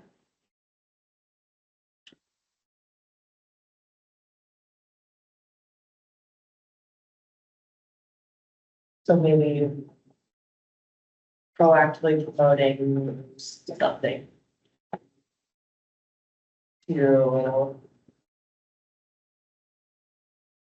Something to curb investment in, what did you just say, Michelle?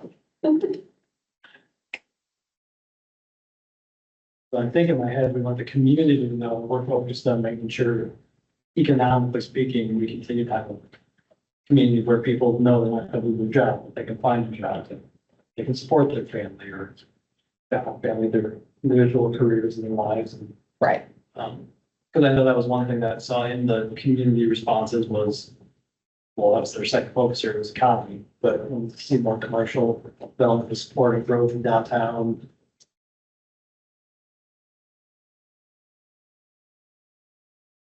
I heard where people want to invest in. Did I hear that? Yeah. I mean, you want a place where individuals, your residents are gonna stay here, but that you also want a place, I think what I hear you saying, and I please don't let me put words in your mouth here, is that you want businesses to come and invest here as well too. And then that gets to later your house, you will have policies designed to encourage that investment. That's what you can generate once you know what it is that you're trying to achieve.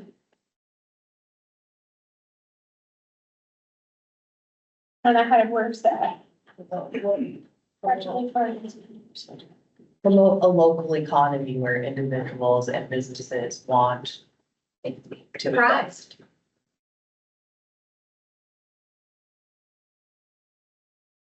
Where individuals and businesses invest in the thrive, something like that.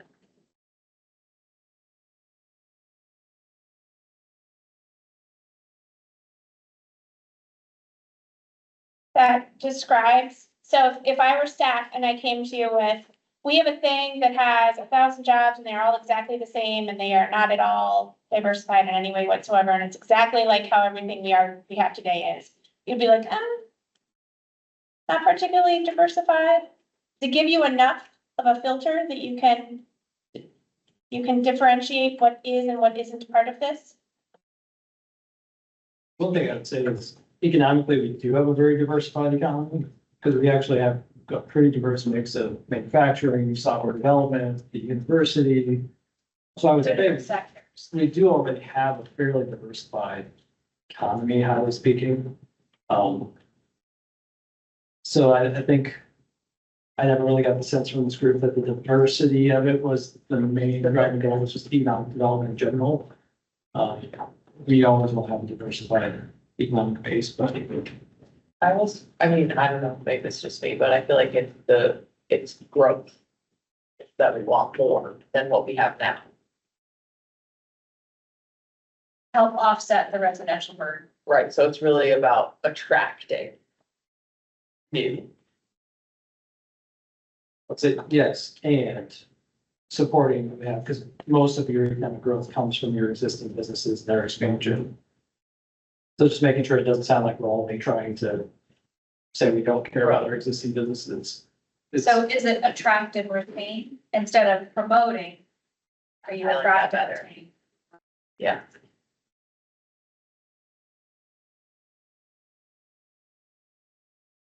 Why don't you sit with this one for a minute and let's move to the next one, because then somewhere in the back wizardry, I'm gonna telepathically ask Jen to put all of them on one slide. So you can see them all together. Oh, I said that out loud? I thought it was just in my head. So then the last one. Okay, high-performing government. Providing citizens with transparent, highly functional city services while maintaining fiscal responsibility.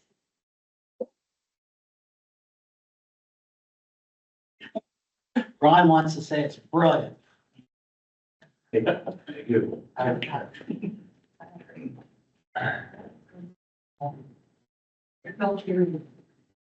Don't worry about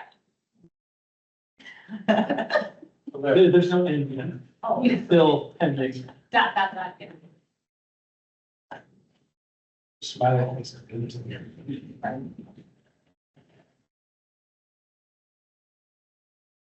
Good timing. How does that sound? Anything missing to that one? Can we talk about the word citizens? Yeah. I've always preferred to say residents, because I feel like nowadays citizens comes off as a little bit. It means something to some people. Are they the only ones who access your service? No. Yeah. Yeah. Oh, there you go. All right. I like that. Yeah, yes. Providing, consumers. The community, I like that. It's good. Nice generic.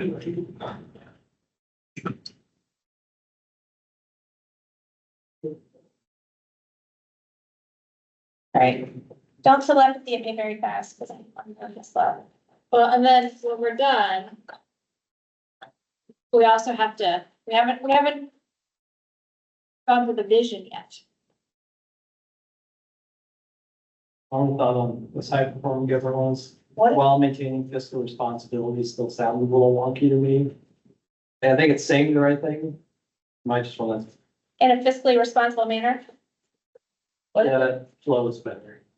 what if it says say transparent, say accessible? Like, I just don't feel like, I mean, I don't know, I just don't really love the word transparent. It's like, it's kind of like. Overused. And it, yeah, it's just like, it's kind of buzzy and. Like, I don't know, it implies that there's like something that's not going to be. Like. How's that? I hear that from the- they want transparency. No, but what does that mean? Yeah. What do they want? When they say transparency, what does that mean? I want you to tell me all the secrets that I know you are keeping from me. And that's why I don't like the word. Then when you say there are none, they're like, you see, you won't have it, you won't know. Transparent to me implies that there's an alternative agenda here, something that's not supposed to be shared. So I'm not a huge fan. I'd be like, Yeah, accessible. Okay. I Okay. sure about fiscally responsible man. There's something crazy. Workshop it. We'll schedule a special work session. If you're in a bar. You can go on to tell them all of that. But Jill, I think she feel better. Daryl and my statement of Philly, like. What's this whole part? Wow, I'm proud of you guys. Yeah. There are letters and words that. Just wait till you get to our vision Not statement. saying Wow. letters are.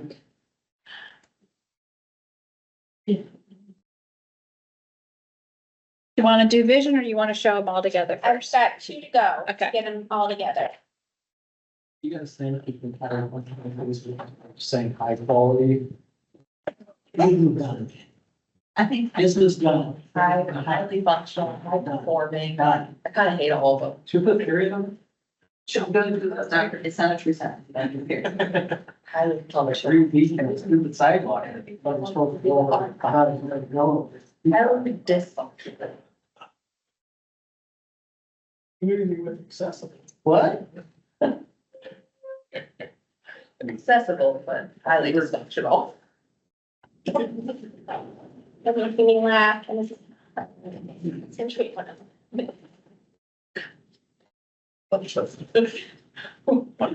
Change the running community accessible, usually not for professional cities unless it's on the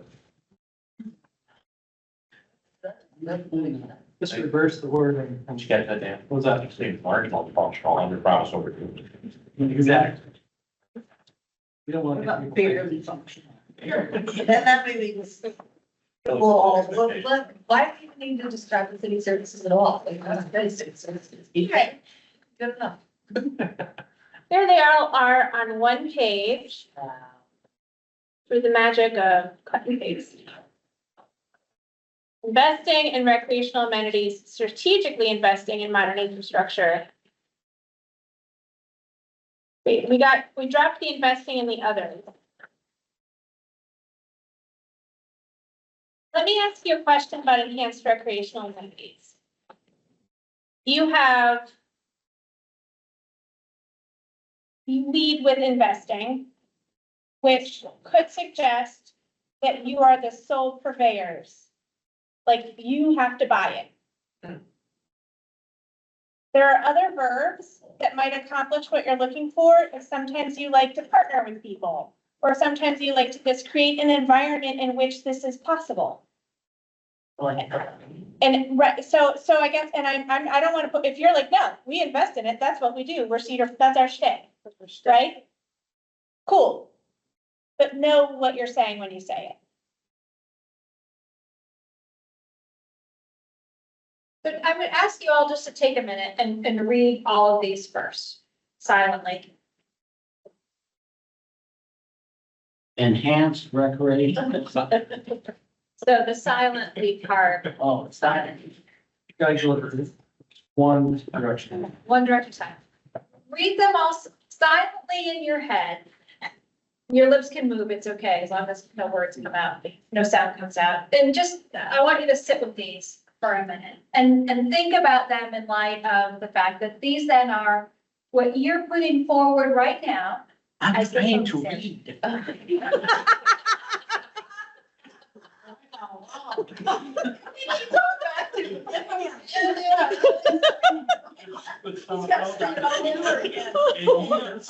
You're already competing with so many voices in my head.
Have you read through them all? I'm gonna ask you to resist the urge for wordsmith. And I'm now gonna ask Jen to go to the vision. And I'm gonna ask Hannah, will you read this out loud? Sorry. Cedar Falls is a safe, welcoming community with distinct neighborhoods, a small town feel, balanced with big city amenities, and a strong sense of connection that creates the magic that makes it feel like home. Magic.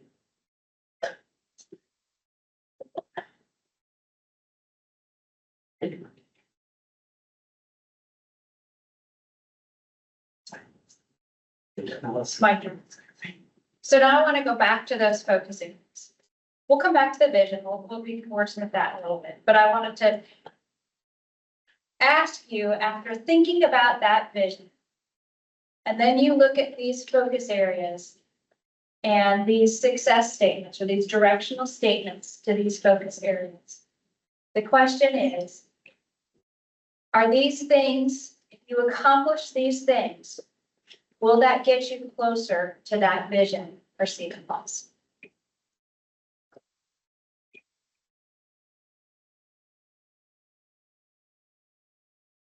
Without wordsmithing, I think we're hitting on all the high points and the high priorities, and then we're gonna, change things as appropriate and timely as you work on each of them. So again, without wordsmithing, I think we are hitting on the vision.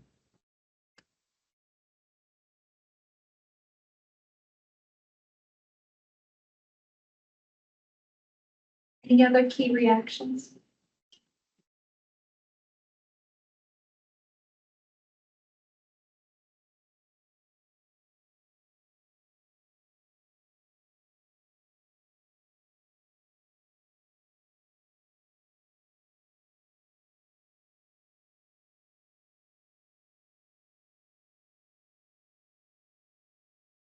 We see that vision again. Can I show them? Yes.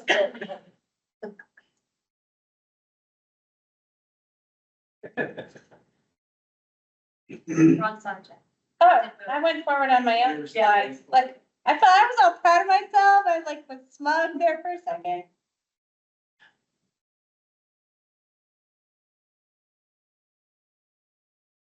It's time to read it out loud. I don't have that radio voice like she I had. know. Bummer. I'm really more of a flight attendant than a radio host.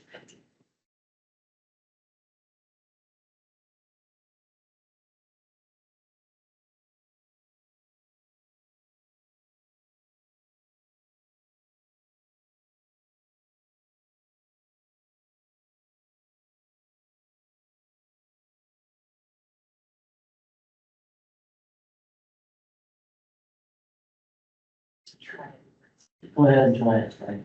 Okay, now I'm gonna release you all to wordsmith, either the vision or back to the focus areas. But I wanted to give you the full picture and let you just sit with it for a minute.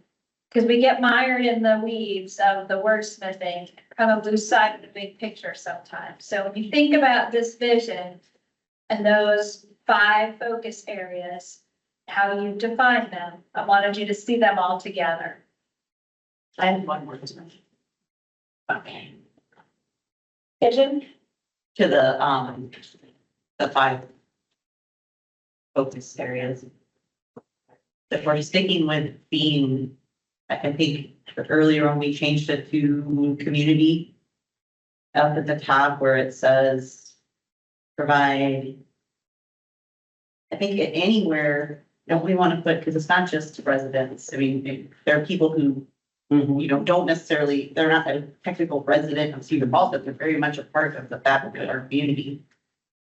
So there, and then later on in that same one where it says retain new and existing residents, can we maybe change that, or consider changing it to community members, maybe?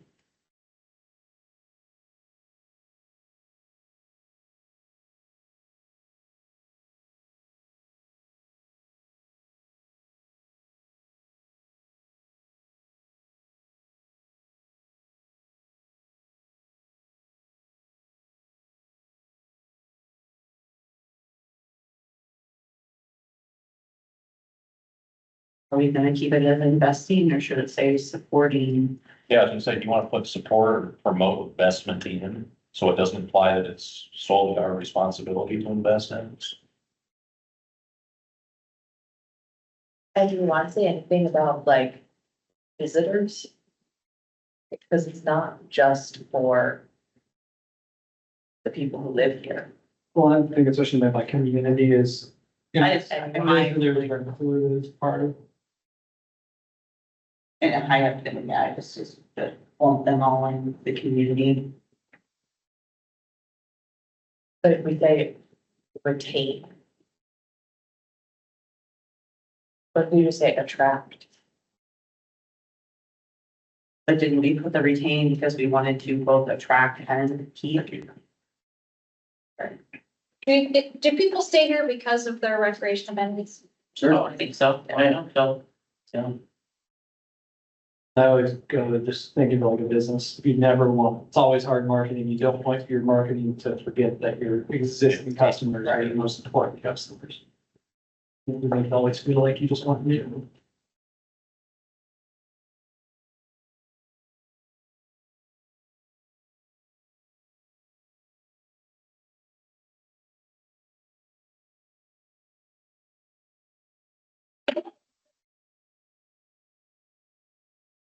What? You have investment all over this, I know. I say promoting development of recreational amenities that provide for spaces. Or are you just Develop- providing them? That, Like, is this all about new stuff? Or is it about maintaining and continuing to operate your old stuff? I think it's very much also. So is it providing recreational amenities? Yeah. there we go.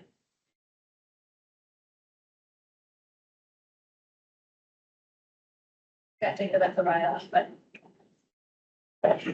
So, create. that includes spaces.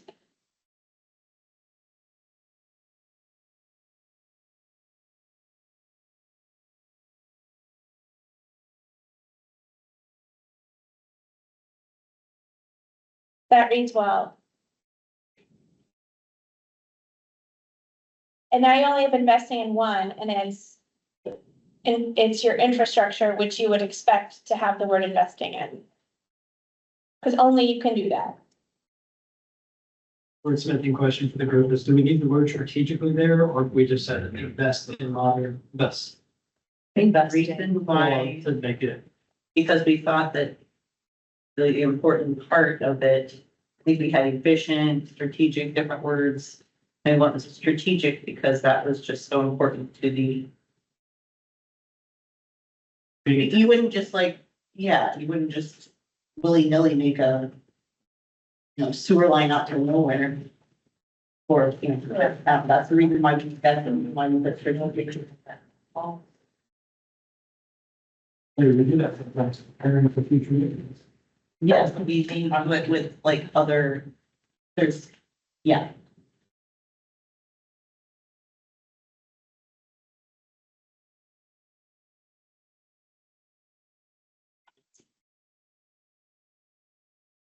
That's what that's interesting.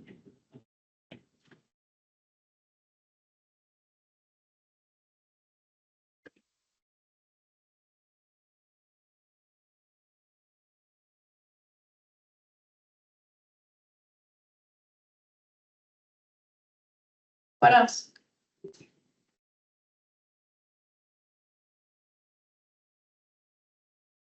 I still don't really love the last one.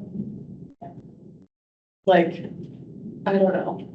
The last, Well, I- the last sentence, the providing the community with accessible, highly functional city services in a fiscally responsible manner. What part me not like, I don't know, it just doesn't sound like it's saying a whole lot. Like, I don't know, I feel like thinking more about what we provide, it's like, okay, like it's processes, it's things that make the city go. It's So are we going in order here or we just? So we're thriving and diversified economic development, we're good with all those. I think Jumping around. Okay, that's what I mean, we're Yeah. just jumping around or. Yeah. Is it the verb? Providing. Yeah, is it serving? Is it? Is that like, where is the, is it that it's not exciting? Yeah, like it just doesn't, the rest of them, I feel like it's like, it's telling more of a story. It's a bigger picture. And then while obviously high performing government isn't quite as like fun and exciting, I still feel like that's a. So is it even a focus area?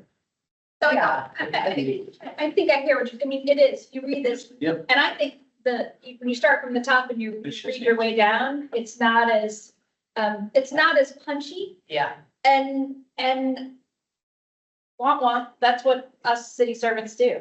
It's not as punchy.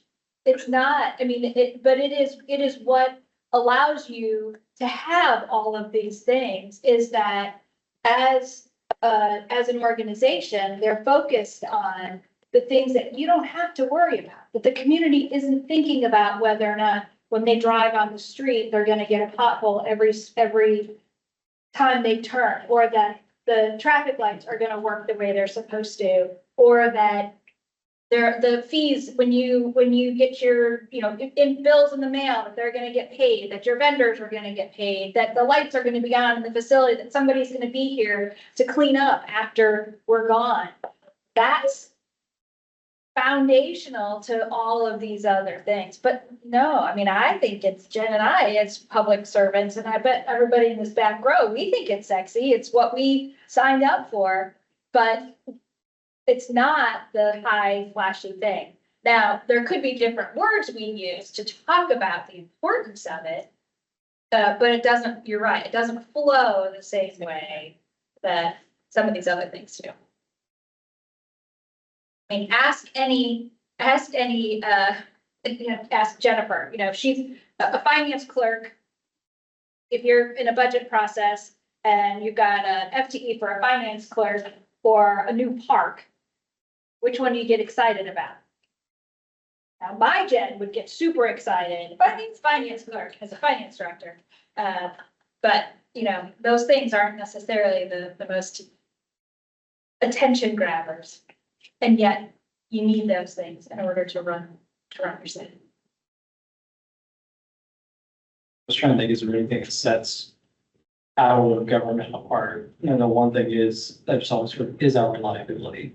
Like, we do not just CFU, but, thing I get calls on regularly, usually from Waterloo residents, is our snow removal. Because they can clearly see the difference between how well maintained our streets are. And everything's cleared by 7 AM. People will literally drive across the city boundary and say, hey, just had this, just at this last snow. Call and say, hey, I'm a Waterloo resident, just wanted to say, I was driving down University Avenue and could tell the moment I crossed into Cedar Falls. But just that reliability is something I think people know of. Our government services. Popped that in. Also, to get a bunch of words in. Yeah. Style like this. Do we want providing or supports?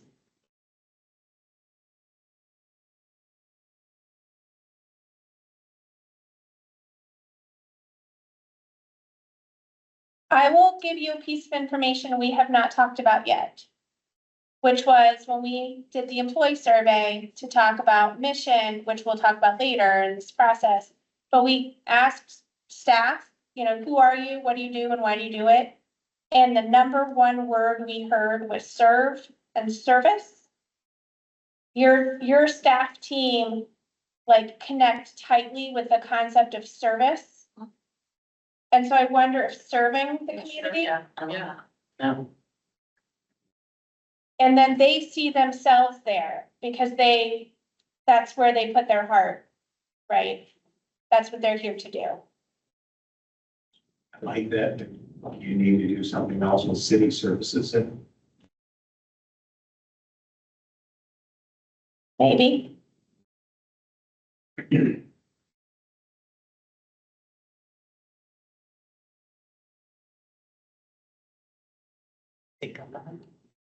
Any other big edits that you have to any of these? I know we've jumped around a lot. And it's not gonna be perfect today, because again, we're gonna take that to the community and they'll tell you where it's not perfect. The diversity economic development, I'm still not a fan of. Kind of the same thing as that high performing government, but it's just very generic. I don't think it helps give any direction to your staff or really give any real insight to the community on. It's just saying we're doing economic development. So I'd like to get a little more into that, but tell the story of, because I think a lot of, we heard in the surveys, people wanting to make sure we're supporting for small businesses, downtown storefronts. Not saying we need it all listed in the same, but just a little more narrative there. Yeah, I'm just saying, we'll do economic development. What would you suggest?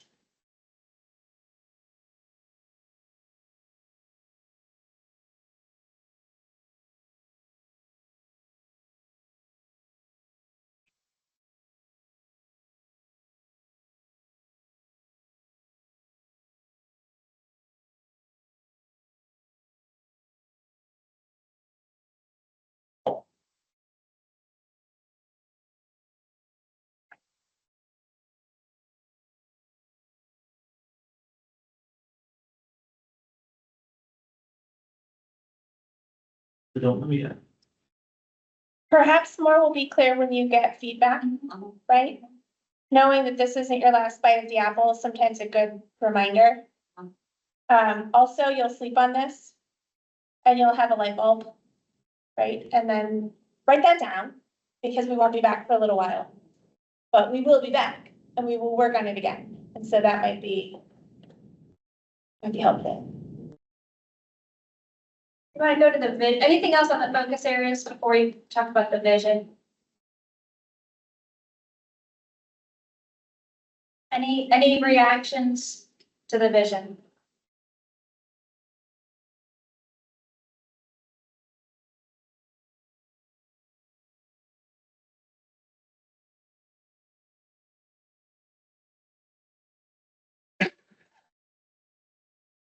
Love it. Lukewarm. Want to start from scratch?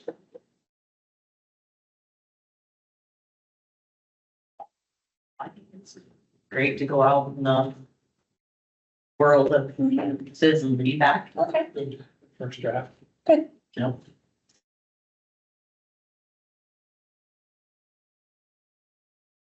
Okay. So you now have 5 focus areas and a vision. And I'm going to ask Jen if you pull the focus areas up. I have one more ask of you, I'll have 2, but one more major ask for you today. We're just about at the end of what we needed to accomplish for today. But I know that you all, as you were talking about your focus areas, and even in the conversation we had leading into the development of the focus areas, you were starting to think about some of the house, the what specifically you wanted to do. And I want to give you each an opportunity to begin to brainstorm what some of those hows might be in each of the 5 focus areas. We're going to get feedback from the community on that too. We're going to tell them these were the focus areas and the vision that the mayor and council spent time developing. And we're going to ask them what they would like to see in each of these areas. They'll have ideas in some, I imagine, like enhanced recreational amenities. We'll get lots of ideas there. They may not have as many on diversified economic development. We may have some, we probably will have some there too. But we are going to ask for their feedback on the statements that you wrote, but also ideas that they may have for things that they would want the city to do to advance those areas. I want to give you an opportunity to answer that question ahead of time. So this is a sticky note exercise where color doesn't matter, but one idea per sticky note still does. And we're going to collect these and we're going to add them to our inventory of ideas that we come up with But what I did was I put a flip chart on the wall here, one for each of the 5 focus areas. And I'm gonna invite staff to play at this game as well too. We'll give them some Post-it notes. We get to share Post-it notes with staff too. And again, this is your opportunity now to start to get down a little bit from the tree, from the forest and into the weeds a bit. What are some of those specific projects or initiatives that you think should be considered in each of these areas? Projects or initiatives that you think should be considered in each of these areas? Yeah, given the definitions that you all. Yeah. We have a parks master plan underway and we had 2 months of feedback from the public about strengths, weaknesses, projects they'd like to see. We're still really in the middle of what are gonna be recommendations out of that. So will that create some conflict with this first one or how they work together? Parks and Recreation Master Plan could be a great strategy under enhanced recreation. Could you just repeat the instructions, please? If you have ideas, this is brainstorm, ideas for projects or initiatives, action items that the city can take, not just anyone in general, but that the city could take in any of these 5 areas based on what you all have defined the areas to mean, write this down. One idea per sticky note, and then I'll ask you to put your stickies on the right sheet. But don't trip over the cords. Yes. Yeah, it wasn't the best.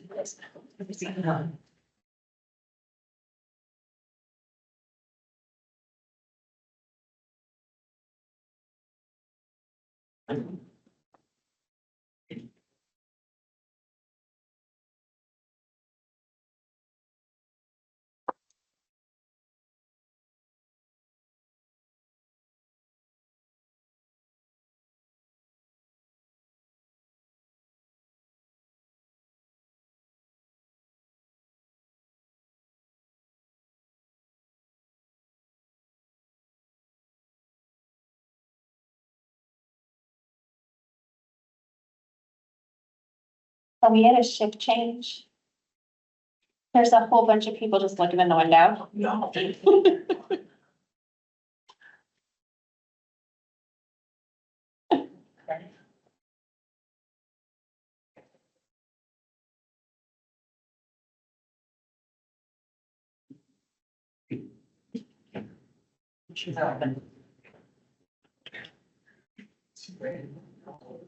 Looks like it. I think it's the one that's in Tel Bills. Huh?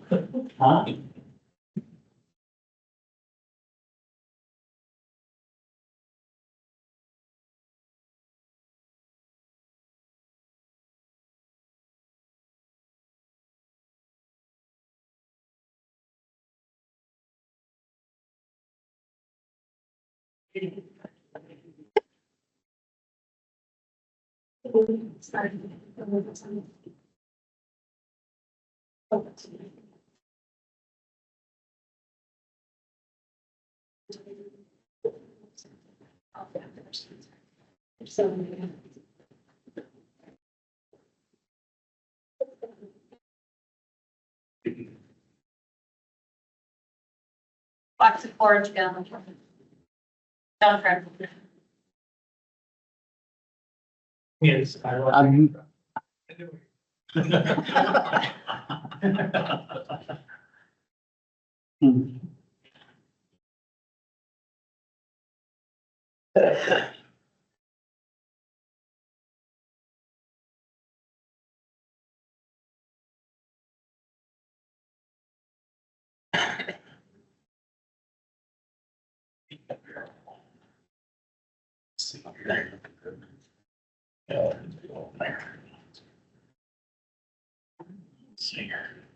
here.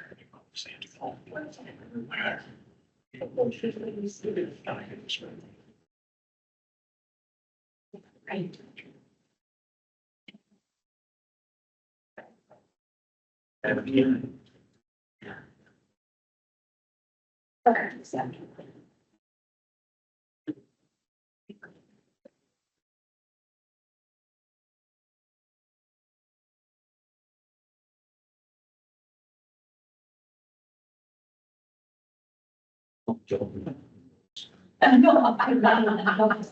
And I'm not judging.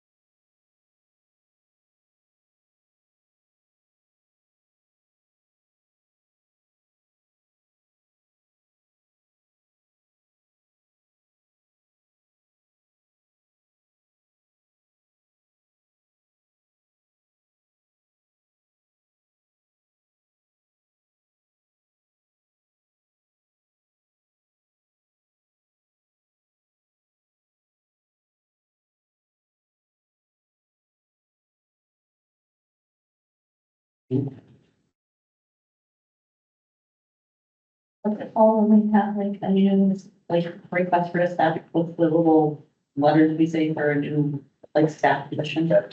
At P. Oh, it's right there. No. Tonight. So tonight.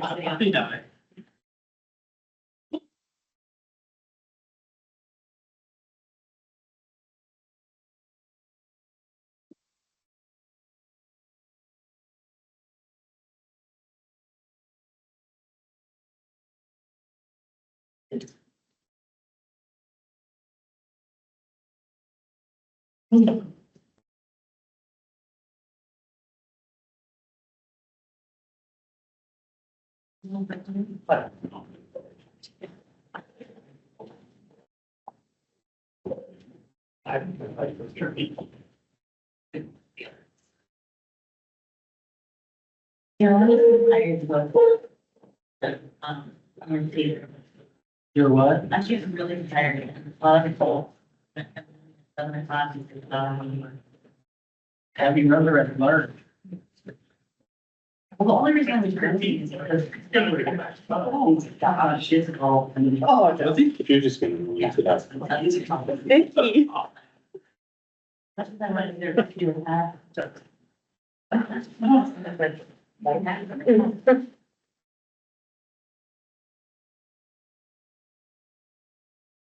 I got one now.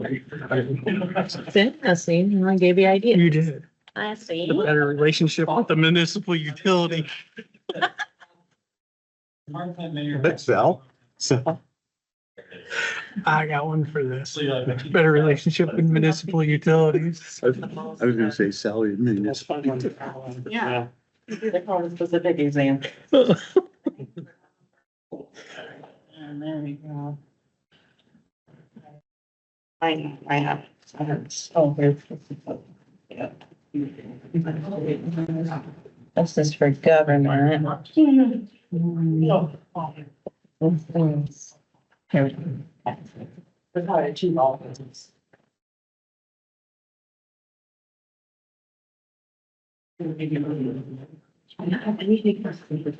No, they're really always gonna be for me. That's how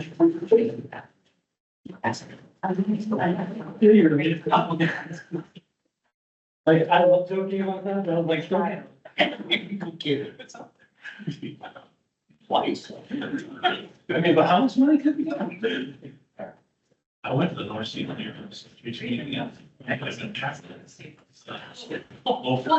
had that, we did the budget task force and. That's weird. If you have a beer for me.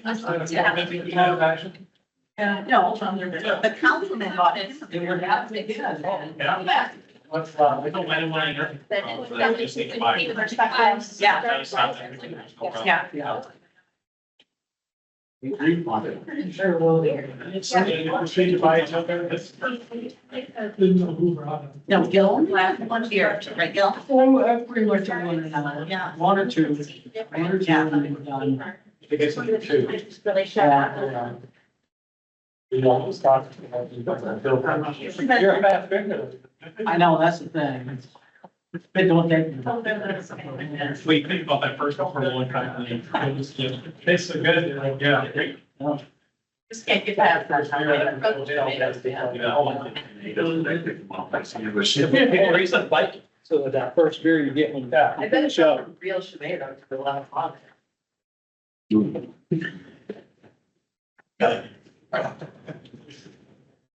Daryl, are you around?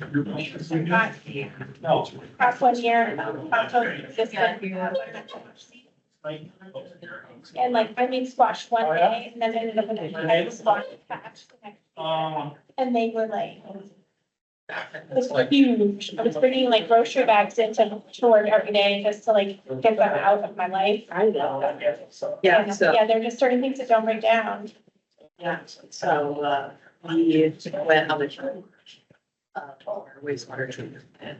And, That you know, makes you like. it was like right at the end of the summer and there's all these tomato plants and they were telling us all about it. And so when we like make our new facility, Yeah. one of the things that like, depending on which facility you choose, Yeah.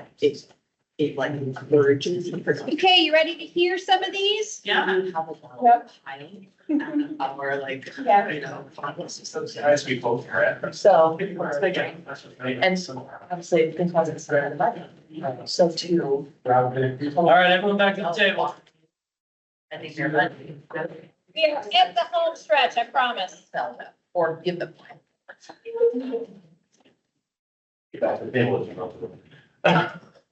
Candy time or banana time. A healthy alternative to sugar. Nature's candy, yeah, yeah. Okay, and I'm gonna just read through these really quickly, mainly to make sure that I can read them so that we can type them up and capture them. But under enhanced recreational amenities, we have camping in Cedar City, refresh existing parks, implement the parks master plan. I wonder where that came from. Recreation should include all areas of mental and physical wellness, so cultural amenities are key as well.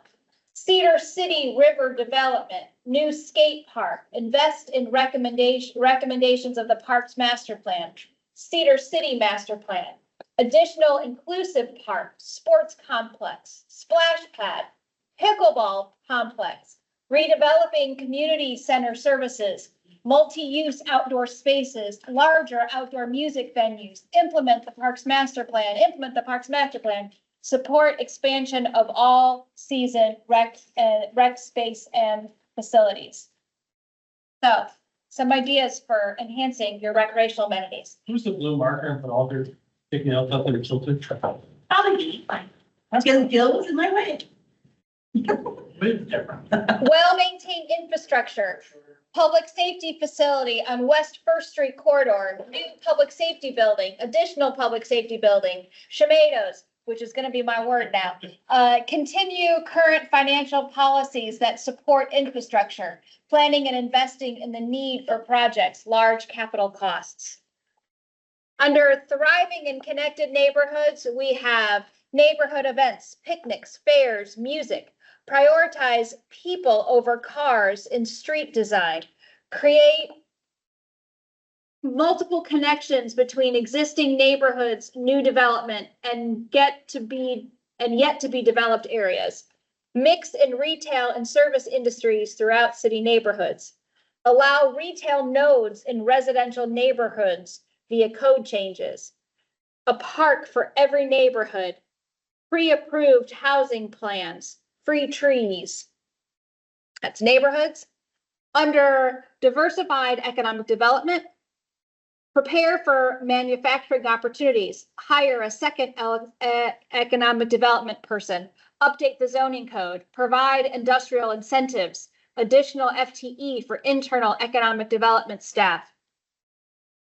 Review and probably update, maybe, rewrite. Review and rewrite the zoning code comprehensively. Provide residential incentives. Downtown development plan with CMS. Develop a business attraction and expansion strategic plan. Expanded economic development staff capacity. Signage and communication plan for parking. That's all economic development. And then the final category, high performing government. Coffees. Retire the 2-year revolving debt permanently. Invest in tools and FTE to support the city. Develop a platform for residential feedback on cost saving ideas. More inline services for online, not inline, it's like skating. More online services for residents and businesses. Benchmark survey of city services. Attract and retain staff. So those are your initial brainstorm list of potential action items in all 5 of these areas. You may come up with some others as you heard those, but certainly as you kind of let all of this work marinate over the next couple of weeks. So as we wrap up, I do want to share with you a reminder of what the next steps are. So what you've done today is actually a lot. It may not feel like it, but you kind of went through a whirlwind of activity to get to a draft vision statement, these key focus areas, some definitions, success statements around those focus areas, and some potential ideas, kind of seed planters, if you will, for ideas for your focus areas. So as we've said a few times now, we're going to take that vision and those lists of focus areas back out to the community through the online site. So we'll work with city staff to promote it again. And it's not a general survey like it was last time. It's going to be targeted questions around, here's a draft vision. What's your reaction to it? Do you see yourself in it? Here are the 5 focus areas. Are these the right focus areas? And what ideas do you have, community members, about specific action items in each of those 5 areas? So we're going to be doing that over the course of the next few weeks. When is spring break here? Next week or. Yeah. Good, that's good, that's good. We never want to do public stuff, push stuff out in the public during spring break week, because we know that people that's not what they're paying attention to. So that's good. We'll be getting all this stuff ready. So right after spring break, we'll be able to push it out to the community. And then we're going to come back to meet with you in April. We haven't set that date yet, but know that I'm sure staff will be bugging you to check your calendars for a date for us to come back. It won't be a full day like this, but a couple hour session to share with you what the community had to say about the feedback, and then give you the opportunity to fine tune the vision, the focus areas, as well as the definitions for those focus areas, and begin to have some conversation around those action items that you think are most important. Once we do that, then we're going to also have a session with the management team to begin to talk about how staff implements those focus areas and the priority initiatives that come from the strategic plan. And I think that's probably in the late April, early May timeframe. It depends on when we can get on your schedules to come back for that session. And then you will have the full strategic plan back to you all for review and adoption in May. So that's the kind of next steps. Any questions about that? Concerns, things you, All these things here can be written down. yeah, Captured. Okay. yes, nothing that you wrote down, unless you scribbled and we just made up words. Nothing that you wrote down will get lost. You've put all this together in a packet. Chris, did you have something? Any other questions? Thumbs up, okay. So before we let you go, I do want to go around the room one last time and ask each of you, staff included, just for a parting thought, kind of a takeaway, as you reflect on the day's conversation, something that your reaction to the day or some key takeaway that you have from the day's conversation. Mayor, I'll give you the option of going first or last. I'll go last. Pleasantly surprised that it was a open thought process. I think it's a reminder of we agree on more than we disagree.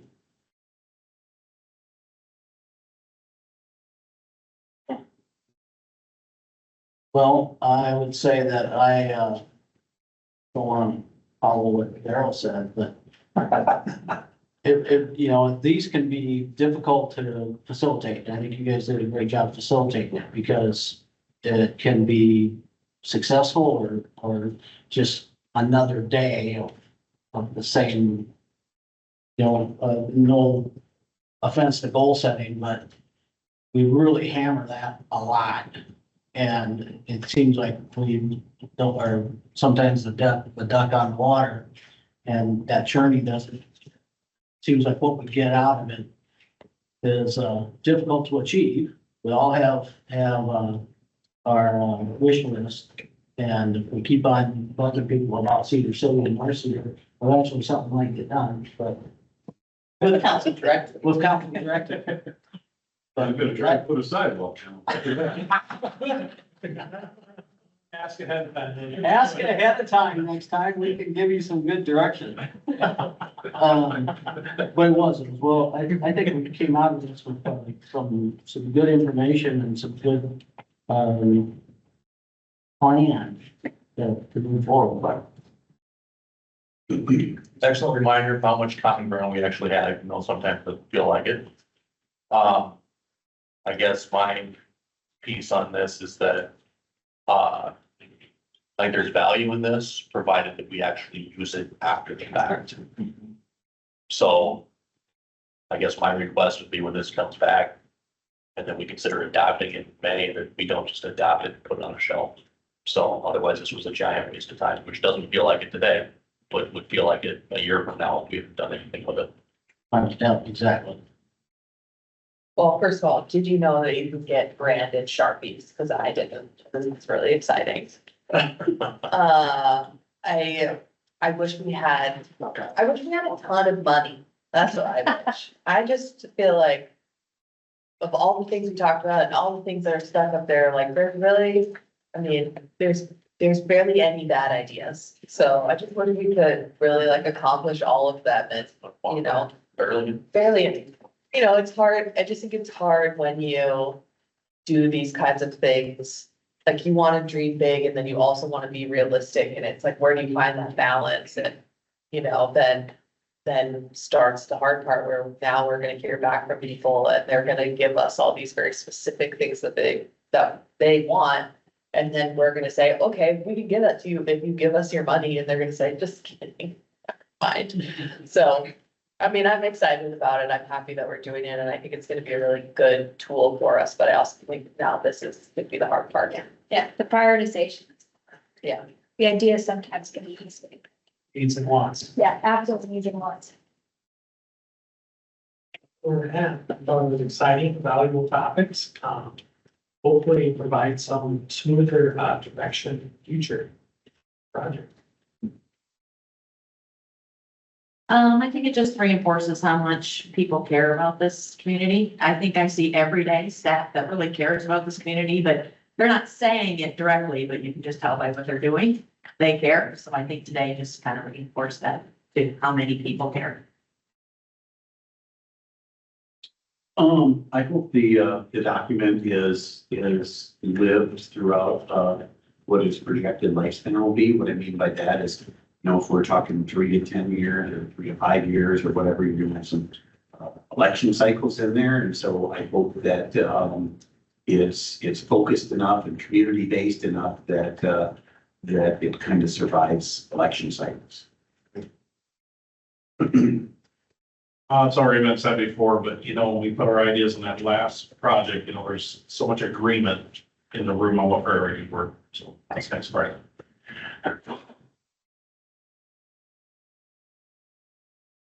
Exciting. All of it. So. I got another one. I think having done multiple of these, it's always, I feel like this stuff always feels so high level, and that's where I think it comes from what you guys said. It comes down to, well, to me, the most difficult part's the next stage of, okay, high level buckets. Now, how do we actually prioritize what we do in each of them? Because like you said, we could just say, plug and play, doing everything we're doing, like, okay, great. We took everything we're doing, we're putting in these 5 buckets and we keep on keeping on. But I think it's more so if, once we get the details fleshed out, these, the whole dream big thing and looking at whether we prioritize, but then how do we set, we have a longer time horizon. What are some of those things we can look at committing to? Because I think that once we get the Parks Master Plan with the recreational piece, it's gonna be a huge one, because we're gonna have a lot of, I'm guessing a lot of things people want to do and look at. And just how do we prioritize them with everything else we have going on? But I think the most exciting thing for me is if we can really get the wording of all this. I know wording is just words, but when it matches what people feel and they see what they're looking for in this community in it. And one of my big goals has been to help rebuild that sense of trust and relationship between the city and the community. And I just think when people see themselves in this and see them, that what we're doing is aligned with that, I'm just looking forward to having something that helps anchor some of that and give people that sense of, okay, this is what the community stands for and what we're working toward. So just appreciate everyone, staff, you guys included, making the time, because I know we got plenty of other stuff that we could be spending today working on in the malls, and just appreciate everyone making the time to commit to it. Thank you all for the time and you got out. Yeah, I was just. Oh, I keep talking for 3 minutes. Alarm off, I gotta go. I still have 3 minutes of your time. I'm standing waiting. Thanks all very much. We'll be back in April, hopefully. Thank you, guys.